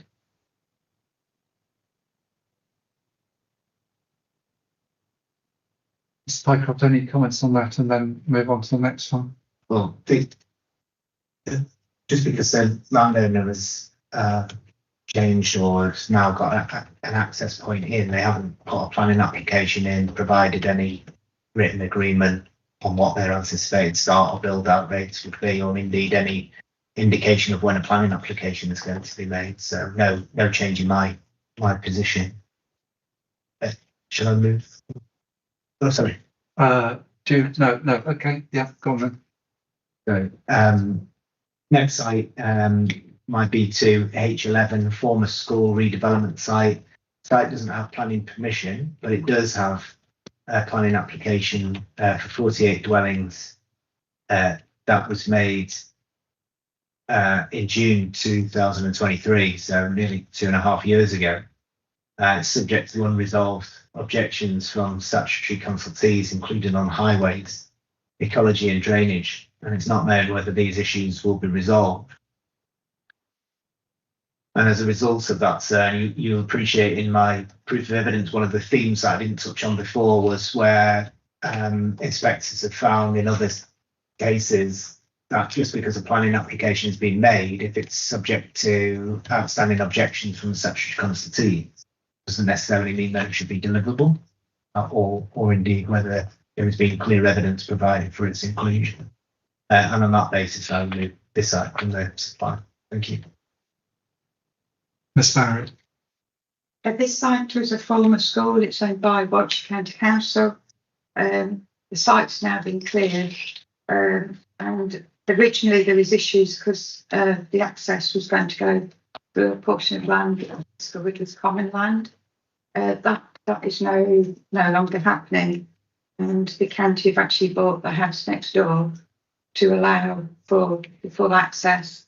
And as far as I'm aware, highways are just having to finalise that, but it looks as if that's all going to be acceptable. But as I say, the site is now cleared and ready for work to begin. The information that I've been given is that they commence works next spring. We're expecting completion 2027.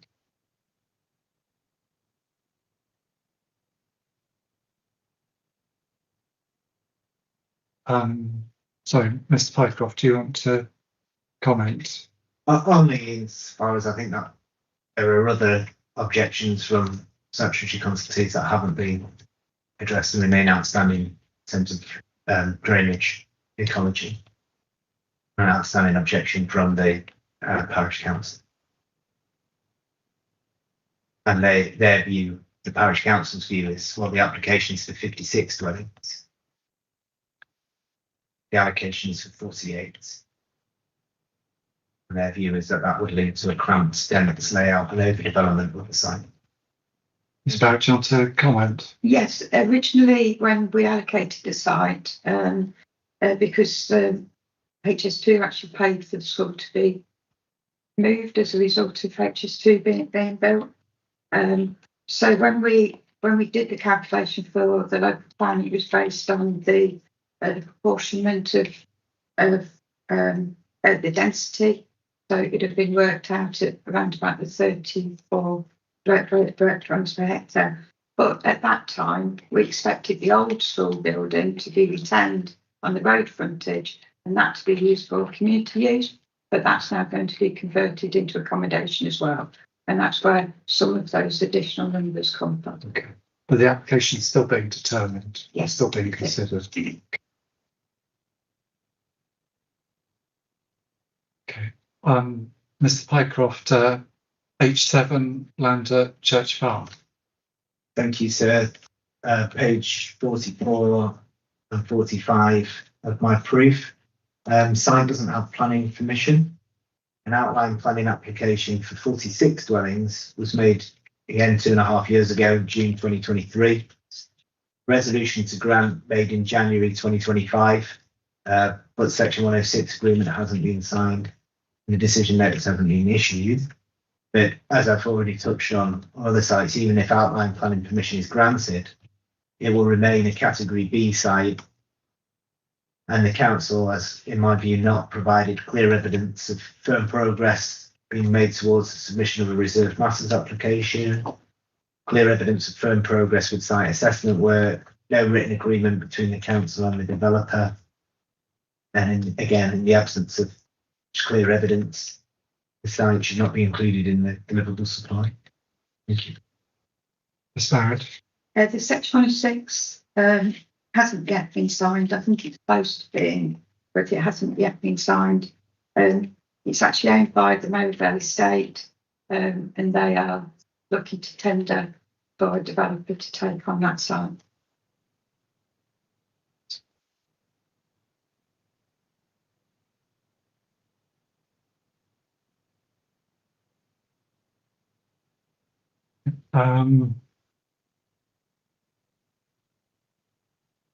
So moving on then, C3H5 and west of Roby's Lane. Hopefully I've pronounced that right. Roby's. Roby's. Okay. Mr. Pycroft. I'm glad you introduced that one, sir. It's been Robbie in my head. But anyway, the base site didn't have planning permission.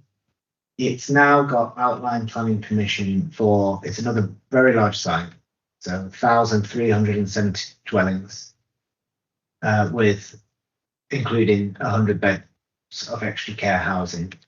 That application was submitted in December 2018, 7 years ago. It was approved on the 19th of June 2025, 6.5 years later. And I just raised that in the context of some of the other sites that we've already touched on, such as a scale and how long applications can take to be determined. Given what we were told on the first site, that an application has just been made on that very first site that we looked at. Irrespective, no reserved matters applications have been submitted to date. The first application for reserved matters must be made within 3 years of the outline planning permission, albeit on a site such as this, we don't know. I haven't got the evidence from the council to demonstrate that first phase of reserved matters would be for residential development. Quite often is the case, it's the supporting infrastructure to then release wider parcels of a larger site for development in subsequent years. Nevertheless, no clear evidence of firm progress has been made towards the submission of an application for reserved matters, and there's no written agreement between the council and the developer. Irrespective, the council's trajectory states that this site is going to start delivering dwellings in 2026-27, which begins the 1st of April 2026. So in just a few months' time, the council's trajectory assumes that this site is going to go from only having outline planning permission for large amount of dwellings to delivering units in short space of time. No firm progress with site assessment work. I note that the outline planning permission is granted subject to 36 conditions, including 10 pre-commencement conditions. But there's no clear evidence of work being done in relation to how those conditions are going to be, or pre-commencement conditions certainly going to be discharged. And again, in the absence of any clear evidence provided by the council, the site should be removed from the 5-year supply. Thank you. Sarah. When the site was originally submitted, it was much larger. It actually crept into what we call the strategic gap. It was reduced in size to actually be in accordance with the eventual allocation within the local plan, and that was approved. I actually met the landowners in May, and they indicated that they were looking, they were looking to exchange contracts and to move off the site by September, which happened. So we've recently had a meeting with the new developer, and they've indicated that they are wanting to progress the site very quickly, with first completions and occupation in 2027. So yes, it is slightly different to the 26, 27, 50 completions, but their indications are that they're looking at 180 units per annum completions, which instead of the 300, that would take it to 360 within the 5-year period. But they are progressing the reserve matters applications, and they have indicated that there would be at least two retail outlets on site with an affordable housing provision as well. And that's the reason why they believe that they can reach those particular numbers. I think Mr. Pycroft, certainly in opening, suggested that there's no written evidence before me. No, that's right. Oh, okay. All right then. So, Mr. Pycroft, D1, H1, lined up Holly Lane, Atherstone. Sorry, is it just possible to respond? Yeah, some of that. Yeah, some of that's new. Yeah. So, council's met with the developer in September. They said that they want to progress the site quickly. I don't know what that means on a large site like this, given what we've discussed already and average rates for lead-in times, etc. And then they're going to have 2 outlets and being able to deliver 180 dwellings per year. And you'll have seen elsewhere in the trajectory, so that there's a sort of assumption made by the council on other sites with a single developer for about 50 dwellings per year, which I don't contest. In my experience, it's could be achieved. But what's being put to you is that there's one developer, but with 2 outlets, is going to deliver 180 dwellings in a short space of time. So we don't have the written evidence from that developer. We don't know who the developer is. But we don't have the written confirmation of that, or how they're going to move from status site as at present day, which is outline planning permission granted just 6 months ago, near on 6 months ago, to be delivering any of these dwellings in the 5-year period. I made the points already in terms of discharge of conditions and enabling the infrastructure. But effectively, sites like this, large sites, take a long time to go from even having outline planning permission to the first delivery of dwellings. And as I say, that build rate is not commensurate with other rates that the council's provided on sites elsewhere, and it's fine. Thank you. I'll give you a chance to come back. Thank you, sir. It's just a point of clarification as well. I said that the landowner had to vacate the site by September because that was when the new owners took over. Yeah. But we actually met them in November, Yeah. and it was Persimmon Homes in Charles Church, and that's why it would be the two retail outlets. And yes, we would normally say no more than 50 units per retail outlet per annum. And so we were very surprised when they said it was 180.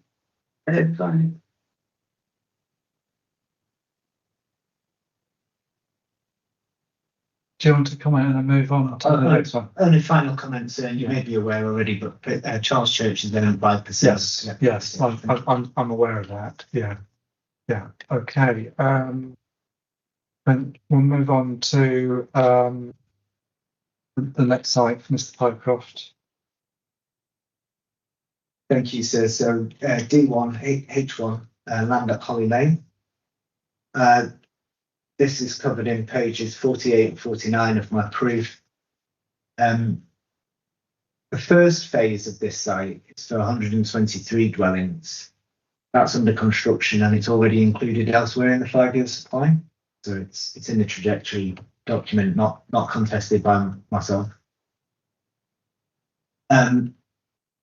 This site itself, the 499 dwellings that the council includes, is the second and third phases of the site. The second phase has detailed consent for 250 dwellings, granted on 18th September 2025. And I include that in the 5-year supply. But in terms of the additional 249 units, that being additional to the 123 on the first phase already included elsewhere, and the 250 on the second phase, there's no clear evidence of firm progress being made towards the submission of the reserved matters application, or clear evidence of firm progress with site assessment work for that phase 3. No written agreement between the council and the developer, Law Homes, confirms their anticipated start and build out rates. And in the absence of clear evidence, the remainder of the site should not be included in the deliverable supply, and that 249 balance should be removed from the council's figures. But as I say, that's in the context of an inclusion already of the 123 or the first phase of the site, plus the 250 that has detailed consent granted in just on the 18th of September. Ms. Barrett, your thoughts? Phase 2A is Bloors. The first phase was Bloors as well. The remainder of the site is owned by Merivale Estate, who are the applicant for H2. So they actually own the vast swathes of land. And to get to H2, you have to come through H1. And so we are then expecting that final phase of H1 to come forward as part in the new year, but exactly when I'll stay on.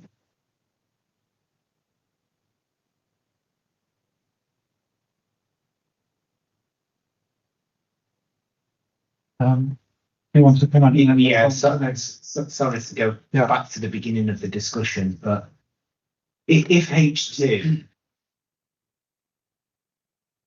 is only accessed through this site that we've just discussed, that is clear evidence that should be brought, and has been now brought to your attention.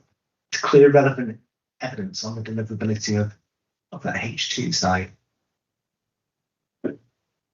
It's reliant on another site being delivered, which is contested, or this phase of it is contested. Thank you. On the last site, no difference for one.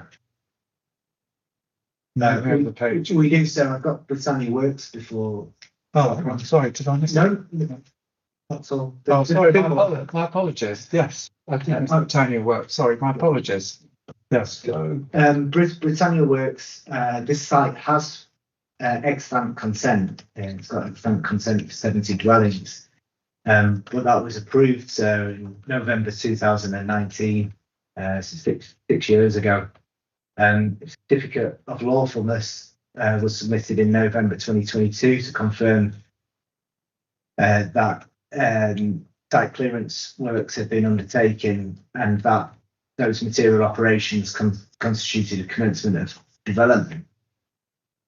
But no further progress has been made since that time. It's a bit of a problematic site with some of it partially, or some of the buildings partially collapsing following storms a year ago. And my view is that given the length of time since its planning permission and no further works since the site clearance was initially undertaken, is in itself clear evidence that housing completions will begin. Thank you. There was actually a board report considered on the 3rd of November, so. Sorry, that's the council's committee. Yes, The yes, board, yes, okay. The planning development board, sorry. Right, no, that's fine, that's fine. Every authority calls a committee differently. So, and that was for a minor material amendment in the application, and it had a resolution to approve subject to final consultation responses, and the expiry date of those was the 20th of November. There were no objections, so the issue, the decision has been issued. As far as I understand it, work needs to begin within a matter of months on the site, mainly because the development has got the agreement to the Canal and River Trust to actually to close the canal over the winter months. And so it should be imminent in terms of that. The applicant was HCT Homes, who are specialists in extra care facilities, and that's what it will be used for. The site originally was a hat and fat factory. It was listed, but unfortunately it's been empty for 30 years. So, but I'm pleased to say that it looks like it's going to be progressed. And Homes England is also involved in it as well. What in terms of providing funding? Yeah, they've helped to facilitate the development of this. Mr. Pycroft, any comments on that? Just to repeat some of the things already, so that if Homes England are involved, or was it HCT, whoever the latest promoter, no written evidence from them to confirm their timescales.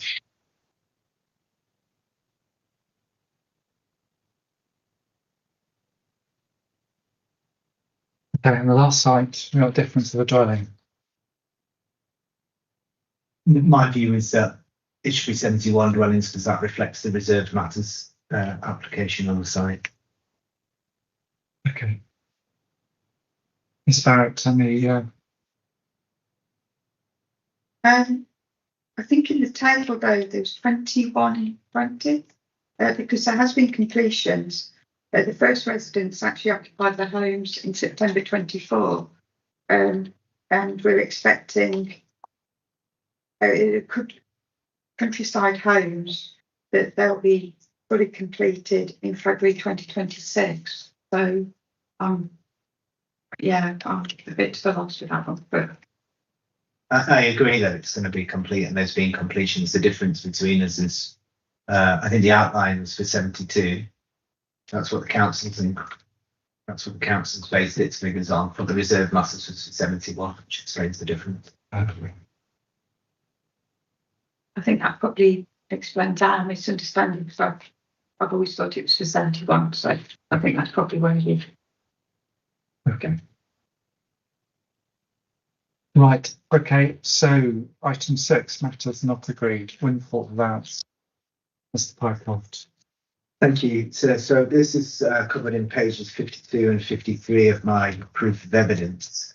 And you'll note that the council includes a windfall allowance of 60 dwellings per year in years 4 and 5. And it does so, as it says in the statement of common ground, to avoid double counting with no effectively with known windfall sites, which I'll come back to. Paragraph 75 of the framework states that where an allowance is to be made for windfall sites as part of anticipated supply, there should be compelling evidence that they will provide a reliable source of supply, with any allowance with regard to should be realistic in regard to the strategic housing land availability assessment, historic windfall delivery rates and expected future trends. We also note that the AMR provides detail of windfall delivery on small sites from 2019 to 2020. This is included in my paragraph 7.131 on page 53, and you'll see that there's an average of 29 dwellings per year on small windfall sites. And therefore, based on the trends of such small sites coming forward, 145 dwellings would be expected in the 5-year period. That's 29 times 5. So what was that figure? Sorry, 145. 145. Yeah, which is 29 Yeah, dwellings per year times thank you. 5 years. However, there's already 168 dwellings on known small windfall sites in the 5-year supply. So to include both the known windfall sites of 168 plus an additional windfall allowance would exceed past trends. And on that basis, I don't consider that it's been compelling evidence to justify an additional windfall allowance.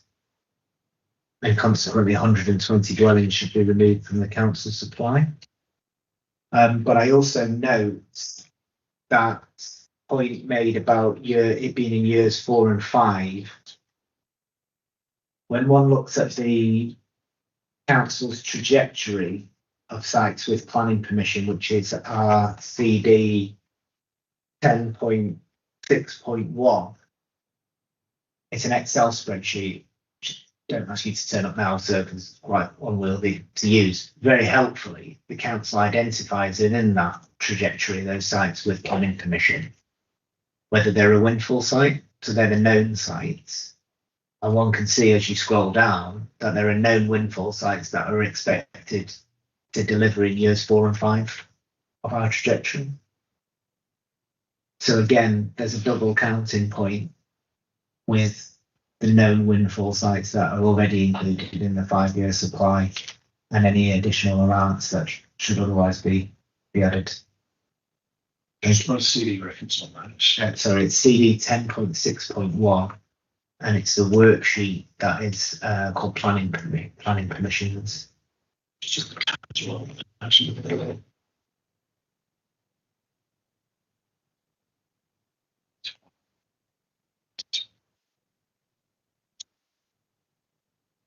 yeah, which is the fifth tab along on the worksheet. And in column, as you really tested my Excel knowledge here, but in column U, so you'll see that it's identified as windfall, and then the years 4 and 5.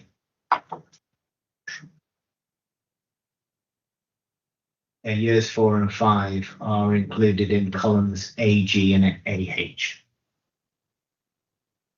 And you'll see as you look down there that there are no windfall sites included in the 5-year supply that are also in the years 4 and 5 where the council seeks to apply an allowance. Thank you.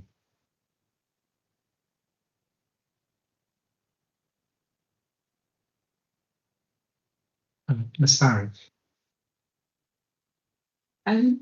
In the 5-year housing land supply, we've always included the 16 prime for the last 2 years of the 5-year period. I think it actually goes back to the local plan and how the inspector accepted that we could include the windfall allowance. And I would just draw your attention to table 7 on page 78 of the local plan. Okay. Can I make that? Sorry, yeah, it's table 7. Yeah. Which sets out the housing supply, and in there it has 660 units. for windfall allowance over the plan period. But he noted that we weren't starting from the very start, that we did leave a 3-year gap and then we started to calculate them. So when we've done our 5-year housing land supply figures, we've always used the last 2 years. Because planning permission tends to last for 3 years, then we've added the 2 years windfall allowance for the last 2 years. That's just what we've always done and how we've always calculated the 5-year housing land supply. In terms of the amount of windfall, so in the AMR, which is CD 10.1, we do go through each of the policies and we talk about LP8, which is windfall allowance, and we do give a table in there, table 20, the amount of windfall, which is on page 32. And we say how much has come from small sites, so less than 2 and 0.2 hectares, less than 5 units, or on larger sites. And you can see that the number of completions on windfalls, for example, for 2023-24, small sites it was 24 units, but on large sites it was 203. So we still believe that the 60 per annum is something that we should still be using. And in the issues and options paper, it's just going out for consultation. It is something, a question, whether we actually up the windfall allowance from 60 units per annum up to 100 because of that past delivery.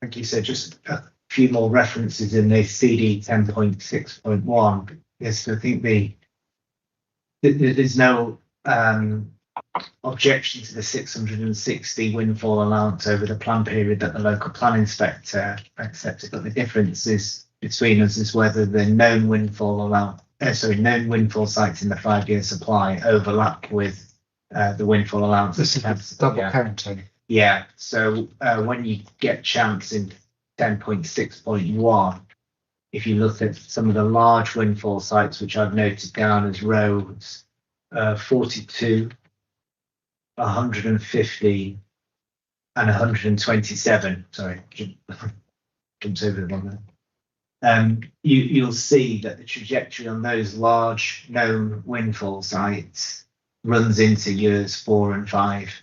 Which the council is seeking to also add a windfall allowance to. And hence the double counting point that I made earlier. Mr. Harrick. I think I would just ask you, sir, to have a look at table 20 in the AMR, because that does actually show the amount of completions on the large sites, which has been far in excess of the 60 units per annum.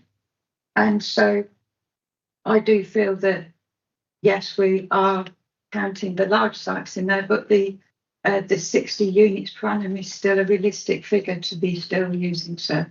And I don't believe that there is the double counting that has been indicated.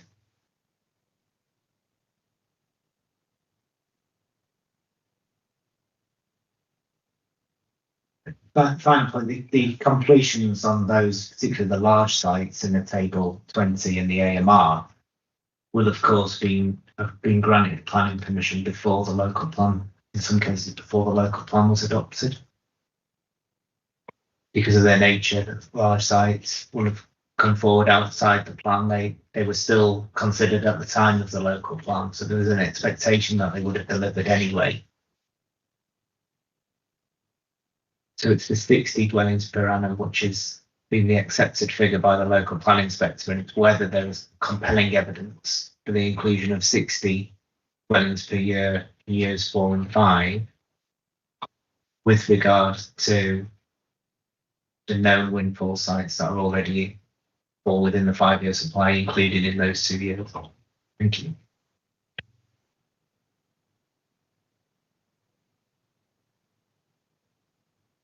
I've got nothing to add. It's fine. Okay, I think that's the last suggested item on the agenda. In terms of my considerations, I do have to look at potential supply in the future.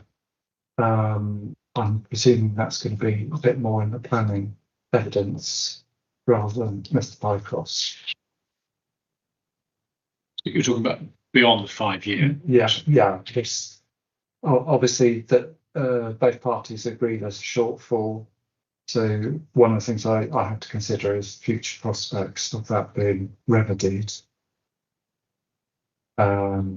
So I don't know if that's more a question for Mr.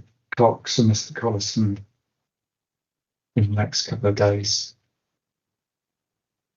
So we can certainly think about that. So I think the evidence is that it's not remedied, as I understand it. Totality, the figure being so low, bearing in mind what the council got to. We're supposed to get 2.2 years supply. There's no allegation that they can miraculously cover a 5-year supply at any realistic time scale. Okay, is this more of a question for Mr. Cox and Mr. Collison? Yeah, I've certainly put the question to Mr. Cox, and he could certainly dig at the detail of that. Right, okay, right, that's fine. This wasn't on the agenda, and I think it's one of the things I did have to consider. No, it's highly material just how low the figures are, and so we don't accept for one moment the 2.2 years figure. We've obviously put our 0.80 figure before we. That is, I think, if I may say so, in the light of everything we've heard, this Pycroft's evidence, which is grounded very much in a series of appearances about clear evidence and written evidence, will be saying the focus should be very much appellant's figure, that lower figure. Because I don't want to run to the suspicious too early, but one thing's about totality what we heard here, I may say so, the figure is extremely low indeed. Okay, all right. I'll just go round the room. In fact, Professor Phipps, is there anything that you want to add to this? In your ruling, sir, I look forward to this being explained more. So if you could put it in plain English, it would be marvellous. Inspectors have to use plain English, yes, that's one of our requirements. Ms. Barrett, anything else you'd like to bring to my attention? It's just really just to say that it is between the 1.5 and 2.2. I know the appellants always say the 2.2, but we have given those two pieces of information that it has between the 1.5 and 2.2. Thank you. Okay. Mr. Pycroft, anything else to bring to my consideration? I don't think so. So just other than to respond to the point there that this is in the context of whether the shortfall could be addressed. If the council wants to point out it's 1.5, even on their case would be lower than the 2.2 that we think that their case would be with the steps requirement for the reasons that we set out at the beginning. Otherwise, nothing further to add unless I can help you through this. Okay. No. Okay. Right. Well, if there's no more discussion on housing land supply, then we'll call it a day for this particular item. It's not worth us trying to start squeeze anything else in, I'd suggest. So we'll begin tomorrow, 10 o'clock, with Professor Phipps and cross-examination by Mr. Corbett Bircher. So as I understand, although evidence chief was suggested, there's no application, so yes, there won't be any of that. So we'll go straight to cross-examination, as I understand. Yeah. I explained this to Professor Phipps just procedurally. I mean, when I've witnessed this in the past, it's either he takes his evidence as read and jumps in, or he just tells you his case and is cross-examined. I mean, I'm obviously not prejudiced, but that's how I've explained it to Professor Phipps. Yeah. I mean, when this has happened in the past, I've allowed the Royal Six Party to elaborate on anything.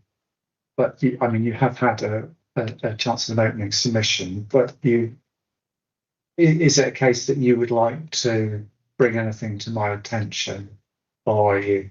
A short statement at the beginning, sir. I think I'm not intending to do a soliloquy of what I've said already. Okay, right. Okay, well, I think that's reasonable. You do have a chance to make a short statement. Don't think you should be prejudiced about that. And then we'll go into cross-examination. If that wasn't on the suggested time scale, so okay, but appreciate. Yeah, so we'll start at 10. You'll have a chance to do an opening statement, and then we'll go into cross-examination. And then it'll be the council's witness tomorrow as well. Okay. Mr. Collinson to put names to it. Okay, right. So I think we're drawing the day to a close. So thank you all, and we'll begin tomorrow at 10 o'clock. Then, so thank you. Inquiries adjourned until tomorrow. Thank you.